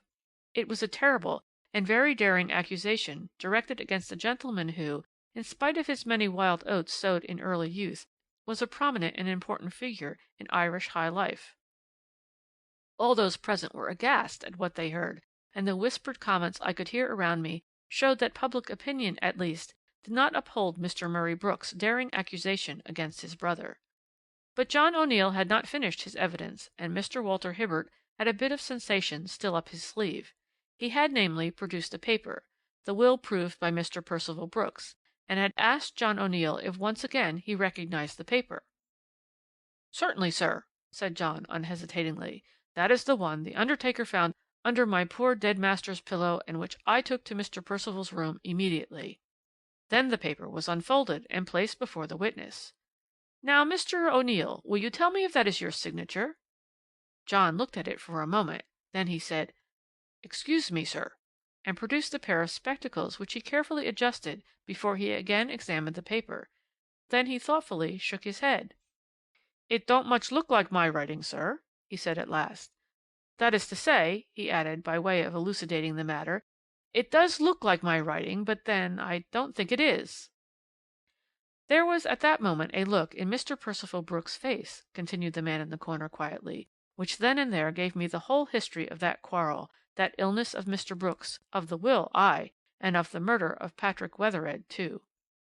All I wondered at was how every one of those learned counsel on both sides did not get the clue just the same as I did, but went on arguing, speechifying, cross-examining for nearly a week, until they arrived at the one conclusion which was inevitable from the very first, namely, that the will was a forgery, a gross, clumsy, idiotic forgery, since both John O'Neill and Pat Mooney, the two witnesses, absolutely repudiated the signatures as their own. The only successful bit of calligraphy the forger had done was the signature of old Mr. Brooks. It was a very curious fact, and one which undoubtedly aided the forger in accomplishing his work quickly, that Mr. Wethered the lawyer, having no doubt realized that Mr. Brooks had not many moments in life to spare, had not drawn up the usual engrossed, magnificent document dear to the lawyer heart, but had used for his client's will one of those regular printed forms which can be purchased at any stationer's. Mr. Percival Brooks, of course, flatly denied the serious allegation brought against him. He admitted that the butler had brought him the document the morning after his father's death, and that he, certainly, on glancing at it, had been very much astonished to see that that document was his father's will. Against that he declared that its contents did not astonish him in the slightest degree, that he himself knew of the testator's intentions, that he certainly thought his father had entrusted the will to the care of Mr. Wethered, who did all his business for him.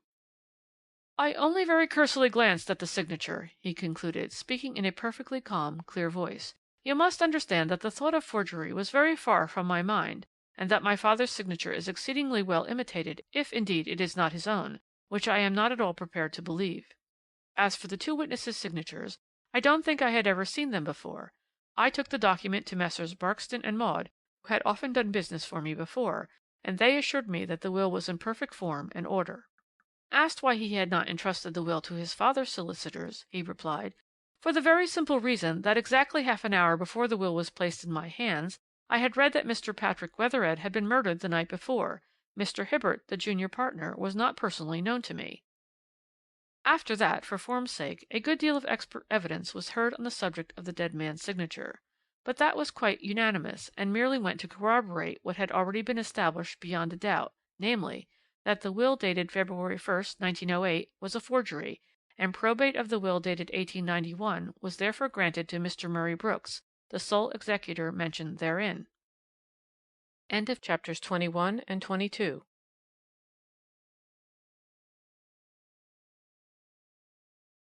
Chapters 23 and 24 of The Old Man in the Corner. Chapter 23. A Memorable Day. 2 days later the police applied for a warrant for the arrest of Mr. Percival Brooks on a charge of forgery. The Crown prosecuted, and Mr. Brooks had again the support of Mr. Oranmore, the eminent K.C. Perfectly calm, like a man conscious of his own innocence and unable to grasp the idea that justice does sometimes miscarry, Mr. Brooks, the son of the millionaire, himself still the possessor of a very large fortune under the former will, stood up in the dock on that memorable day in October, 1908, which still no doubt lives in the memory of his many friends. All the evidence with regard to Mr. Brooks' last moments and the forged will was gone through over again. That will, it was the contention of the Crown, had been forged so entirely in favour of the accused, cutting out every one else, that obviously no one but the beneficiary under that false will would have had any motive in forging it. Very pale, and with a frown between his deep-set, handsome Irish eyes, Percival Brooks listened to this large volume of evidence piled up against him by the Crown. At times he held brief consultations with Mr. Oranmore, who seemed as cool as a cucumber. Have you ever seen Oranmore in court? He is a character worthy of Dickens. His pronounced brogue, his fat, podgy, clean-shaven face, his not always immaculately clean large hands, have often delighted the caricaturist. As it very soon transpired during that memorable magisterial inquiry, he relied for a verdict in favour of his client upon two main points, and he had concentrated all his skill upon making these 2 points as telling as he possibly could. The first point was the question of time. John O'Neill, cross-examined by Oranmore, stated without hesitation that he had given the will to Mr. Percival at 11 o'clock in the morning. And now the eminent K.C. brought forward and placed in the witness box the very lawyers into whose hands the accused had then immediately placed the will. Now Mr. Barkston, a very well-known solicitor of King Street, declared positively that Mr. Percival Brooks was in his office at 12:15. 2 of his clerks testified to the same time exactly, and it was impossible, contended Mr. Oranmore, that within 3/4 of an hour Mr. Brooks could have gone to a stationer's, bought a will form, copied Mr. Wethered's writing, his father's signature, and that of John O'Neill and Pat Mooney. Such a thing might have been planned, arranged, practised, and ultimately, after a great deal of trouble, successfully carried out, but human intelligence could not grasp the other as a possibility. Still the judge wavered. The eminent K.C. had shaken but not shattered his belief in the prisoner's guilt. But there was one more point, and this Oranmore, with the skill of a dramatist, had reserved for the fall of the curtain. He noted every sign in the judge's face. He guessed that his client was not yet absolutely safe. Then only did he produce his last 2 witnesses. One of them was Mary Sullivan, one of the housemaids in the Fitzwilliam mansion. She had been sent up by the cook at 4:15 o'clock on the afternoon of February 1st with some hot water, which the nurse had ordered for the master's room. Just as she was about to knock at the door, Mr. Wethered was coming out of the room. Mary stopped with the tray in her hand, and at the door Mr. Wethered turned and said quite loudly, "Now don't fret, don't be anxious, do try and be calm. Your will is safe in my pocket. Nothing can change it or alter one word of it but yourself." It was, of course, a very ticklish point in law whether the housemaid's evidence could be accepted. You see, she was quoting the words of a man since dead, spoken to another man, also dead. There is no doubt that had there been very strong evidence on the other side against Percival Brooks, Mary Sullivan's would have counted for nothing. But, as I told you before, the judge's belief in the prisoner's guilt was already very seriously shaken, and now the final blow aimed at it by Mr. Oranmore shattered his last lingering doubts. Dr. Mulligan, namely, had been placed by Mr. Oranmore into the witness box. He was a medical man of unimpeachable authority, in fact, absolutely at the head of his profession in Dublin. What he said practically corroborated Mary Sullivan's testimony. He had gone in to see Mr. Brooks at 4:30, and understood from him that his lawyer had just left him. Mr. Brooks, certainly, though terribly weak, was calm and more composed. He was dying from a sudden heart attack, and Dr. Mulligan foresaw the almost immediate end. But he was still conscious, and managed to murmur feebly, "I feel much easier in my mind now, doctor, and have made my will. Wethered has been. He's got it in his pocket. It is safe there, safe from that—" But the words died on his lips, and after that he spoke but little. He saw his 2 sons before he died, but hardly knew them or even looked at them. "You see," concluded the man in the corner, "you see that the prosecution was bound to collapse. Oranmore did not give it a leg to stand on. The will was forged, it is true, forged in the favour of Percival Brooks and of no one else, forged for him and for his benefit. Whether he knew and connived at the forgery was never proved, or, as far as I know, even hinted, but it was impossible to go against all the evidence, which pointed that, as far as the act itself was concerned, he at least was innocent. You see, Dr. Mulligan's evidence was not to be shaken. Mary Sullivan's was equally strong. There were 2 witnesses swearing positively that old Brooks's will was in Mr. Wethered's keeping when that gentleman left the Fitzwilliam mansion at 4:15. At 5 o'clock in the afternoon the lawyer was found dead in Phoenix Park. Between 4:15 and 8 o'clock in the evening Percival Brooks never left the house. That was subsequently proved by Oranmore up to the hilt and beyond a doubt. Since the will found under old Brooks's pillow was a forged will, where then was the will he did make, and which Wethered carried away with him in his pocket? "Stolen, of course," said Polly, "by those who murdered and robbed him. It may have been of no value to them, but they naturally would destroy it, lest it might prove a clue against them." "Then you think it was mere coincidence?" he asked excitedly. "What?" "That Wethered was murdered and robbed at the very moment that he carried the will in his pocket, whilst another was being forged in its place?" "It certainly would be very curious if it were a coincidence," she said musingly. "Very," he repeated with biting sarcasm, whilst nervously his bony fingers played with the inevitable bit of string. "Very curious indeed. Just think of the whole thing. There was the old man and all his wealth, and 2 sons, one to whom he is devoted, and the other with whom he does nothing but quarrel. One day there is another of these quarrels, but more violent, more terrible than any that have previously occurred, with the result that the father, heartbroken by it all, has an attack of apoplexy and practically dies of a broken heart.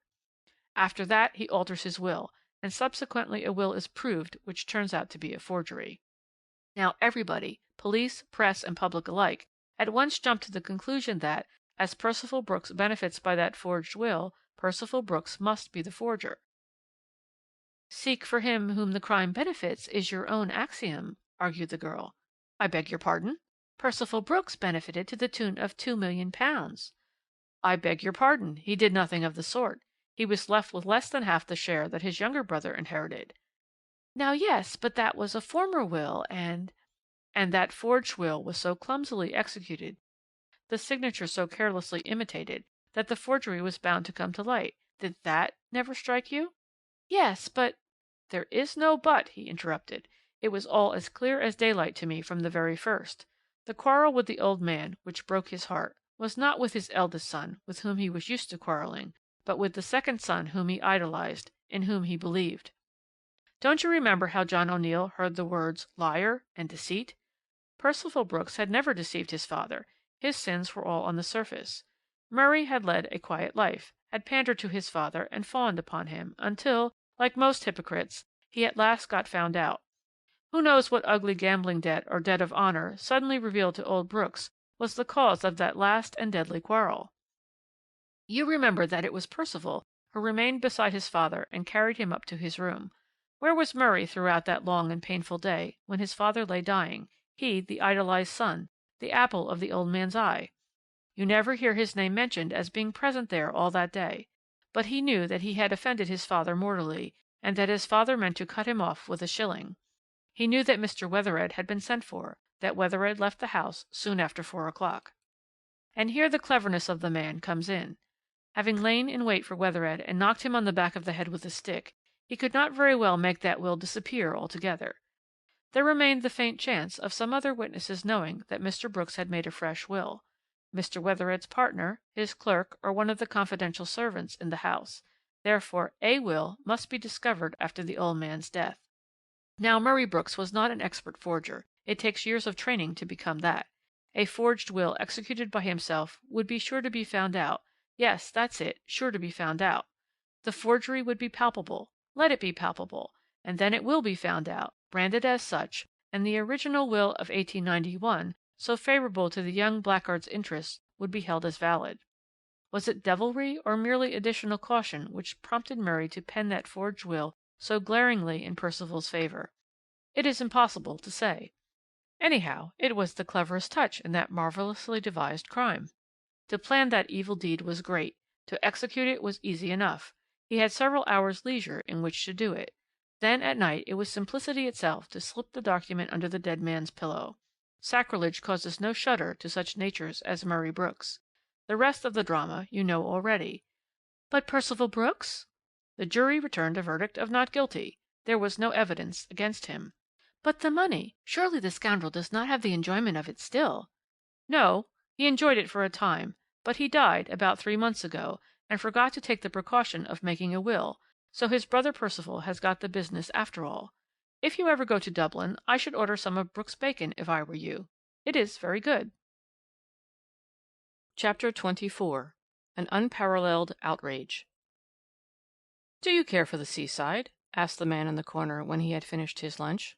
"I don't mean the seaside at Ostend or Trouville, but honest English seaside, with negro minstrels, 3-shilling excursionists, and dirty, expensive furnished apartments, where they charge you a shilling for lighting the hall gas on Sundays, and 6d. on other evenings.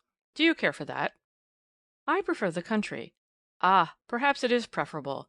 Personally, I only liked one of our English seaside resorts once, and that was for a week, when Edward Skinner was up before the magistrate, charged with what was known as the Brighton outrage. I don't know if you remember that memorable day in Brighton, memorable for that elegant town which deals more in amusements than mysteries, when Mr. Francis Morton, one of its most noted residents, disappeared. Yes, disappeared as completely as any vanishing lady in a music hall. He was wealthy, had a fine house, servants, a wife and children, and he disappeared. There was no getting away from that. Mr. Francis Morton lived with his wife in one of the large houses in Sussex Square, at the Kemp Town end of Brighton. Mrs. Morton was well known for her Americanisms, her swagger dinner parties, and beautiful Paris gowns. She was the daughter of one of the many American millionaires, I think her father was a Chicago pork butcher, who conveniently provide wealthy wives for English gentlemen, and she had married Mr. Francis Morton a few years ago, and brought him her $250,000 for no other reason but that she fell in love with him. He was neither good-looking nor distinguished. In fact, he was one of those men who seem to have "City" stamped all over their person. He was a gentleman of very regular habits, going up to London every morning on business, and returning every afternoon by the husband's train. So regular was he in these habits that all the servants at the Sussex Square house were betrayed into actual gossip over the fact that on Wednesday, March 17th, the master was not home for dinner. Hales, the butler, remarked that the mistress seemed a bit anxious and didn't eat much food. The evening wore on, and Mr. Morton did not appear. At 9 o'clock the young footman was dispatched to the station to make inquiries whether his master had been seen there in the afternoon, or whether, which Heaven forbid, there had been an accident on the line. The young man interviewed 2 or 3 porters, the bookstall boy, and the ticket clerk.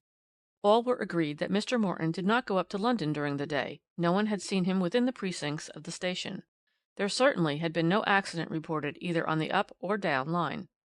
But the morning of the 18th came, with its initial postman's knock, but neither Mr. Morton nor any sign or news from him.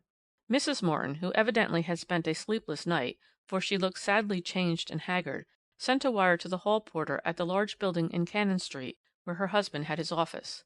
An hour later she had the reply: "Not seen Mr. Morton all day yesterday, not here today." By the afternoon everyone in Brighton knew that a fellow resident had mysteriously disappeared from or in the city. A couple of days, then another, elapsed, and still no sign of Mr. Morton.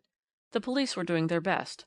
The gentleman was so well known in Brighton, as he had been a resident 2 years, that it was not difficult to firmly establish the one fact that he had not left the city, since no one saw him in the station on the morning of the 17th, nor at any time since then. Mild excitement prevailed throughout the town. At first the newspapers took the matter somewhat jocosely. "Where is Mr. Morton?" was the usual placard on the evening's contents bills. But after 3 days had gone by and the worthy Brighton resident was still missing, while Mrs. Morton was seen to look more haggard and careworn every day, mild excitement gave place to anxiety. There were vague hints now as to foul play. The news had leaked out that the missing gentleman was carrying a large sum of money on the day of his disappearance. There were also vague rumours of a scandal not unconnected with Mrs. Morton herself and her own past history, which in her anxiety for her husband she had been forced to reveal to the detective inspector in charge of the case. Then on Saturday the news which the late evening papers contained was this: acting on certain information received, the police today forced an entrance into one of the rooms of Russell House, a high-class furnished apartment on the King's Parade, and there they discovered our missing distinguished townsman, Mr. Francis Morton, who had been robbed and subsequently locked up in that room since Wednesday the 17th. When discovered, he was in the last stages of inanition. He was tied into an armchair with ropes, a thick wool shawl had been wound round his mouth, and it is a positive marvel that, left thus without food and very little air, the unfortunate gentleman survived the horrors of these 4 days of incarceration. He has been conveyed to his residence in Sussex Square, and we are pleased to say that Dr. Mellish, who is in attendance, has declared his patient to be out of serious danger, and that, with care and rest, he will be soon quite himself again. At the same time our readers will learn with unmixed satisfaction that the police of our city, with their usual acuteness and activity, have already discovered the identity and whereabouts of the cowardly ruffian who committed this unparalleled outrage. End of chapters 23 and 24. Chapter 25. The Prisoner. "I really don't know," continued the man in the corner blandly, "what it was that interested me in the case from the very first. Certainly it had nothing very out of the way or mysterious about it, but I journeyed down to Brighton nevertheless, as I felt that something deeper and more subtle lay behind that extraordinary assault, following a robbery, no doubt. I must tell you that the police had allowed it to be freely circulated abroad that they held a clue. It had been easy enough to ascertain who the lodger was who had rented the furnished room in Russell House. His name was supposed to be Edward Skinner, and he had taken the room about a fortnight ago, but had gone away ostensibly for 2 or 3 days on the very day of Mr. Morton's mysterious disappearance. It was on the 20th that Mr. Morton was found, and 36 hours later the public were gratified to hear that Mr. Edward Skinner had been traced to London and arrested on the charge of assault upon the person of Mr. Francis Morton and of robbing him of the sum of £10,000. Then a further sensation was added to the already bewildering case by the startling announcement that Mr. Francis Morton refused to prosecute. Of course the Treasury took up the case and subpoenaed Mr. Morton as a witness, so that gentleman, if he wished to hush the matter up, or had been in any way terrorized into a promise of doing so, gained nothing by his refusal, except an additional amount of curiosity in the public mind and further sensation around the mysterious case. It was all this, you see, which had interested me and brought me down to Brighton on March 23rd to see the prisoner Edward Skinner arraigned before the beak. I must say that he was a very ordinary-looking individual. Fair, of ruddy complexion, with snub nose and the beginning of a bald place on the top of his head, he too looked the embodiment of a prosperous, stodgy, city gent. I took a quick survey of the witnesses present, and guessed that the handsome, stylish woman sitting next to Mr. Reginald Pepys, the noted lawyer for the Crown, was Mrs. Morton. There was a large crowd in court, and I heard whispered comments among the feminine portion thereof as to the beauty of Mrs. Morton's gown, the value of her large picture hat, and the magnificence of her diamond rings. The police gave all the evidence required with regard to the finding of Mr. Morton in the room at Russell House, and also to the arrest of Skinner at the Langham Hotel in London. It appears that the prisoner seemed completely taken aback at the charge preferred against him, and declared that though he knew Mr. Francis Morton slightly in business, he knew nothing as to his private life. "Prisoner stated," continued Inspector Buckle, "that he was not even aware Mr. Morton lived in Brighton, but I have evidence here, which I will place before your Honour, to prove that the prisoner was seen in the company of Mr. Morton at 9:30 o'clock on the morning of the assault." Cross-examined by Mr. Matthew Quiller, the detective inspector admitted that prisoner merely said that he did not know that Mr. Morton was a resident of Brighton. He never denied having met him there. The witness, or rather witnesses, referred to by the police were two Brighton tradesmen who knew Mr. Morton by sight and had seen him on the morning of the 17th walking with the accused. In this instance Mr. Quiller had no questions to ask of the witnesses, and it was generally understood that the prisoner did not wish to contradict their statement. Constable Hartrick told the story of the finding of the unfortunate Mr. Morton after his 4 days' incarceration. The constable had been sent round by the chief inspector after certain information given by Mrs. Chapman, the landlady of Russell House. He had found the door locked and forced it open. Mr. Morton was in an armchair, with several yards of rope wound loosely round him. He was almost unconscious, and there was a thick wool shawl tied round his mouth which must have deadened any cry or groan the poor gentleman might have uttered. But, as a matter of fact, the constable was under the impression that Mr. Morton had been either drugged or stunned in some way at first, which had left him weak and faint and prevented him from making himself heard or extricating himself from his bonds, which were very clumsily, evidently very hastily, wound round his body. The medical officer who was called in, and also Dr. Mellish, who attended Mr. Morton, both said that he seemed dazed by some stupefying drug, and also, of course, terribly weak and faint with the want of food. The first witness of real importance was Mrs. Chapman, the proprietress of Russell House, whose original information to the police led to the discovery of Mr. Morton. In answer to Mr. Pepys, she said that on March 1st the accused called at her house and gave his name as Mr. Edward Skinner. He required, he said, a furnished room at a moderate rental for a permanency, with full attendance when he was in, but he added that he would often be away for 2 or 3 days, or even longer, at a time. "He told me that he was a traveller for a tea house," continued Mrs. Chapman, "and I showed him the front room on the 3rd floor, as he did not want to pay more than 12 shillings a week. I asked him for a reference, but he put 3 sovereigns in my hand, and said with a laugh that he supposed paying for his room a month in advance was sufficient reference. If I didn't like him after that, I could give him a week's notice to quit." "You did not think of asking him the name of the firm for which he travelled?" asked Mr. Pepys. "No, I was quite satisfied as he paid me for the room. The next day he sent in his luggage and took possession of the room. He went out most mornings on business, but was always in Brighton for Saturday and Sunday. On the 16th he told me that he was going to Liverpool for a couple of days. He slept in the house that night, and went off early on the 17th, taking his portmanteau with him." "At what time did he leave?" asked Mr. Pepys. "I couldn't say exactly," replied Mrs. Chapman with some hesitation. "You see, this is the off-season here. None of my rooms are let, except the one to Mr. Skinner, and I have only one servant.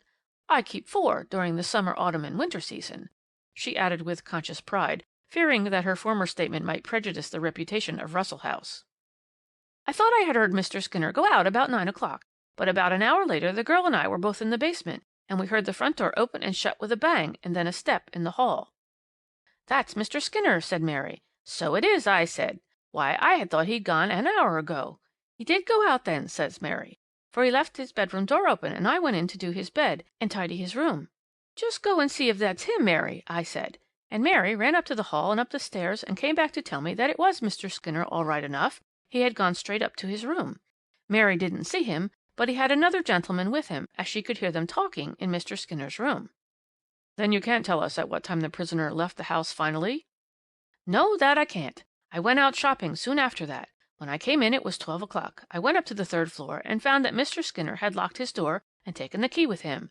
As I knew Mary had already done the room, I did not trouble more about it, though I did think it strange for a gentleman to lock up his room and not leave the key with me." "And of course you heard no noise of any kind in the room then?" "No, not that day nor the next. But on the 3rd day Mary and I both thought we heard a funny sound. I said that Mr. Skinner had left his window open and it was the blind flapping against the window pane. But when we heard the funny noise again, I put my ear to the keyhole, and I thought I could hear a groan. I was very frightened, and sent Mary for the police." Mrs. Chapman had nothing more of interest to say. The prisoner certainly was her lodger. She had last seen him on the evening of the 16th, going up to his room with his candle. Mary, the servant, had much the same story to relate as her mistress. "I think it was him, right enough," said Mary guardedly. "I didn't see him, but I went up to his landing and stopped a moment outside his door. I could hear loud voices in the room, gentlemen talking." "I suppose you would not do such a thing as listen, Mary?" queried Mr. Pepys with a smile. "No, sir," said Mary with a bland smile. "I didn't catch what the gentlemen said, but one of them spoke so loud I thought they must be quarrelling." "Mr. Skinner was the only person in possession of a latch key, I presume. No one else could have come in without ringing at the door?" "Oh, no, sir." That was all. So far, you see, the case was progressing splendidly for the Crown against the prisoner. The contention, of course, was that Skinner had met Mr. Morton, brought him home with him, assaulted, drugged, then gagged and bound him, and finally robbed him of whatever money he had in his possession, which, according to certain affidavits, which presently would be placed before the magistrate, amounted to £10,000 in notes. But in all this there still remained the great element of mystery for which the public and the magistrate would demand an explanation, namely, what were the relationships between Mr. Morton and Skinner, which had induced the former to refuse the prosecution of the man who had not only robbed him, but had so nearly succeeded in leaving him to die a terrible and lingering death? Mr. Morton was too ill as yet to appear in person. Dr. Mellish had absolutely forbidden his patient to undergo the fatigue and excitement of giving evidence himself in court that day. But his depositions had been taken at his bedside, were sworn to by him, and were now placed before the magistrate by the prosecuting counsel, and the facts they revealed were certainly as remarkable as they were brief and enigmatical. As they were read by Mr. Pepys, an awed and expectant hush seemed to descend over the large crowd gathered there, and all necks were strained eagerly forward to catch a glimpse of a tall, elegant woman, faultlessly dressed and wearing exquisite jewellery, but whose handsome face wore, as the prosecuting counsel read her husband's deposition, a more and more ashen hue. "This, your Honour, is the statement made upon oath by Mr. Francis Morton," commenced Mr. Pepys in that loud, sonorous voice of his, which sounds so impressive in a crowded and hushed court. "I was obliged, for certain reasons which I refuse to disclose, to make a payment of a large sum of money to a man whom I did not know and have never seen. It was in a matter of which my wife was cognizant, and which had entirely to do with her own affairs. I was merely the go-between, as I thought it was not fit that she should see to this matter herself. The individual in question had made certain demands, of which she kept me in ignorance as long as she could, not wishing to unnecessarily worry me. At last she decided to place the whole matter before me, and I agreed with her that it would be best to satisfy the man's demands. Then I wrote to that individual, whose name I do not wish to disclose, addressing the letter as my wife directed me to do to the Brighton post office, saying that I was ready to pay the £10,000 to him, at any place or time and in what manner he might appoint. I received a reply which bore the Brighton postmark, and which desired me to be outside Furnival's the drapers in West Street at 9:30 on the morning of March 17th, and to bring the money, £10,000, in Bank of England notes. On the 16th my wife gave me a cheque for that amount, and I cashed it at her bank, Bird's in Fleet Street. At 9:30 the following morning I was at the appointed place. An individual wearing a grey overcoat, bowler hat, and red tie accosted me by name, and requested me to walk as far as his lodgings in the King's Parade. I followed him. Neither of us spoke. He stopped at a house which bore the name Russell House, and which I shall be able to swear to as soon as I am able to go out. He let himself in with a latch key, and asked me to follow him up to his room on the 3rd floor. I thought I noticed when we were in the room that he locked the door. However, I had nothing of any value about me except the £10,000, which I was ready to give him. We had not exchanged the slightest word. I gave him the notes, and he folded them and put them in his pocket-book. Then I turned towards the door, and without the slightest warning I felt myself suddenly gripped by the shoulder, while a handkerchief was pressed to my nose and mouth. I struggled as best I could, but the handkerchief was saturated with chloroform, and I soon lost consciousness. I hazily remember the man saying to me in short, jerky sentences, spoken at intervals, while I was still weakly struggling, "What a fool you must think me, my dear sir! Did you really think that I was going to let you quietly walk out of here straight to the police station, eh? Such dodges have been done before, I know, when a man's silence has to be bought for money. Find out who he is, see where he lives, give him the money, then inform against him. No, you don't, not this time. I am off to the containing with this £10,000, and I can get to New Haven in time for the midday boat, so you'll have to keep quiet until I am the other side of the channel, my friend. You won't be much inconvenienced, My landlady will hear your groans presently and release you, so you'll be all right. There, now drink this. That's better." He forced something bitter down my throat. Then I remember nothing more. When I regained consciousness I was sitting in an armchair with some rope tied round me and a wool shawl round my mouth. I hadn't the strength to make the slightest effort to disentangle myself or to utter a scream. I felt terribly sick and faint. Mr. Reginald Pepys had finished reading, and no one in that crowded court had thought of uttering a sound. The magistrate's eyes were fixed upon the handsome lady in the magnificent gown, who was mopping her eyes with a dainty lace handkerchief. The extraordinary narrative of the victim of so daring an outrage had kept every one in suspense. One thing was still expected to make the measure of sensation as full as it had ever been over any criminal case, and that was Mrs. Morton's evidence. She was called by the prosecuting counsel, and slowly, gracefully, she entered the witness box. There was no doubt that she had felt keenly the tortures which her husband had undergone, and also the humiliation of seeing her name dragged forcibly into this ugly blackmailing scandal. Closely questioned by Mr. Reginald Pepys, she was forced to admit that the man who blackmailed her was connected with her early life in a way which would have brought terrible disgrace upon her and upon her children. The story she told, amidst many tears and sobs, and much use of her beautiful lace handkerchief and beringed hands, was exceedingly pathetic. It appears that when she was barely 17 she was inveigled into a secret marriage with one of those foreign adventurers who swarm in every country, and who styled himself Comte Armand de la Trémouille. He seems to have been a blackguard of unusually low pattern, for, after he had extracted from her some £200 of her pin money and a few diamond brooches, he left her one fine day, with a laconic word to say that he was sailing for Europe by the Argentina and would not be back for some time. She was in love with the brute, poor young soul, for when, a week later, she read that the Argentina was wrecked and presumably every soul on board had perished, she wept very many bitter tears over her early widowhood. Fortunately her father, a very wealthy pork butcher of Chicago, had known nothing of his daughter's culpable foolishness. 4 years later he took her to London, where she met Mr. Francis Morton and married him. She led 6 or 7 years of very happy married life, when one day, like a thunderbolt from a clear blue sky, she received a typewritten letter signed Armand de la Trémouille, full of protestations of undying love, telling a long and pathetic tale of years of suffering in a foreign land, whither he had drifted after having been rescued almost miraculously from the wreck of the Argentina, and where he never had been able to scrape a sufficient amount of money to pay for his passage home. At last fate had favoured him. He had, after many vicissitudes, found the whereabouts of his dear wife, and was now ready to forgive all that was past and take her to his loving arms once again. What followed was the usual course of events when there is a blackguard and a fool of a woman. She was terrorized, and did not dare to tell her husband for some time. She corresponded with the Comte de la Trémouille, begging him for her sake and in memory of the past not to attempt to see her. She found him amenable to reason in the shape of several £100, which passed through the Brighton post office into his hands. At last, one day, by accident, Mr. Morton came across one of the Comte de la Trémouille's interesting letters. She confessed everything, throwing herself upon her husband's mercy.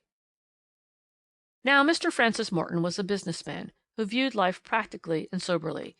He liked his wife, who kept him in luxury, and wished to keep her, whereas the Comte de la Trémouille seemed willing enough to give her up for a consideration. Mrs. Morton, who had the sole and absolute control of her fortune, on the other hand, was willing enough to pay the price and hush up the scandal, which she believed, since she was a bit of a fool, would land her in prison for bigamy. Mr. Francis Morton wrote to the Comte de la Trémouille that his wife was ready to pay him the sum of £10,000, which he demanded in payment for her absolute liberty, and his own complete disappearance out of her life now and for ever. The appointment was made, and Mr. Morton left his house at 9 a.m. on March 17th, with the £10,000 in his pocket. The public and the magistrate had hung breathless upon her words. There was nothing but sympathy felt for this handsome woman, who throughout had been more sinned against than sinning, and whose gravest fault seems to have been a total lack of intelligence in dealing with her own life. But I can assure you of one thing, that in no case within my recollection was there ever such a sensation in a court as when the magistrate, after a few minutes' silence, said gently to Mrs. Morton: "And now, Mrs. Morton, will you kindly look at the prisoner, and tell me if in him you recognize your former husband?" And she, without even turning to look at the accused, said quietly, "Oh no, your Honour, of course that man is not the Comte de la Trémouille." End of chapter 25.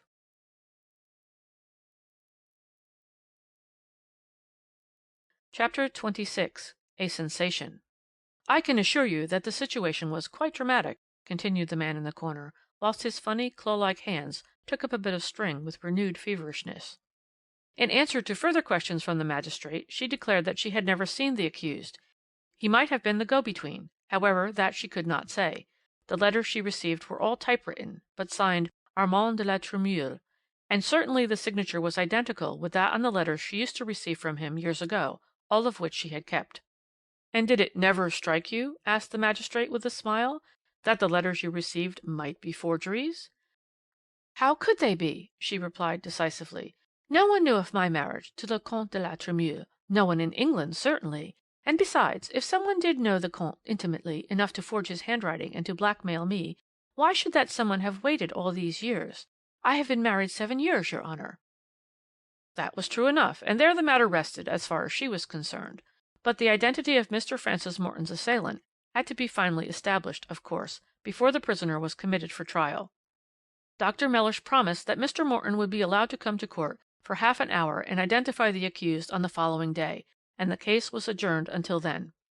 The accused was led away between 2 constables, bail being refused, and Brighton had perforce to moderate its impatience until the Wednesday. On that day the court was crowded to overflowing. Actors, playwrights, literary men of all sorts had fought for admission to study for themselves the various phrases and faces in connection with the case. Mrs. Morton was not present when the prisoner, quiet and self-possessed, was brought in and placed in the dock. His solicitor was with him, and a sensational defence was expected. Presently there was a stir in the court, and that certain sound, half rustle, half sigh, which preludes an expected palpitating event. Mr. Morton, pale, thin, wearing yet in his hollow eyes the stamp of those 5 days of suffering, walked into court, leaning on the arm of his doctor. Mrs. Morton was not with him. He was at once accommodated with a chair in the witness box, and the magistrate, after a few words of kindly sympathy, asked him if he had anything to add to his written statement. On Mr. Morton replying in the negative, the magistrate added, "And now, Mr. Morton, will you kindly look at the accused in the dock and tell me whether you recognize the person who took you to the room in Russell House and then assaulted you?"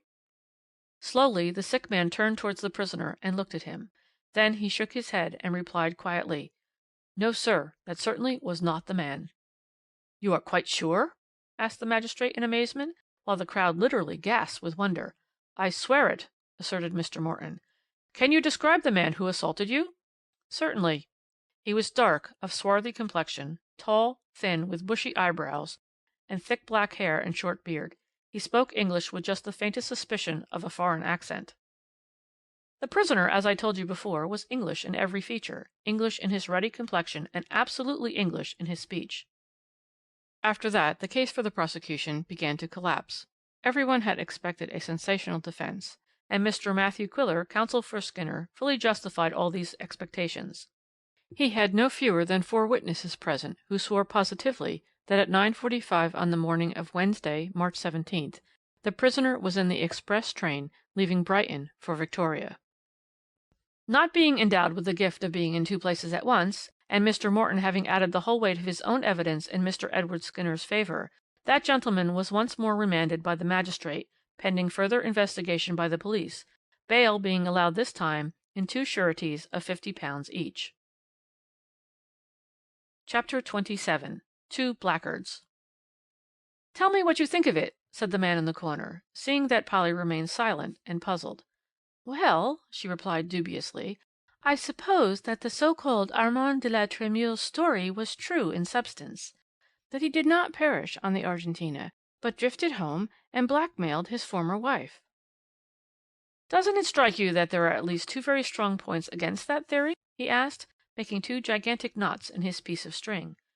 "2? Yes. In the first place, if the blackmailer was the Comte de la Tremouille returned to life, why should he have been content to take £10,000 from a lady who was his lawful wife, and who could keep him in luxury for the rest of his natural life upon her large fortune, which was close upon £250,000? The real Comte de la Tremouille, remember, had never found it difficult to get money out of his wife during their brief married life, whatever Mr. Morton's subsequent experience in the same direction might have been. And secondly, why should he have typewritten his letters to his wife? Because that was a point which, to my mind, the police never made the most of. Now Now, my experience in criminal cases has invariably been that when a typewritten letter figures in one, that letter is a forgery. It is not very difficult to imitate a signature, but it is a jolly sight more difficult to imitate a handwriting throughout an entire letter." "Then do you think—" "I think, if you will allow me," he interrupted excitedly, "that we will go through the points, the sensible, tangible points of the case. Firstly, Mr. Morton disappears with £10,000 in his pocket for 4 entire days. At the end of that time he is discovered loosely tied to an armchair and a wool shawl round his mouth. Secondly, a man named Skinner is accused of the outrage. Mr. Morton, although he himself is able, mind you, to furnish the best defence possible for Skinner, by denying his identity with the man who assaulted him, refuses to prosecute. Why? He did not wish to drag his wife's name into the case. He must have known that the Crown would take up the case. Then again, how is it no one saw him in the company of the swarthy foreigner he described?" "2 witnesses did see Mr. Morton in company with Skinner," argued Polly. "Yes, at 9:20 in West Street. That would give Edward Skinner time to catch the 9:45 at the station, and to entrust Mr. Morton with the latchkey of Russell House," remarked the man in the corner dryly. "What nonsense!" Polly ejaculated. "Nonsense, is it?" he said, tugging wildly at his bit of string. "Is it nonsense to affirm that if a man wants to make sure that his victim shall not escape, he does not usually wind rope loosely round his figure, nor does he throw a wool shawl lightly round his mouth? The police were idiotic beyond words. They themselves discovered that Morton was so loosely fastened to his chair that very little movement would have disentangled him, and yet it never struck them that nothing was easier for that particular type of scoundrel to sit down in an armchair and wind a few yards of rope round himself, than, having wrapped a wool shawl round his throat, to slip his 2 arms inside the ropes." "But what object would a man in Mr. Morton's position have for playing such extraordinary pranks?" "Ah, the motive. There you are. What do I always tell you? Seek the motive. Now, what was Mr. Morton's position? He was the husband of a lady who owned £250,000 of money, not 1 penny of which he could touch without her consent, as it was settled on herself, and who, after the terrible way in which she had been plundered and then abandoned in her early youth, no doubt kept a very tight hold upon the purse strings. Mr. Morton's subsequent life has proved that he had certain expensive, not altogether avowable tastes. One day he discovers the old love letters of the Comte Armand de la Tremouille. Then he lays his plans. He typewrites a letter, forges the signature of the erstwhile Count, and awaits events. The fish does rise to the bait. He gets sundry bits of money, and his success makes him daring. He looks round him for an accomplice, clever, unscrupulous, greedy, and selects Mr. Edward Skinner, probably some former pal of his wild oats days. The plan was very neat, you must confess. Mr. Skinner takes the room in Russell House, and studies all the manners and customs of his landlady and her servant. He then draws the full attention of the police upon himself. He meets Morton in West Street, then disappears ostensibly after the assault. In the meanwhile, Morton goes to Russell House. He walks upstairs, talks loudly in the room, then makes elaborate preparations for his comedy. "Why, he nearly died of starvation!" That, I dare say, was not part of his reckoning. He thought, no doubt, that Mrs. Chapman or the servant would discover and rescue him pretty soon. He meant to appear just a little faint, and endured quietly the first 24 hours of inanition. But the excitement and want of food told on him more than he expected. After 24 hours he turned very giddy and sick, and falling from one fainting fit into another, was unable to give the alarm. However, he is all right again now, and concludes his part of a downright blackguard to perfection. Under the plea that his conscience does not allow him to live with a lady whose first husband is still alive, he has taken a bachelor flat in London, and only pays afternoon calls on his wife in Brighton. But presently he will tire of his bachelor life and will return to his wife, and I'll guarantee that the Comte de la Tremouille will never be heard of again. And that afternoon the man in the corner left Miss Polly Burton alone, with a couple of photos of 2 uninteresting, stodgy, quiet-looking men, Morton and Skinner, who, if the old scarecrow was right in his theories, were a pair of the finest blackguards unhung. End of chapters 26 and 27.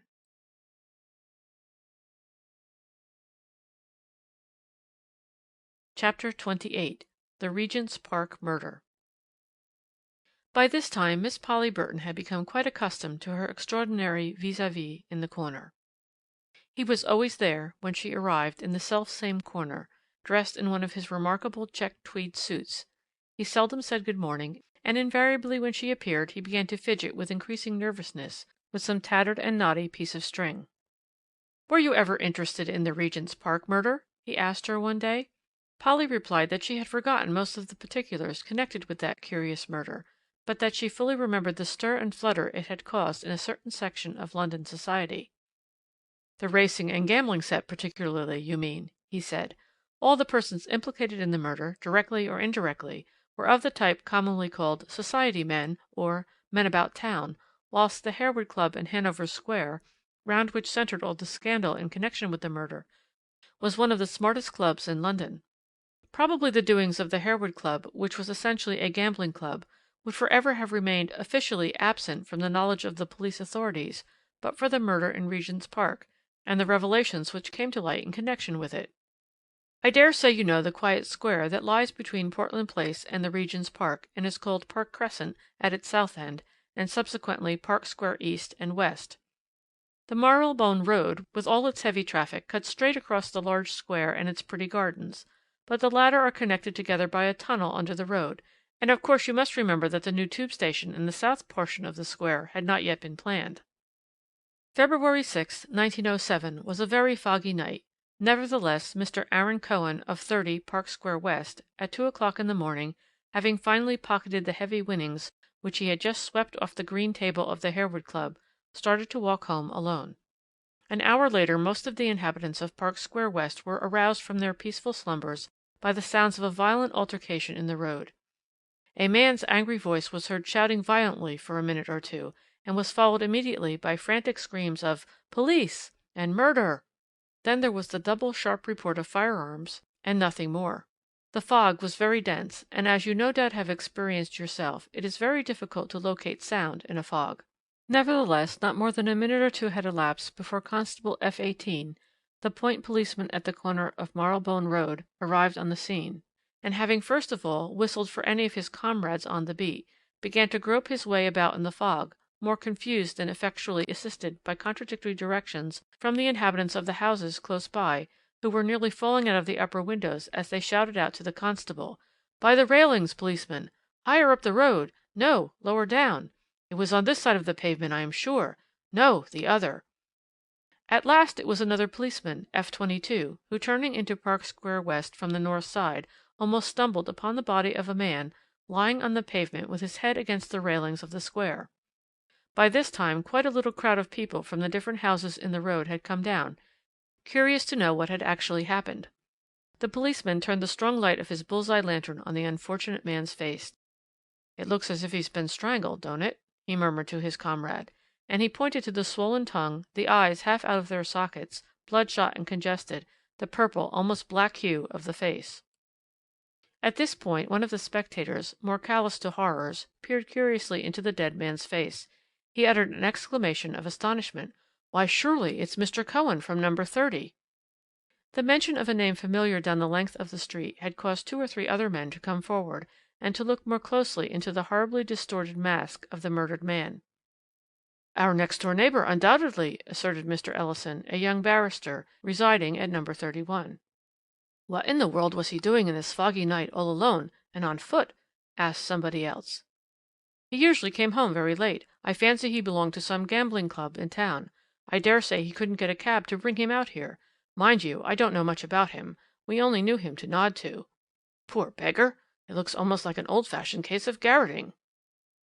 "Anyway, the blackguardly murderer, whoever he was, wanted to make sure he had killed his man," added Constable F. 18, as he picked up an object from the pavement. "Here's the revolver, with 2 cartridges missing. You gentlemen heard the report just now?" "He don't seem to have hit him, though. The poor bloke was strangled, no doubt." "And tried to shoot his assailant, obviously," asserted the young barrister with authority. "If he succeeded in hitting the brute, there might be a chance of tracing the way he went. But not in the fog." Soon, however, the appearance of the inspector, detective, and medical officer, who had quickly been informed of the tragedy, put an end to further discussion. The bell at number 30 was rung, and the servants, all 4 of them women, were asked to look at the body. Amidst tears of horror and screams of fright they all recognized in the murdered man their master, Mr. Aaron Cohen. He was therefore conveyed to his own room, pending the coroner's inquest. The police had a pretty difficult task, you will admit, There were so very few indications to go by, and at first literally no clue. The inquest revealed practically nothing. Very little was known in the neighbourhood about Mr. Aaron Cohen and his affairs. His female servants did not even know the name or whereabouts of the various clubs he frequented. He had an office in Throgmorton Street and went to business every day. He dined at home and sometimes had friends to dinner. When he was alone he invariably went to the club, where he stayed until the small hours of the morning. The night of the murder he had gone out at about 9 o'clock. That was the last his servants had seen of him. With regard to the revolver, all 4 servants swore positively that they had never seen it before, and that, unless Mr. Cohen had bought it that very day, it did not belong to their master. Beyond that, no trace whatever of the murderer had been found, but on the morning after the crime a couple of keys linked together by a short metal chain were found close to a gate at the opposite end of the square, that which immediately faced Portland Place. These were proved to be, firstly, Mr. Cohen's latch key, and secondly, his gate key of the square. It was therefore presumed that the murderer, having accomplished his fell design and ransacked his victim's pockets, had found the keys and made good his escape by slipping into the square, cutting under the tunnel, and out again by the further gate. He then took the precaution not to carry the keys with him any further, but threw them away and disappeared in the fog. The jury returned a verdict of wilful murder against some person or persons unknown, and the police were put on their mettle to discover the unknown and daring murderer. The result of their investigations, conducted with marvellous skill by Mr. William Fisher, led, about a week after the crime, to the sensational arrest of one of London's smartest young bucks. The case Mr. Fisher had got up against the accused briefly amounted to this. On the night of February 6th, soon after midnight, play began to run very high at the Harewood Club in Hanover Square. Mr. Aaron Cohen held the bank at roulette against some 20 or 30 of his friends, mostly young fellows with no wits and plenty of money. The bank was winning heavily, and it appears that this was the 3rd consecutive night on which Mr. Aaron Cohen had gone home richer by several hundreds than he had been at the start of play. Young John Ashley, who is the son of a very worthy county gentleman who is M.F.H. somewhere in the Midlands, was losing heavily, and in his case also it appears that it was the 3rd consecutive night that fortune had turned her face against him. Remember, continued the man in the corner, that when I tell you all these details and facts, I am giving you the combined evidence of several witnesses, which it took many days to collect and to classify. It appears that young Mr. Ashley, though very popular in society, was generally believed to be in what is vulgarly termed low water, up to his eyes in debt, and mortally afraid of his dad, whose younger son he was, and who had on one occasion threatened to ship him off to Australia with a £5 note in his pocket if he made any further extravagant calls upon his paternal indulgence. It was also evident to all John Ashley's many companions that the worthy M.F.H. held the purse strings in a very tight grip. The young man, bitten with the desire to cut a smart figure in the circles in which he moved, had often recourse to the varying fortunes which now and again smiled upon him across the green tables in the Harewood Club. Be that as it may, the general consensus of opinion at the club was that young Ashley had changed his last pony before he sat down to a turn of roulette with Aaron Cohen on that particular night of February 6th. It appears that all his friends, conspicuous among whom was Mr. Walter Hatherell, tried their very best to dissuade him from pitting his luck against that of Cohen, who had been having a most unprecedented run of good fortune. But young Ashley, heated with wine, exasperated at his own bad luck, would listen to no one. He tossed one £5 note after another on the board. He borrowed from those who would lend, then played on parole for a while. Finally, at 1:30 in the morning, after a run of 19 on the red, the young man found himself without a penny in his pockets, and owing a debt, gambling debt, a debt of honour of £1,500 to Mr. Aaron Cohen. Now we must render this much maligned gentleman that justice which was persistently denied to him by press and public alike. It was positively asserted by all those present that Mr. Cohen himself repeatedly tried to induce young Mr. Ashley to give up playing. He himself was in a delicate position in the matter, as he was the winner, and once or twice the taunt had risen to the young man's lips, accusing the holder of the bank of the wish to retire on a competence before the break in his luck. Mr. Aaron Cohen, smoking the best of Havanas, had finally shrugged his shoulders and said, "As you please." But at 1:30 he had had enough of the player, who always lost and never paid, never could pay, so Mr. Cohen probably believed. He therefore at that hour refused to accept Mr. John Ashley's promissory stakes any longer.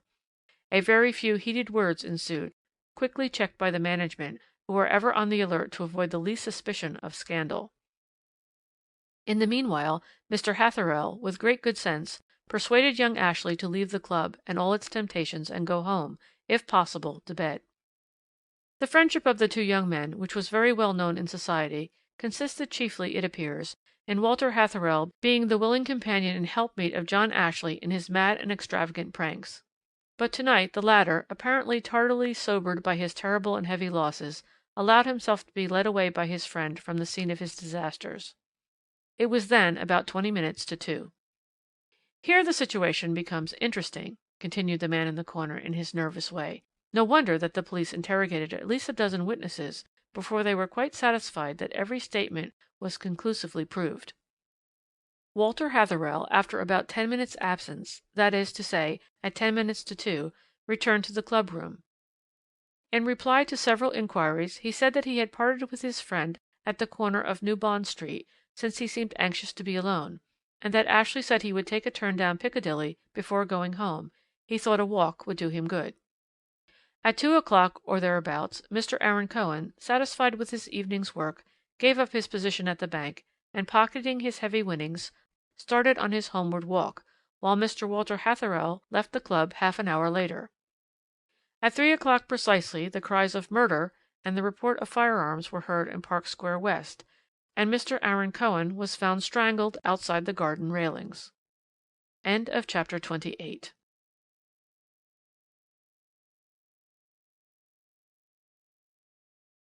Chapters 29 and 30 of The Old Man in the Corner. Chapter 29. The Motive. Now at first sight the murder in the Regent's Park appeared both to police and public as one of those silly, clumsy crimes, obviously the work of a novice, and absolutely purposeless, seeing that it could but inevitably lead its perpetrators without any difficulty to the gallows. You see, a motive had been established. Seek him whom the crime benefits, say our French confrères. But there was something more than that.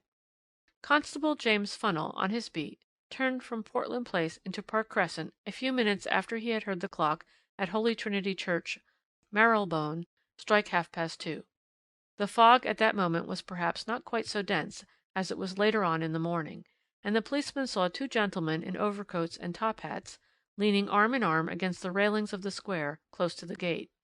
He could not, of course, distinguish their faces because of the fog, but he heard one of them saying to the other, "It is but a question of time, Mr. Cohen. I know my father will pay the money for me, and you will lose nothing by waiting." To this the other apparently made no reply, and the constable passed on. When he returned to the same spot, after having walked over his beat, the two gentlemen had gone, but later on it was near this very gate that the two keys referred to at the inquest had been found. "Another interesting fact," added the man in the corner, with one of those sarcastic smiles of his which Polly could not quite explain, "was the finding of the revolver upon the scene of the crime. That revolver, shown to Mr. Ashley's valet, was sworn to by him as being the property of his master." All these facts made, of course, a very remarkable, so far quite unbroken chain of circumstantial evidence against Mr. John Ashley. No wonder, therefore, that the police, thoroughly satisfied with Mr. Fisher's work and their own, applied for a warrant against the young man and arrested him in his rooms in Clarges Street exactly a week after the committal of the crime.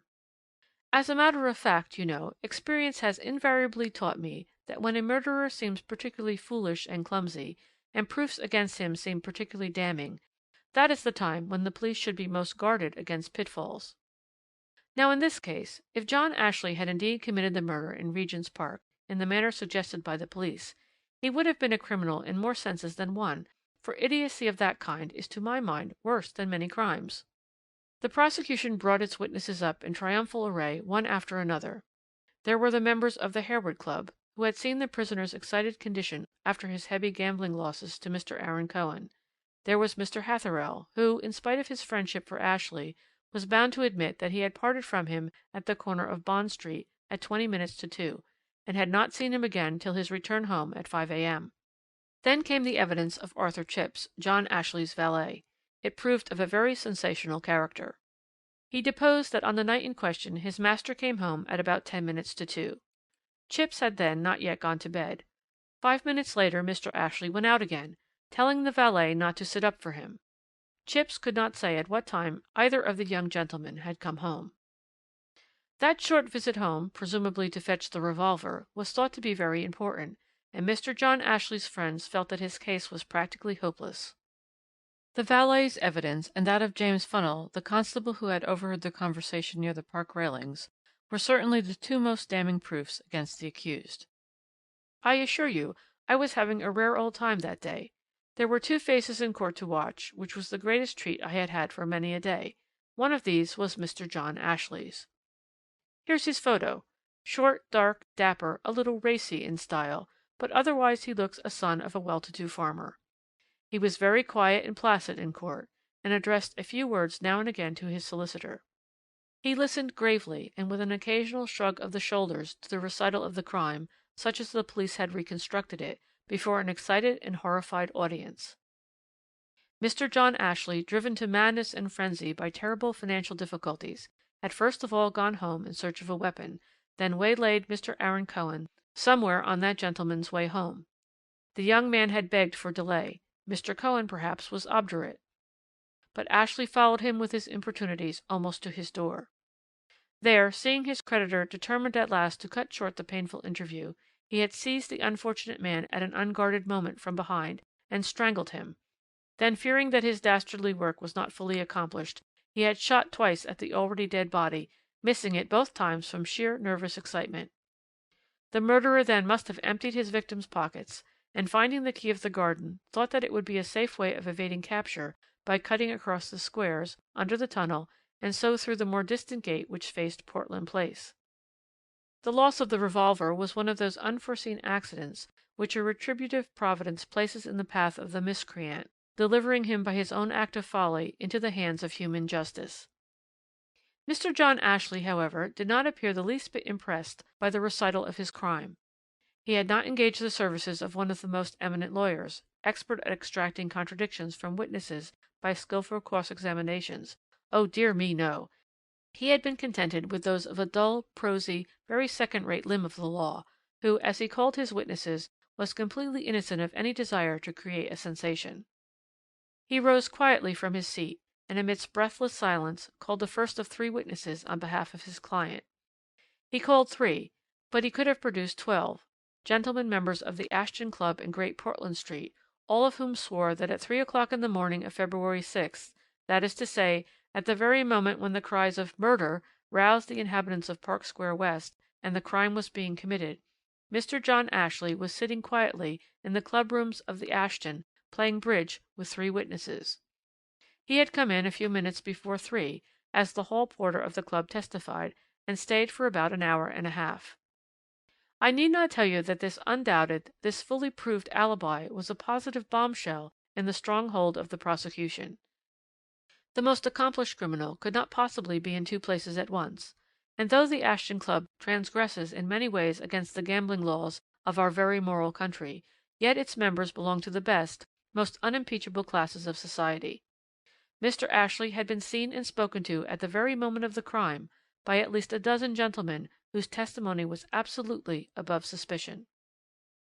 Mr. John Ashley's conduct throughout this astonishing phase of the inquiry remained perfectly calm and correct. It was no doubt the consciousness of being able to prove his innocence with such absolute conclusion that had steadied his nerves throughout the proceedings. His answers to the magistrate were clear and simple, even on the ticklish subject of the revolver. "I left the club, sir," he explained, "fully determined to speak with Mr. Cohen alone, in order to ask him for a delay in the settlement of my debt to him. You will understand that I should not care to do this in the presence of other gentlemen. I went home for a minute or 2, not in order to fetch a revolver, as the police assert, for I always carry a revolver about with me in foggy weather, but in order to see if a very important business letter had come for me in my absence. Then I went out again, and met Mr. Aaron Cohen not far from the Harewood Club. I walked the greater part of the way with him, and our conversation was of the most amicable character. We parted at the top of Portland Place, near the gate of the square, where the policeman saw us.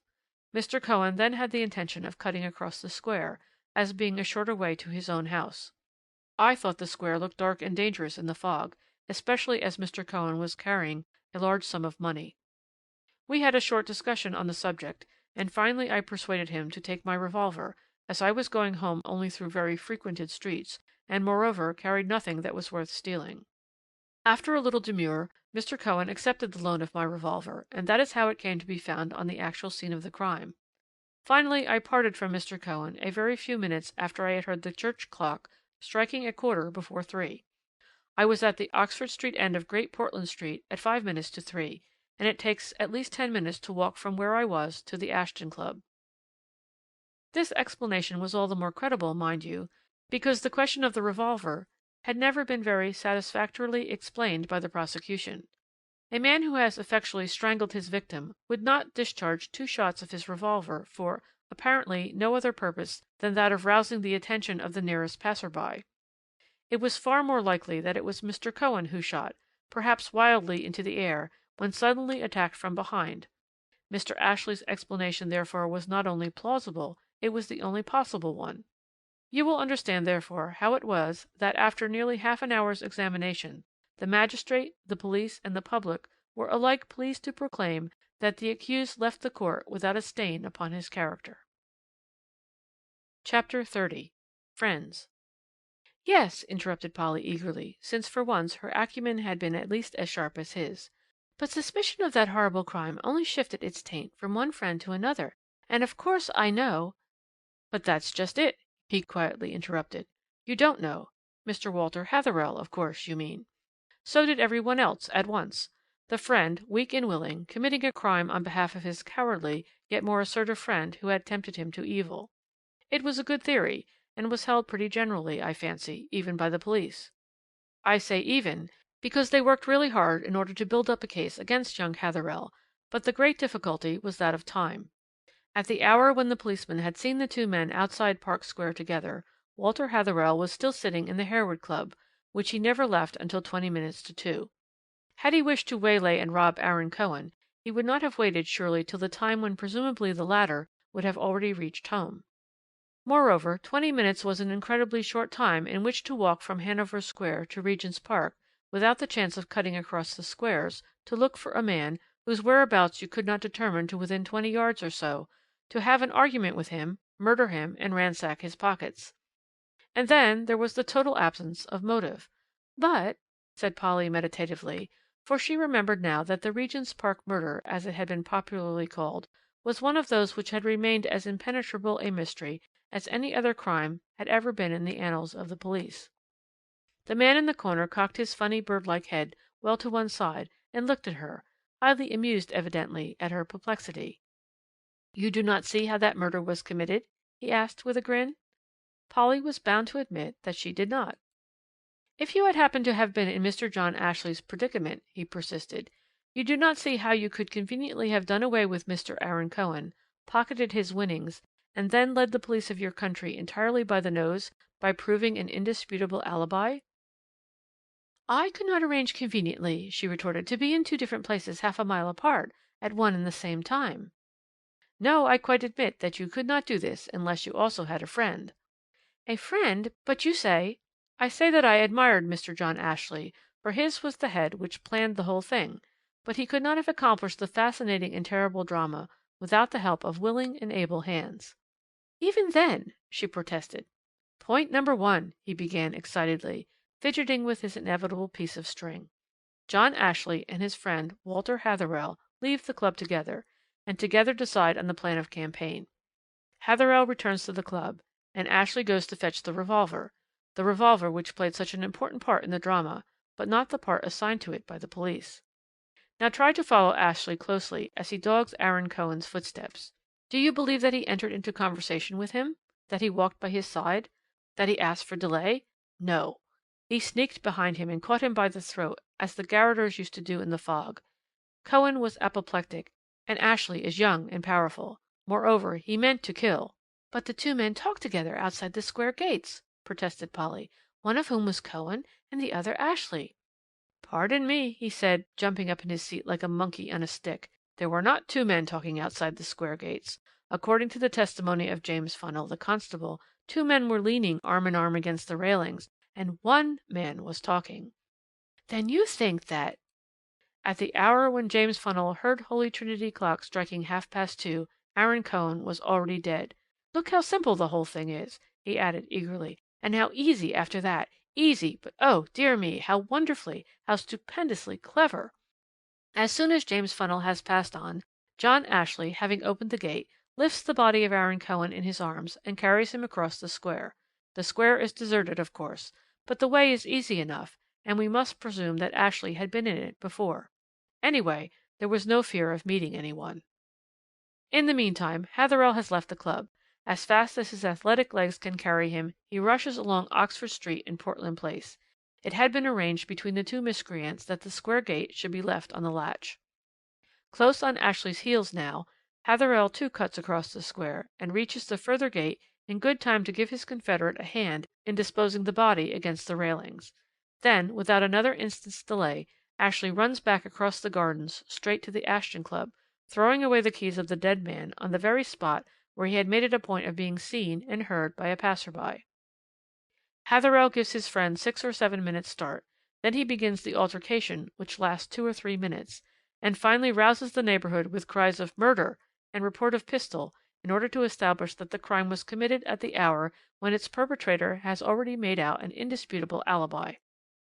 "I don't know what you think of it all, of course," added the funny creature as he fumbled for his coat and gloves, "but I call the planning of that murder, on the part of novices, mind you, one of the cleverest pieces of strategy I have ever come across.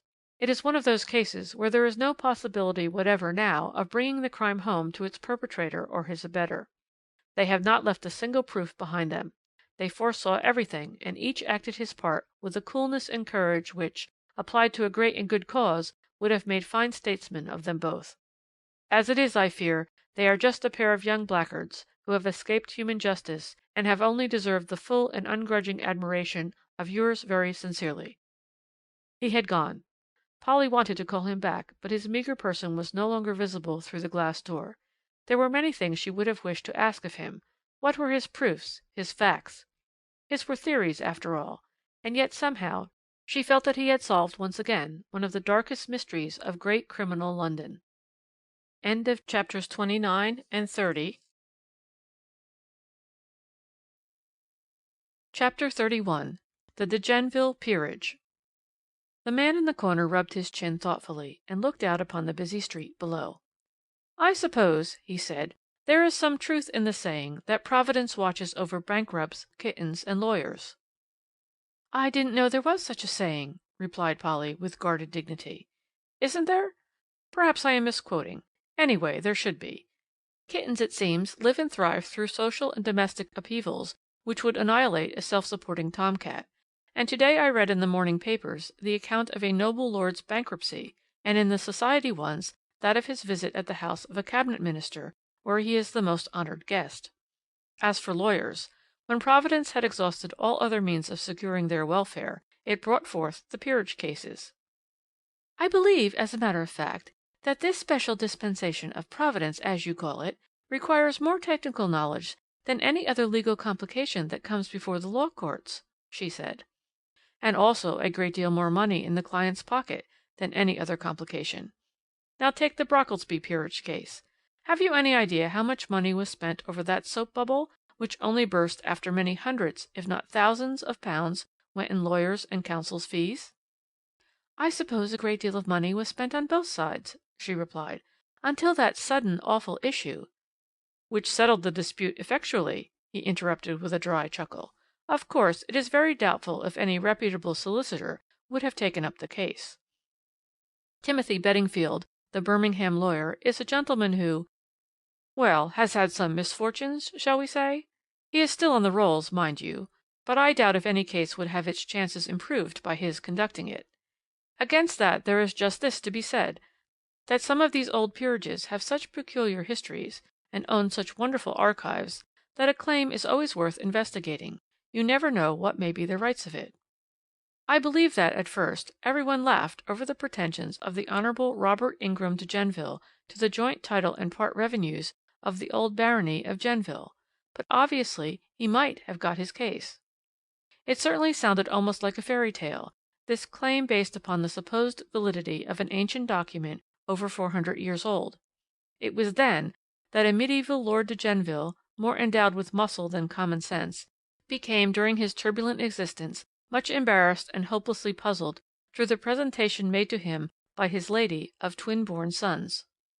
His embarrassment chiefly arose from the fact that my lady's attendants, while ministering to the comfort of the mother, had, in a moment of absent-mindedness, so placed the two infants in their cot that subsequently no one, not even, perhaps least of all, the mother, could tell which was the one who had been the first to make his appearance into this troublesome and puzzling world. After many years of cogitation, during which the Lord de Genneville approached nearer to the grave and his sons to man's estate, he gave up trying to solve the riddle as to which of the twins should succeed to his title and revenues. He appealed to his liege lord and king, Edward, fourth of that name, and with the latter's august sanction he drew up a certain document, wherein he enacted that both his sons should, after his death, share his titles and goodly revenues, and that the first son born in wedlock of either father should subsequently be the sole heir.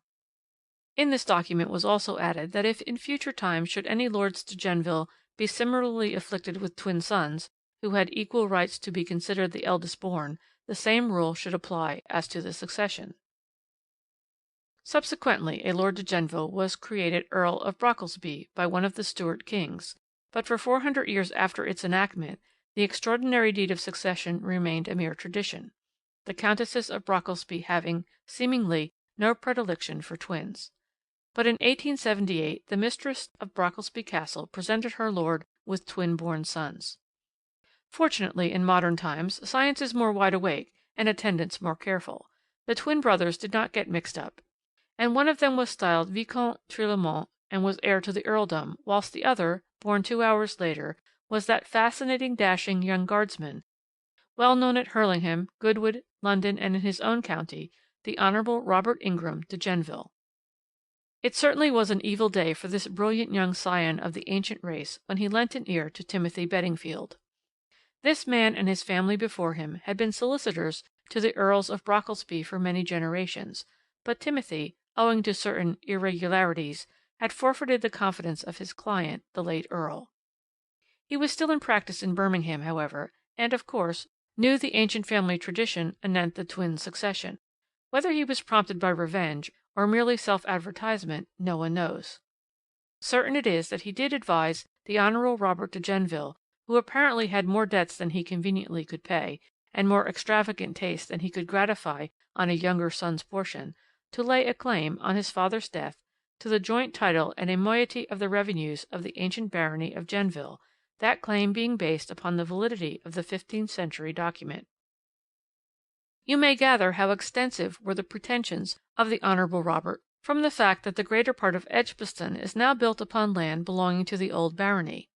Anyway, it was the last straw in an ocean of debt and difficulties, and I have no doubt that Beddingfield had not much trouble in persuading the Honourable Robert to commence litigation at once. The young Earl of Brocklesby's attitude, however, remained one of absolute quietude in his 9 points of the law. He was in possession both of the title and of the document.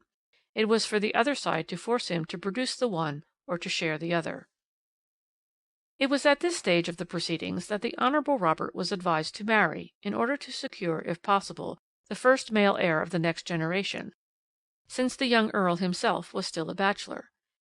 A suitable fiancée was found for him by his friends in the person of Miss Mabel Brandon, the daughter of a rich Birmingham manufacturer, and the marriage was fixed to take place at Birmingham on Thursday, September 15th, 1907. On the 13th the Honourable Robert Ingram de Genneville arrived at the Castle Hotel in New Street for his wedding, and on the 14th, at 8 o'clock in the morning, he was discovered lying on the floor of his bedroom, murdered. The sensation which the awful and unexpected sequel to the de Genneville peerage case caused in the minds of the friends of both litigants was quite unparalleled. I don't think any crime of modern times created quite so much stir in all classes of society. Birmingham was wild with excitement, and the employees of the Castle Hotel had great difficulty in keeping off the eager and inquisitive crowd who thronged daily to the hall, vainly hoping to gather details of news relating to the terrible tragedy. At present there was but little to tell. The shrieks of the chambermaid, who had gone into the Honourable Robert's room with his shaving water at 8 o'clock, had attracted some of the waiters. Soon the manager and his secretary came up, and immediately sent for the police. It seemed at first sight as if the young man had been the victim of a homicidal maniac, so brutal had been the way in which he had been assassinated. The head and body were battered and bruised by some heavy stick or poker, almost past human shape, as if the murderer had wished to wreak some awful vengeance upon the body of his victim. In fact, it would be impossible to recount the gruesome aspect of that room and of the murdered man's body such as the police and the medical officer took note of that day. It was supposed that the murder had been committed the evening before, as the victim was dressed in his evening clothes, and all the lights in the room had been left fully turned on. Robbery also must have had a large share in the miscreant's motives, for the drawers and cupboards, the portmanteau and dressing bag had been ransacked as if in search of valuables. On the floor there lay a pocketbook torn in half, and only containing a few letters addressed to the Honourable Robert de Genneville. The Earl of Brocklesby, next of kin to the deceased, was also telegraphed for. He drove over from Brocklesby Castle, which is about 7 miles from Birmingham. He was terribly affected by the awfulness of the tragedy, and offered a liberal reward to stimulate the activity of the police in search of the miscreant. The inquest was fixed for the 17th, 3 days later, and the public was left wondering where the solution lay of the terrible and gruesome murder at the Castle Hotel. End of chapter 31.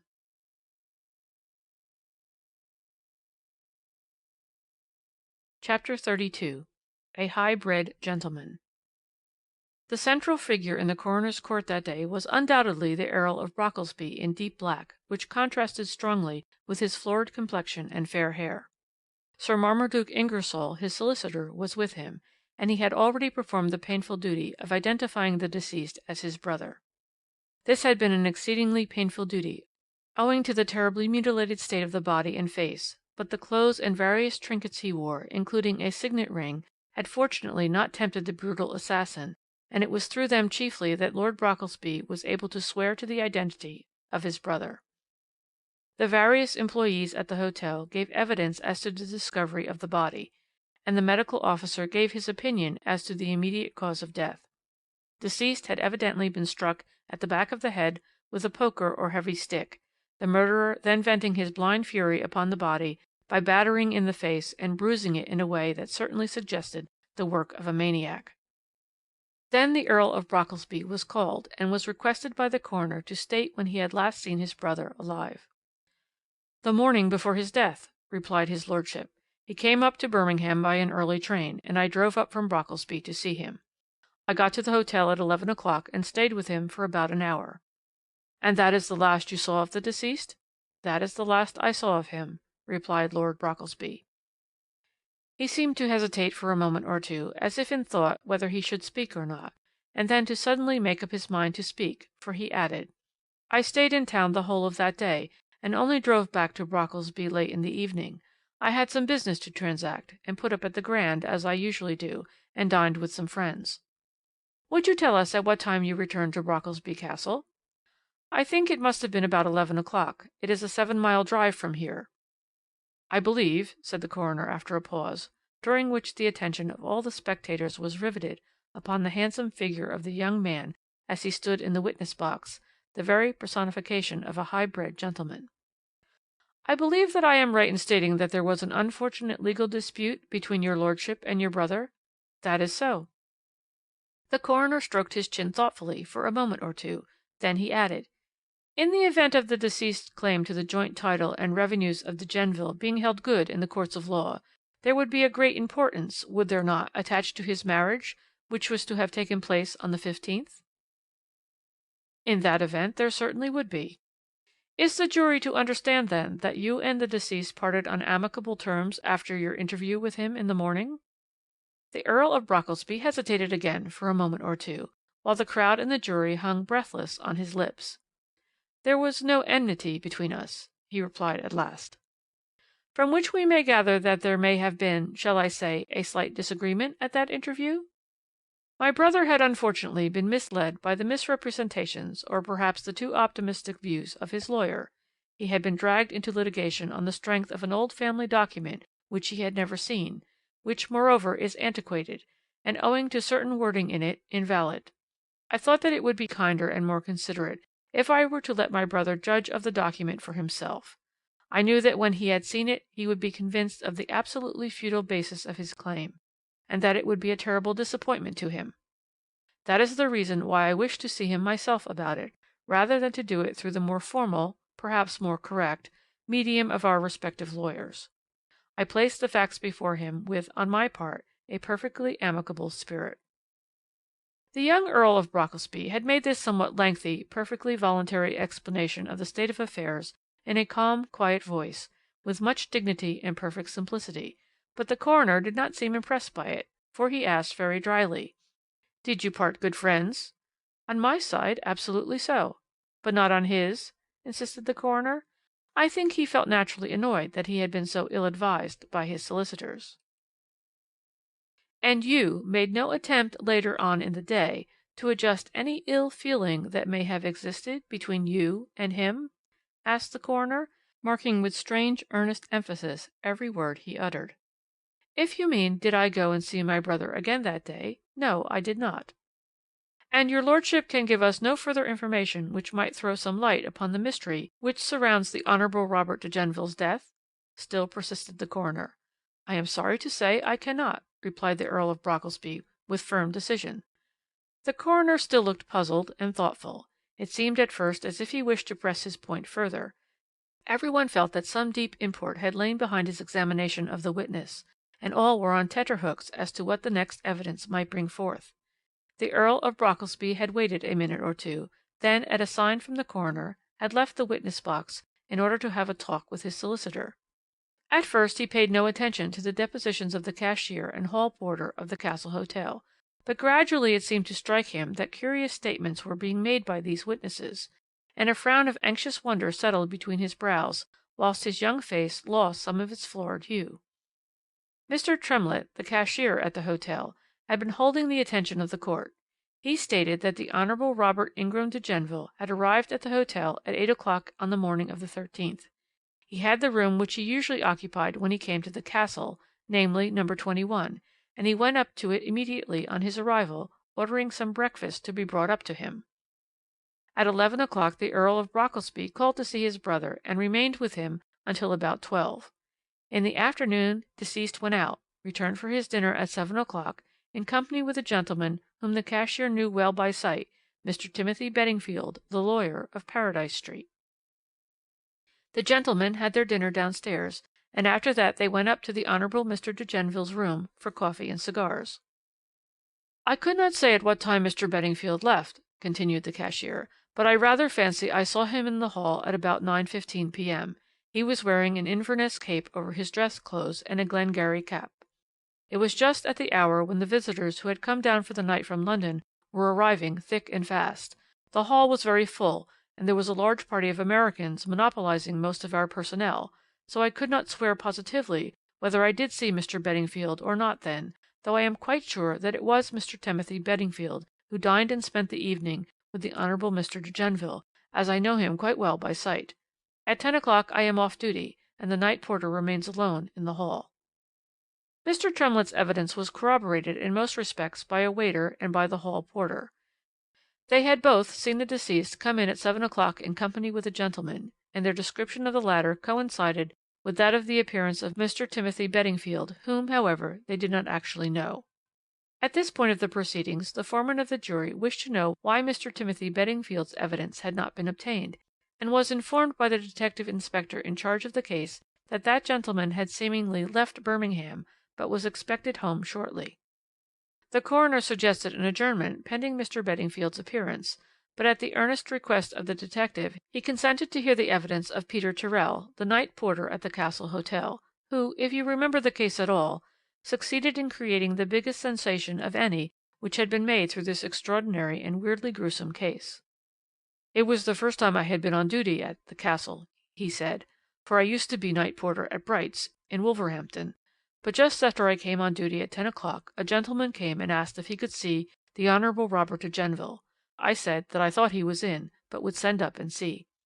The gentleman said, 'It doesn't matter, don't trouble, I know his room, 21, isn't it?' and up he went before I could say another word." "Did he give you any name?" asked the coroner. "No, sir." "What was he like?"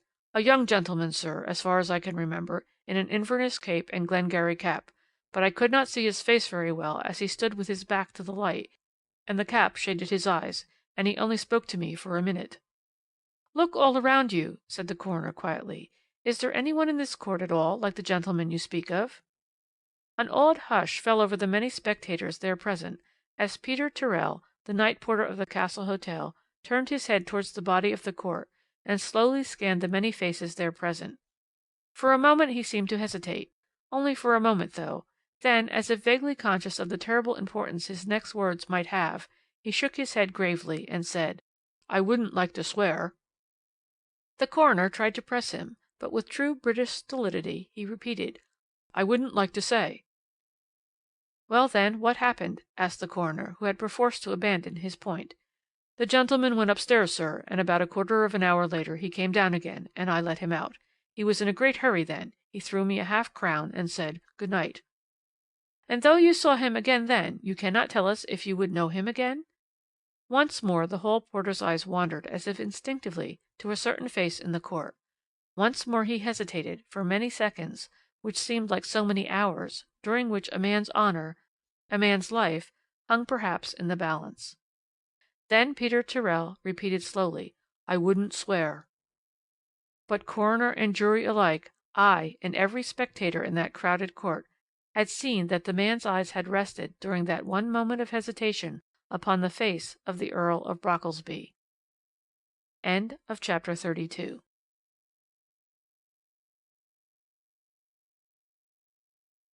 Chapters 33 and 34 of The Old Man in the Corner. Chapter 33 The Living and the Dead. The man in the corner blinked across at Polly with his funny mild blue eyes. "No wonder you are puzzled," he continued. "So was everybody in the court that day, everyone save myself. I alone could see in my mind's eye that gruesome murder such as it had been committed, with all its details, and above all its motive, and such as you will see it presently when I place it all clearly before you. But before you see daylight in this strange case, I must plunge you into further darkness, in the same manner as the coroner and the jury were plunged on the following day, the second day of that remarkable inquest. It had to be adjourned, since the appearance of Mr. Timothy Beddingfield had now become of vital importance. The public had come to regard his absence from Birmingham at this critical moment as decidedly remarkable, to say the least of it, and all those who did not know the lawyer by sight wished to see him in his Inverness cape and Glengarry cap, such as he had appeared before the several witnesses on the night of the awful murder. When the coroner and jury were seated, the first piece of information which the police placed before them was the astounding statement that Mr. Timothy Beddingfield's whereabouts had not been ascertained, though it was confidently expected that he had not gone far and could easily be traced. There was a witness present who, the police thought, might throw some light as to the lawyer's probable destination, for obviously he had left Birmingham directly after his interview with the deceased. This witness was Mrs. Higgins, who was Mr. Beddingfield's housekeeper. She stated that her master was in the constant habit, especially latterly, of going up to London on business. He usually left by a late evening train on those occasions, and mostly was only absent 36 hours. He kept a portmanteau always ready packed for the purpose, for he often left at a few moments' notice. Mrs. Higgins added that her master stayed at the Great Western Hotel in London, for it was there that she was instructed to wire if anything urgent required his presence back in Birmingham. "On the night of the 14th," she continued, "at 9 o'clock or thereabouts, a messenger came to the door with the master's card, and said that he was instructed to fetch Mr. Beddingfield's portmanteau, and then to meet him at the station in time to catch the 9:35 p.m. up train. I gave him the portmanteau, of course, as he had brought the card, and I had no idea there could be anything wrong, but since then I have heard nothing of my master, and I don't know when he will return." Questioned by the coroner, she added that Mr. Beddingfield had never stayed away quite so long without having his letters forwarded to him. There was a large pile waiting for him now. She had written to the Great Western Hotel, London, asking what she should do about the letters, but received no reply. She did not know the messenger by sight who had called for the portmanteau. Once or twice before Mr. Beddington had sent for his things in that manner when he had been dining out. Mr. Beddingfield certainly wore his Inverness cape over his dress clothes when he went out at about 6 o'clock in the afternoon. He also wore a Glengarry cap. The messenger had so far not yet been found, and from this point, namely, the sending for the portmanteau, all traces of Mr. Timothy Beddingfield seemed to have been lost. Whether he went up to London by that 9:35 train or not could not be definitely ascertained. The police had questioned at least a dozen porters at the railway, as well as ticket collectors, but no one had any special recollection of a gentleman in an Inverness cape and Glengarry cap, a costume worn by more than one first-class passenger on a cold night in September. There was the hitch, you see. It all lay in this. Mr. Timothy Beddingfield, the lawyer, had undoubtedly made himself scarce. He was last seen in company with the deceased, and wearing an Inverness cape and Glengarry cap. 2 or 3 witnesses saw him leaving the hotel at about 9:15. Then the messenger calls at the lawyer's house for the portmanteau, after which Mr. Timothy Beddingfield seems to vanish into thin air. But, and that is a great but, the night porter at the castle seems to have seen someone wearing the momentous Inverness and Glengarry half an hour or so later on, and going up to the deceased's room, where he stayed about a quarter of an hour. Undoubtedly, you will say, as every one said to themselves that day after the night porter and Mrs. Higgins had been heard, that there was a very ugly and very black finger which pointed unpleasantly at Mr. Timothy Beddingfield, especially as that gentleman, for some reason which still required an explanation, was not there to put matters right for himself. But there was just one little thing, a mere trifle perhaps, which neither the coroner nor the jury dared to overlook, though, strictly speaking, it was not evidence. You will remember that when the night porter was asked if he could, among the persons present in court, recognize the Honourable Robert de Genneville's belated visitor, every one had noticed his hesitation, and marked that the man's eyes had rested doubtingly upon the face and figure of the young Earl of Brocklesby.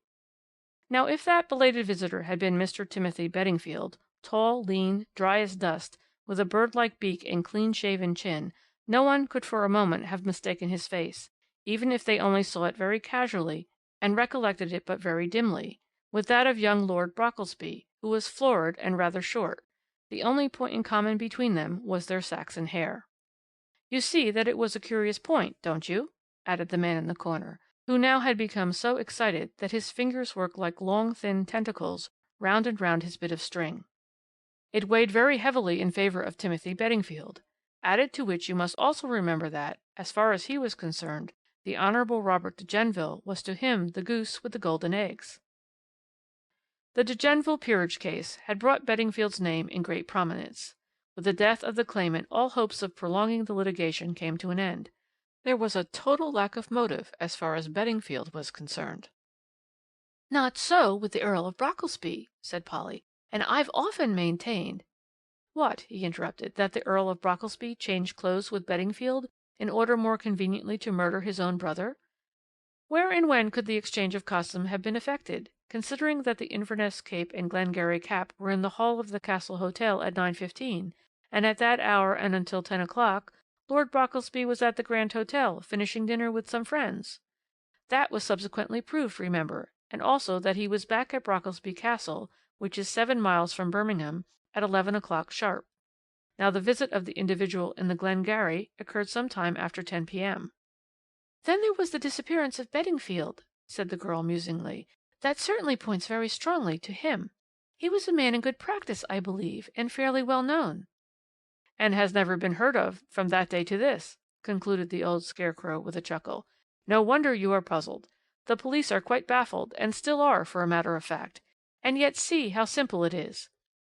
Only the police would not look further than these 2 men, Lord Brocklesby with a strong motive and the night porter's hesitation against him, and Beddingfield without a motive but with strong circumstantial evidence and his own disappearance as condemnatory signs. If only they would look at the case as I did, and think a little bit about the dead as well as about the living. If they had remembered that peerage case, the Honourable Robert's debts, his last straw which proved a futile claim. Only that very day the Earl of Brocklesby had, by quietly showing the original ancient document to his brother, persuaded him how futile were all his hopes. Who knows how many were the debts contracted, the promises made, the money borrowed and obtained on the strength of that claim which was mere romance? Ahead, nothing but ruin, enmity with his brother, his marriage probably broken off, a wasted life, in fact. Is it small wonder that though ill feeling against the Earl of Brocklesby may have been deep, There was hatred, bitter, deadly hatred, against the man who with false promises had led him into so hopeless a quagmire. Probably the Honourable Robert owed a great deal of money to Beddingfield, which the latter hoped to recoup at usurious interest, with threats of scandal and what not. Think of all that, he added, and then tell me if you believe that a stronger motive for the murder of such an enemy could well be found. But what you suggest is impossible, said Polly, aghast. Allow me, he said. It is more than possible. It is very easy and simple. The two men were alone together in the Honourable Robert de Genneville's room after dinner. You, as representing the public, and the police say that Beddingfield went away and returned half an hour later in order to kill his client. I say that it was the lawyer who was murdered at 9 o'clock that evening, and that Robert de Genneville, the ruined man, the hopeless bankrupt, was the assassin.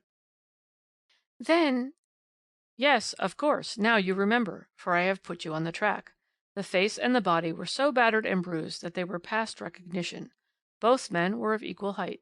The hair, which alone could not be disfigured or obliterated, was in both men similar in colour. Then the murderer proceeds to dress his victim in his own clothes. With the utmost care he places his own rings on the fingers of the dead man, his own watch in the pocket, a gruesome task, but an important one, and it is thoroughly well done. Then he himself puts on the clothes of his victim, with finally the Inverness cape and Glengarry, and when the hall is full of visitors he slips out unperceived. He sends the messenger for Beddingfield's portmanteau and starts off by the night express. But then his visit at the Castle Hotel at 10 o'clock, she urged. How dangerous! Dangerous? Yes, but oh, how clever! You see, he was the Earl of Brocklesby's twin brother, and twin brothers are always somewhat alike. He wished to appear dead, murdered by someone, he cared not whom, but what he did care about was to throw clouds of dust in the eyes of the police, and he succeeded with a vengeance. Perhaps, who knows, he wished to assure himself that he had forgotten nothing in the mise en scène, that the body, battered and bruised past all semblance of any human shape save for its clothes, really would appear to everyone as that of the Honourable Robert de Genneville, while the latter disappeared for ever from the old world and started life again in the new. Then you must always reckon with the practically invariable rule that a murderer always revisits, if only once, the scene of his crime. 2 years have elapsed since the crime. No trace of Timothy Beddingfield, the lawyer, has ever been found, and I can assure you that it never will be, for his plebeian body lies buried in the aristocratic family vault of the Earl of Brocklesby. He was gone before Polly could say another word. The faces of Timothy Beddingfield, of the Earl of Brocklesby, of the Honourable Robert de Genneville seemed to dance before her eyes and to mock her for the hopeless bewilderment in which she found herself plunged because of them. Then all the faces vanished, or rather were merged into one long, thin, bird-like one, with bone-rimmed spectacles on the top of its beak and a wide, rude grin beneath it, and still puzzled, still doubtful, the young girl too paid for her scanty luncheon and went her way. Chapter 34 The Mysterious Death in Percy Street. Miss Polly Burton had had many an argument with Mr. Robert Frobisher about that old man in the corner, who seemed far more interesting and deucedly more mysterious than any of the crimes over which he philosophized. Dick thought, moreover, that Miss Polly spent more of her leisure time now in that ABC shop than she had done in his own company before, and told her so, with that delightful air of sheepish sulkiness which the male creature invariably wears when he feels jealous and won't admit it.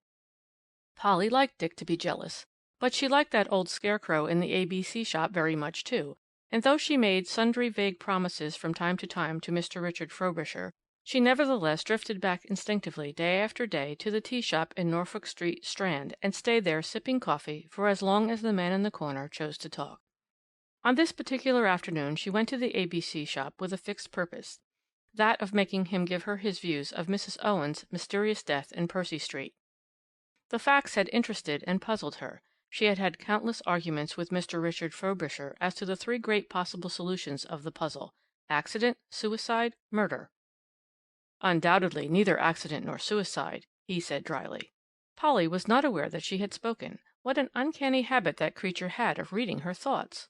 You incline to the idea, then, that Mrs. Owen was murdered. Do you know by whom? He laughed, and drew forth the piece of string he always fidgeted with when unravelling some mystery.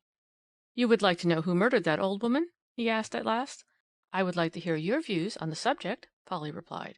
"I have no views," he said dryly. "No one can know who murdered the woman, since no one ever saw the person who did it. No one can give the faintest description of the mysterious man who alone could have committed that clever deed, and the police are playing a game of blind man's bluff." "But you must have formed some theory of your own," she persisted. It annoyed her that the funny creature was obstinate about this point, and she tried to nettle his vanity. "I suppose that as a matter of fact your original remark that 'there are no such things as mysteries' does not apply universally. There is a mystery, that of the death in Percy Street, and you, like the police, are unable to fathom it." He pulled up his eyebrows and looked at her for a minute or two. "Confess that that murder was one of the cleverest bits of work accomplished outside Russian diplomacy," he said with a nervous laugh. "I must say that were I the judge, called upon to pronounce sentence of death on the man who conceived that murder, I could not bring myself to do it. I would politely request the gentleman to enter our Foreign Office. We have need of such men." The whole mise en scène was truly artistic, worthy of its milieu, the Rubens Studios in Percy Street, Tottenham Court Road. Have you ever noticed them? They are only studios by name, and are merely a set of rooms in a corner house, with the windows slightly enlarged, and the rents charged accordingly in consideration of that additional 5 inches of smoky daylight filtering through dusty windows.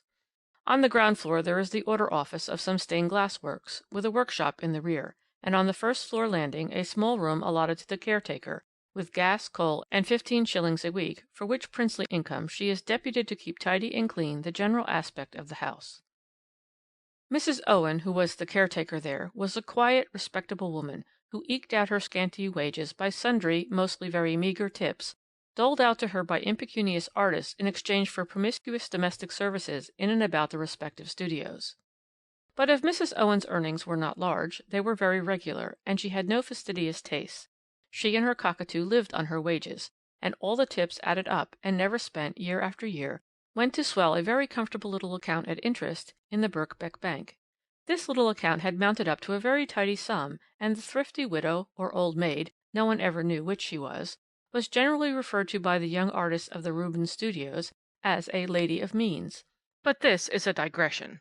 No one slept on the premises except Mrs. Owen and her cockatoo. The rule was that, one by one, as the tenants left their rooms in the evening, they took their respective keys to the caretaker's room. She would then, in the early morning, tidy and dust the studios and the office downstairs, lay the fire, and carry up coals. The foreman of the glassworks was the first to arrive in the morning. He had a latch key, and let himself in, after which it was the custom of the house that he should leave the street door open for the benefit of the other tenants and their visitors. Usually, when he came at about 9 o'clock, he found Mrs. Owen busy about the house doing her work, and he had often a brief chat with her about the weather, but this particular morning of February 2nd he neither saw nor heard her. However, as the shop had been tidied and the fire laid, he surmised that Mrs. Owen had finished her work earlier than usual, and thought no more about it. One by one the tenants of the studios turned up, and the day sped on without any one's attention being drawn noticeably to the fact that the caretaker had not appeared upon the scene. It had been a bitterly cold night, and the day was even worse. A cutting north-easterly gale was blowing. There had been a great deal of snow during the night, which lay quite thick on the ground, and at 5 o'clock in the afternoon, when the last glimmer of pale winter daylight had disappeared, the confraternity of the brush put palette and easel aside and prepared to go home. The first to leave was Mr. Charles Pitt. He locked up his studio and, as usual, took his key into the caretaker's room. He had just opened the door when an icy blast literally struck him in the face. Both the windows were wide open, and the snow and sleet were beating thickly into the room, forming already a white carpet upon the floor. The room was in semi-obscurity, and at first Mr. Pitt saw nothing, but instinctively realizing that something was wrong, he lit a match, and saw before him the spectacle of that awful and mysterious tragedy which has ever since puzzled both police and public. On the floor, already half covered by the drifting snow, lay the body of Mrs. Owen, face downwards, in a nightgown, with feet and ankles bare, and these in her hands were of a deep purple colour, whilst in a corner of the room, huddled up with the cold, the body of the cockatoo lay, stark and stiff. End of chapters 33 and 34.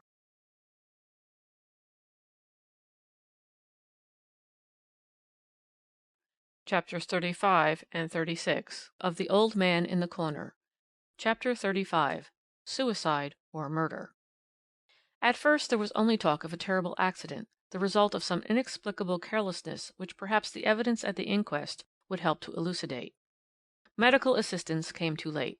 The unfortunate woman was indeed dead, frozen to death inside her own room.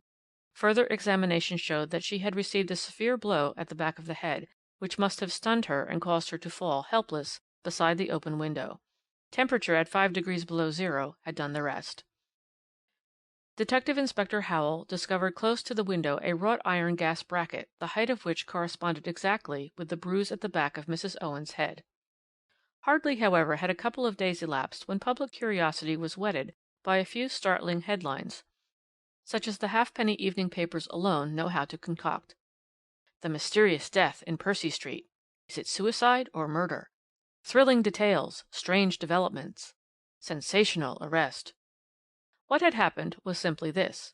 At the inquest, a few certainly very curious facts connected with Mrs. Owen's life had come to light, and this had led to the apprehension of a young man of very respectable parentage on a charge of being concerned in the tragic death of the unfortunate caretaker.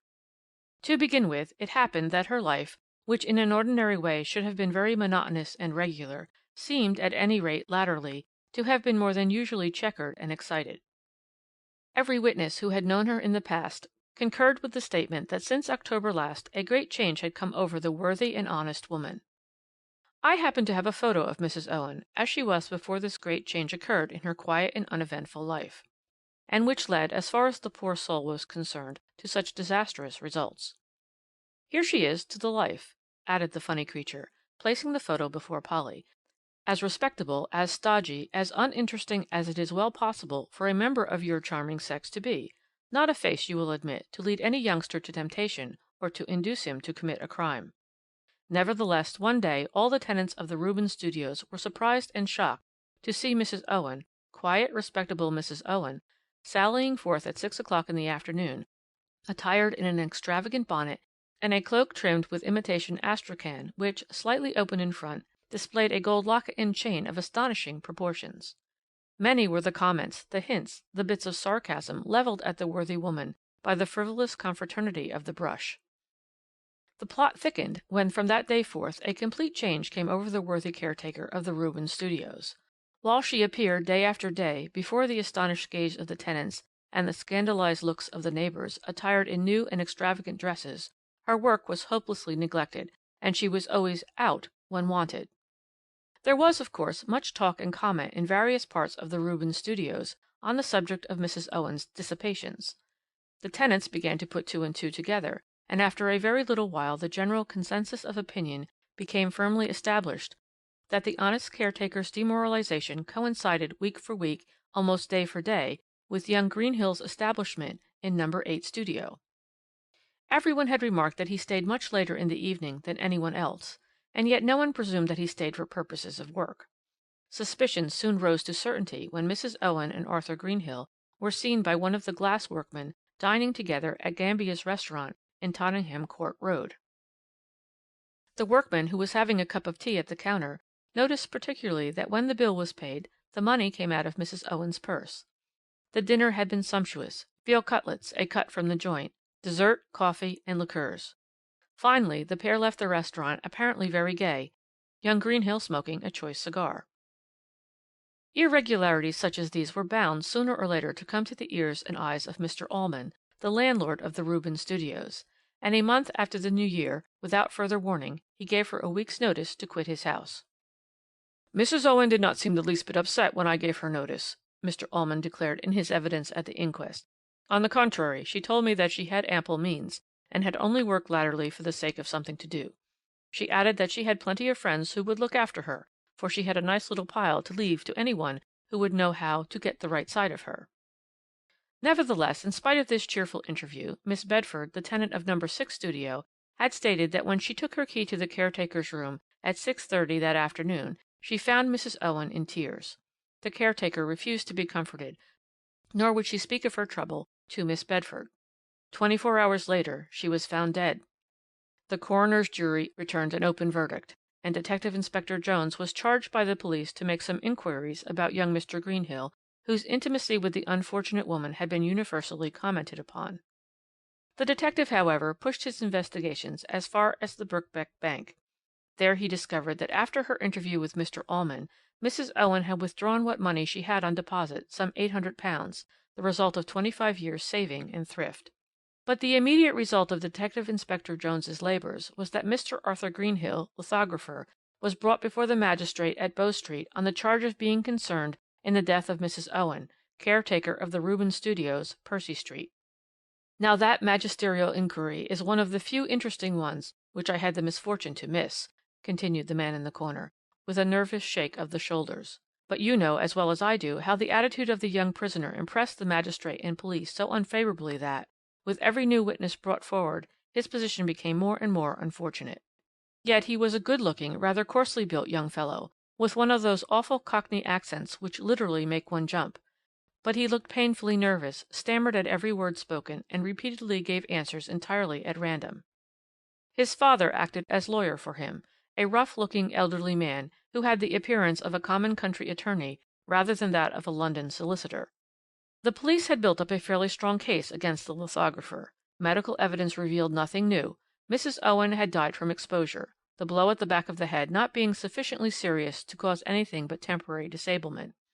When the medical officer had been called in, death had intervened for some time. It was quite impossible to say how long, whether 1 hour or 5 or 12. The appearance and state of the room when the unfortunate woman was found by Mr. Charles Pitt were again gone over in minute detail. Mrs. Owen's clothes, which she had worn during the day, were folded neatly on a chair. The key of her cupboard was in the pocket of her dress. The door had been slightly ajar, but both the windows were wide open. One of them, which had the sash line broken, had been fastened up most scientifically with a piece of rope. Mrs. Owen had obviously undressed, preparatory to going to bed, and the magistrate very naturally soon made the remark how untenable the theory of an accident must be. No one in their 5 senses would undress with a temperature at below 0 and the windows wide open. After these preliminary statements, the cashier of the Birkbeck was called, and he related the caretaker's visit at the bank. It was then about 1 o'clock, he stated. Mrs. Owen called and presented a cheque to self for £827, the amount of her balance. She seemed exceedingly happy and cheerful, and talked about needing plenty of cash, as she was going abroad to join her nephew, for whom she would in future keep house. I warned her about being sufficiently careful with so large a sum, and parting from it injudiciously, as women of her class are very apt to do. She laughingly declared that not only was she careful of it in the present, but meant to be so for the far-off future, for she intended to go that very day to a lawyer's office and to make a will. The cashier's evidence was certainly startling in the extreme, since in the widow's room no trace of any kind was found of any money. Against that, 2 of the notes handed over by the bank to Mrs. Owen on that day were cashed by young Greenhill on the very morning of her mysterious death. One was handed in by him to the West End Clothiers' Company in payment for a suit of clothes, and the other he exchanged at the post office in Oxford Street. After that, all the evidence had of necessity to be gone through again on the subject of young Greenhill's intimacy with Mrs. Owen. He listened to it all with an air of almost painful nervousness. His cheeks were positively green, his lips seemed dry and parched, for he repeatedly passed his tongue over them, and when Constable E18 deposed that at 2 a.m. on the morning of February 2nd he had seen the accused and spoken to him at the corner of Percy Street and Tottenham Court Road, young Greenhill all but fainted. The contention of the police was that the caretaker had been murdered and robbed during that night before she went to bed, that young Greenhill had done the murder, seeing that he was the only person known to have been intimate with the woman, and that it was, moreover, proved unquestionably that he was in the immediate neighbourhood of the Rubens Studios at an extraordinarily late hour of the night. His own account of himself, and of that same night, could certainly not be called very satisfactory. Mrs. Owen was a relative of his late mother's, he declared. He himself was a lithographer by trade, with a good deal of time and leisure on his hands.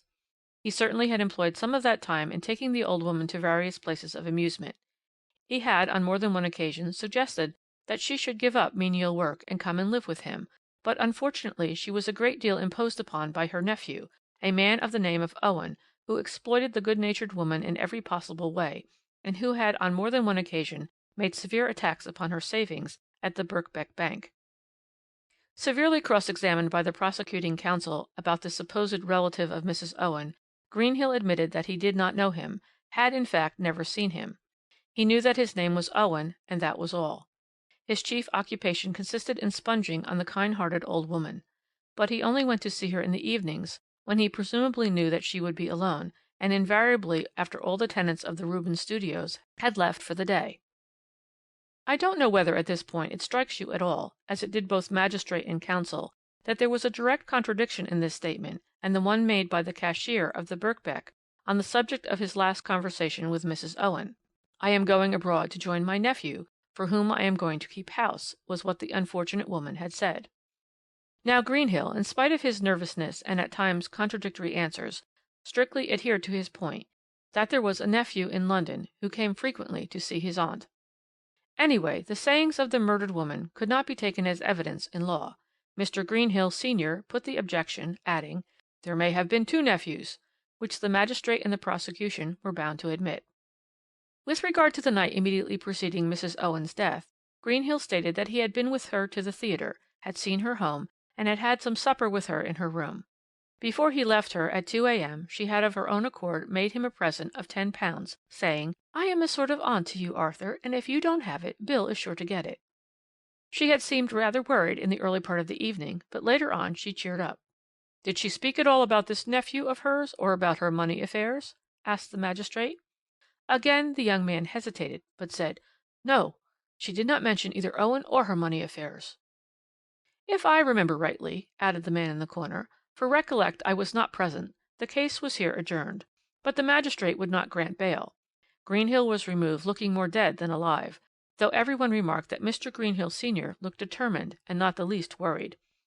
In the course of his examination on behalf of his son, of the medical officer and one or two other witnesses, he had very ably tried to confuse them on the subject of the hour at which Mrs. Owen was last known to be alive.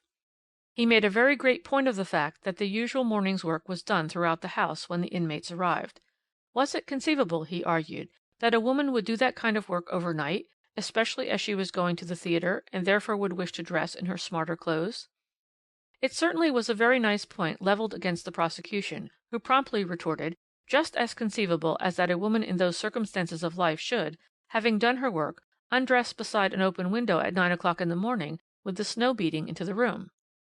Now it seems that Mr. Greenhill senior could produce any amount of witnesses who could help to provide a conclusive alibi on behalf of his son, if only some time subsequent to that fatal 2 a.m. the murdered woman had been seen alive by some chance passer-by. However, he was an able man and an earnest one, and I fancy the magistrate felt some sympathy for his strenuous endeavours on his son's behalf. He granted a week's adjournment, which seemed to satisfy Mr. Greenhill completely. In the meanwhile the papers had talked of and almost exhausted the subject of the mystery in Percy Street. There had been, as you no doubt know from personal experience, innumerable arguments on the puzzling alternatives. Accident? Suicide? Murder? A week went by. Then the case against young Greenhill was resumed. Of course the court was crowded. It needed no great penetration to remark at once that the prisoner looked more hopeful, and his father quite elated. Again a great deal of minor evidence was taken, and then came the turn of the defence. Mr. Greenhill called Mrs. Hall, confectioner, of Percy Street, opposite the Rubens Studios. She deposed that at 8 o'clock in the morning of February 2nd, while she was tidying her shop window, she saw the caretaker of the studios opposite, as usual, on her knees, her head and body wrapped in a shawl, cleaning her front steps. Her husband also saw Mrs. Owen, and Mrs. Hall remarked to her husband how thankful she was that her own shop had tiled steps, which did not need scrubbing on so cold a morning. Mr. Hall, confectioner of the same address, corroborated this statement, and Mr. Greenhill, with absolute triumph, produced a third witness, Mrs. Martin of Percy Street, who from her window on the second floor had, at 7:30 a.m., seen the caretaker shaking mats outside her front door. The description this witness gave of Mrs. Owen's get-up, with the shawl round her head, coincided point by point with that given by Mr. and Mrs. Hall. After that Mr. Greenhill's task became an easy one. His son was at home having his breakfast at 8 o'clock that morning. Not only himself, but his servants would testify to that. The weather had been so bitter that the whole of that day Arthur had not stirred from his own fireside. Mrs. Owen was murdered after 8 a.m. on that day, since she was seen alive by 3 people at that hour.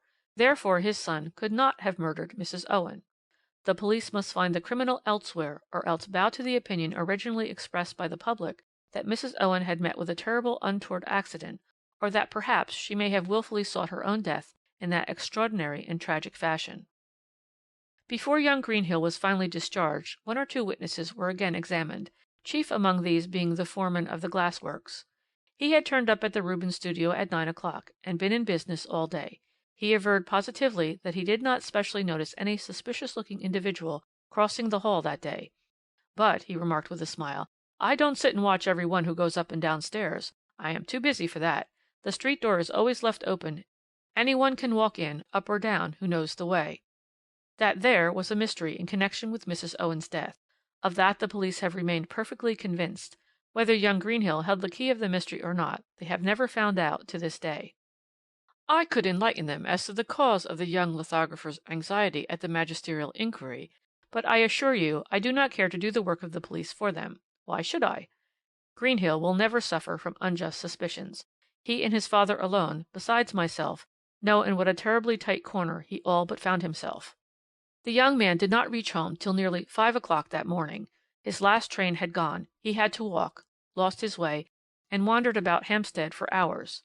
Think what his position would have been if the worthy confectioners of Percy Street had not seen Mrs. Owen wrapped in a shawl on her knees, doing the front steps. Moreover, Mr. Greenhill senior is a solicitor, who has a small office in John Street, Bedford Row. The afternoon before her death Mrs. Owen had been to that office, and had there made a will by which she left all her savings to young Arthur Greenhill, lithographer. Had that will been in other than paternal hands, it would have been proved, in the natural course of such things, and one other link would have been added to the chain which nearly dragged Arthur Greenhill to the gallows, the link of a very strong motive. Can you wonder that the young man turned livid, until such time as it was proved beyond a doubt that the murdered woman was alive hours after he had reached the safe shelter of his home? I saw you smile when I used the word murdered, continued the man in the corner, growing quite excited now that he was approaching the denouement of his story. I know that the public, after the magistrate had discharged Arthur Greenhill, were quite satisfied to think that the mystery in Percy Street was a case of accident or suicide. No, replied Polly, there could be no question of suicide for two very distinct reasons. He looked at her with some degree of astonishment. She supposed that he was amazed at her venturing to form an opinion of her own. And may I ask what, in your opinion, these reasons are? He asked very sarcastically. To begin with, the question of money, she said. Has any more of it been traced so far? Not another £5 note, he said with a chuckle. They were all cashed in Paris during the exhibition, and you have no conception how easy a thing that is to do at any of the hotels or smaller agents de change. The nephew was a clever blackguard, she commented. You believe, then, in the existence of that nephew? Why should I doubt it? Someone must have existed who was sufficiently familiar with the house to go about in it in the middle of the day without attracting anyone's attention. In the middle of the day, he added with a chuckle. At any time after 8:30 in the morning. So you, too, believe in the caretaker wrapped in a shawl, cleaning her front steps? He queried. But it never struck you, in spite of the training your intercourse with me must have given you, that the person who carefully did all the work in the Rubens studios, laid the fires and carried up the coals, merely did it in order to gain time, in order that the bitter frost might really and effectually do its work, and Mrs. Owen be not missed until she was truly dead? But, suggested Polly again, it never struck you that one of the greatest secrets of successful crime is to lead the police astray with regard to the time when the crime was committed? That was, if you remember, the great point in the Regent's Park murder. In this case, the nephew, since we admit his existence, would, even if he were ever found, which is doubtful, be able to prove as good an alibi as young Greenhill. But I don't understand. How the murder was committed? He said eagerly. Surely you can see it all for yourself, since you admit the nephew, a scamp perhaps, who sponges on the good-natured woman. He terrorizes and threatens her, so much so that she fancies her money is no longer safe even in the Birkbeck Bank. Women of that class are apt at times to mistrust the Bank of England. Anyway, she withdraws her money. Who knows what she meant to do with it in the immediate future? In any case, she wishes to secure it after her death to a young man whom she likes, and who has known how to win her good graces. That afternoon the nephew begs, entreats for more money. They have a row. The poor woman is in tears, and is only temporarily consoled by a pleasant visit at the theatre. At 2 o'clock in the morning young Greenhill parts from her. 2 minutes later the nephew knocks at the door. He comes with a plausible tale of having missed his last train, and asks for a shakedown somewhere in the house. The good-natured woman suggests a sofa in one of the studios, and then quietly prepares to go to bed. The rest is very simple and elementary. The nephew sneaks into his aunt's room, finds her standing in her nightgown. He demands money with threats of violence. Terrified, she staggers, knocks her head against the gas bracket, and falls on the floor stunned, while the nephew seeks for her keys and takes possession of the £800. You will admit that the subsequent mise en scène is worthy of a genius. No struggle, not the usual hideous accessories round a crime. Only the open windows, the bitter northeasterly gale, and the heavily falling snow, two silent accomplices, as silent as the dead. After that, the murderer, with perfect presence of mind, busies himself in the house, doing the work which will ensure that Mrs. Owen shall not be missed, at any rate for some time. He dusts and tidies. Some few hours later he even slips on his aunt's skirt and bodice, wraps his head in a shawl, and boldly allows those neighbours who are astir to see what they believe to be Mrs. Owen. Then he goes back to her room, resumes his normal appearance, and quietly leaves the house. He may have been seen. He undoubtedly was seen by 2 or 3 people, but no one thought anything of seeing a man leave the house at that hour.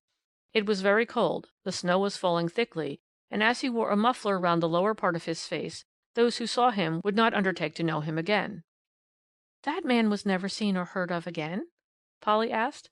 "He has disappeared off the face of the earth. The police are searching for him, and perhaps some day they will find him. Then society will be rid of one of the most ingenious men of the age." Chapter 36. The End. He had paused, absorbed in meditation. The young girl also was silent. Some memory, too vague as yet to take a definite form, was persistently haunting her. One thought was hammering away in her brain, and playing havoc with her nerves. That thought was the inexplicable feeling within her that there was something in connection with that hideous crime which she ought to recollect, something which, if she could only remember what it was, would give her the clue to the tragic mystery, and for once ensure her triumph over this self-conceited and sarcastic scarecrow in the corner. He was watching her through his great bone-rimmed spectacles, and she could see the knuckles of his bony hands just above the top of the table, fidgeting, fidgeting, fidgeting, till she wondered if there existed another set of fingers in the world which could undo the knots his lean ones made in that tiresome piece of string. Then suddenly, apropos of nothing, Polly remembered. The whole thing stood before her, short and clear like a vivid flash of lightning.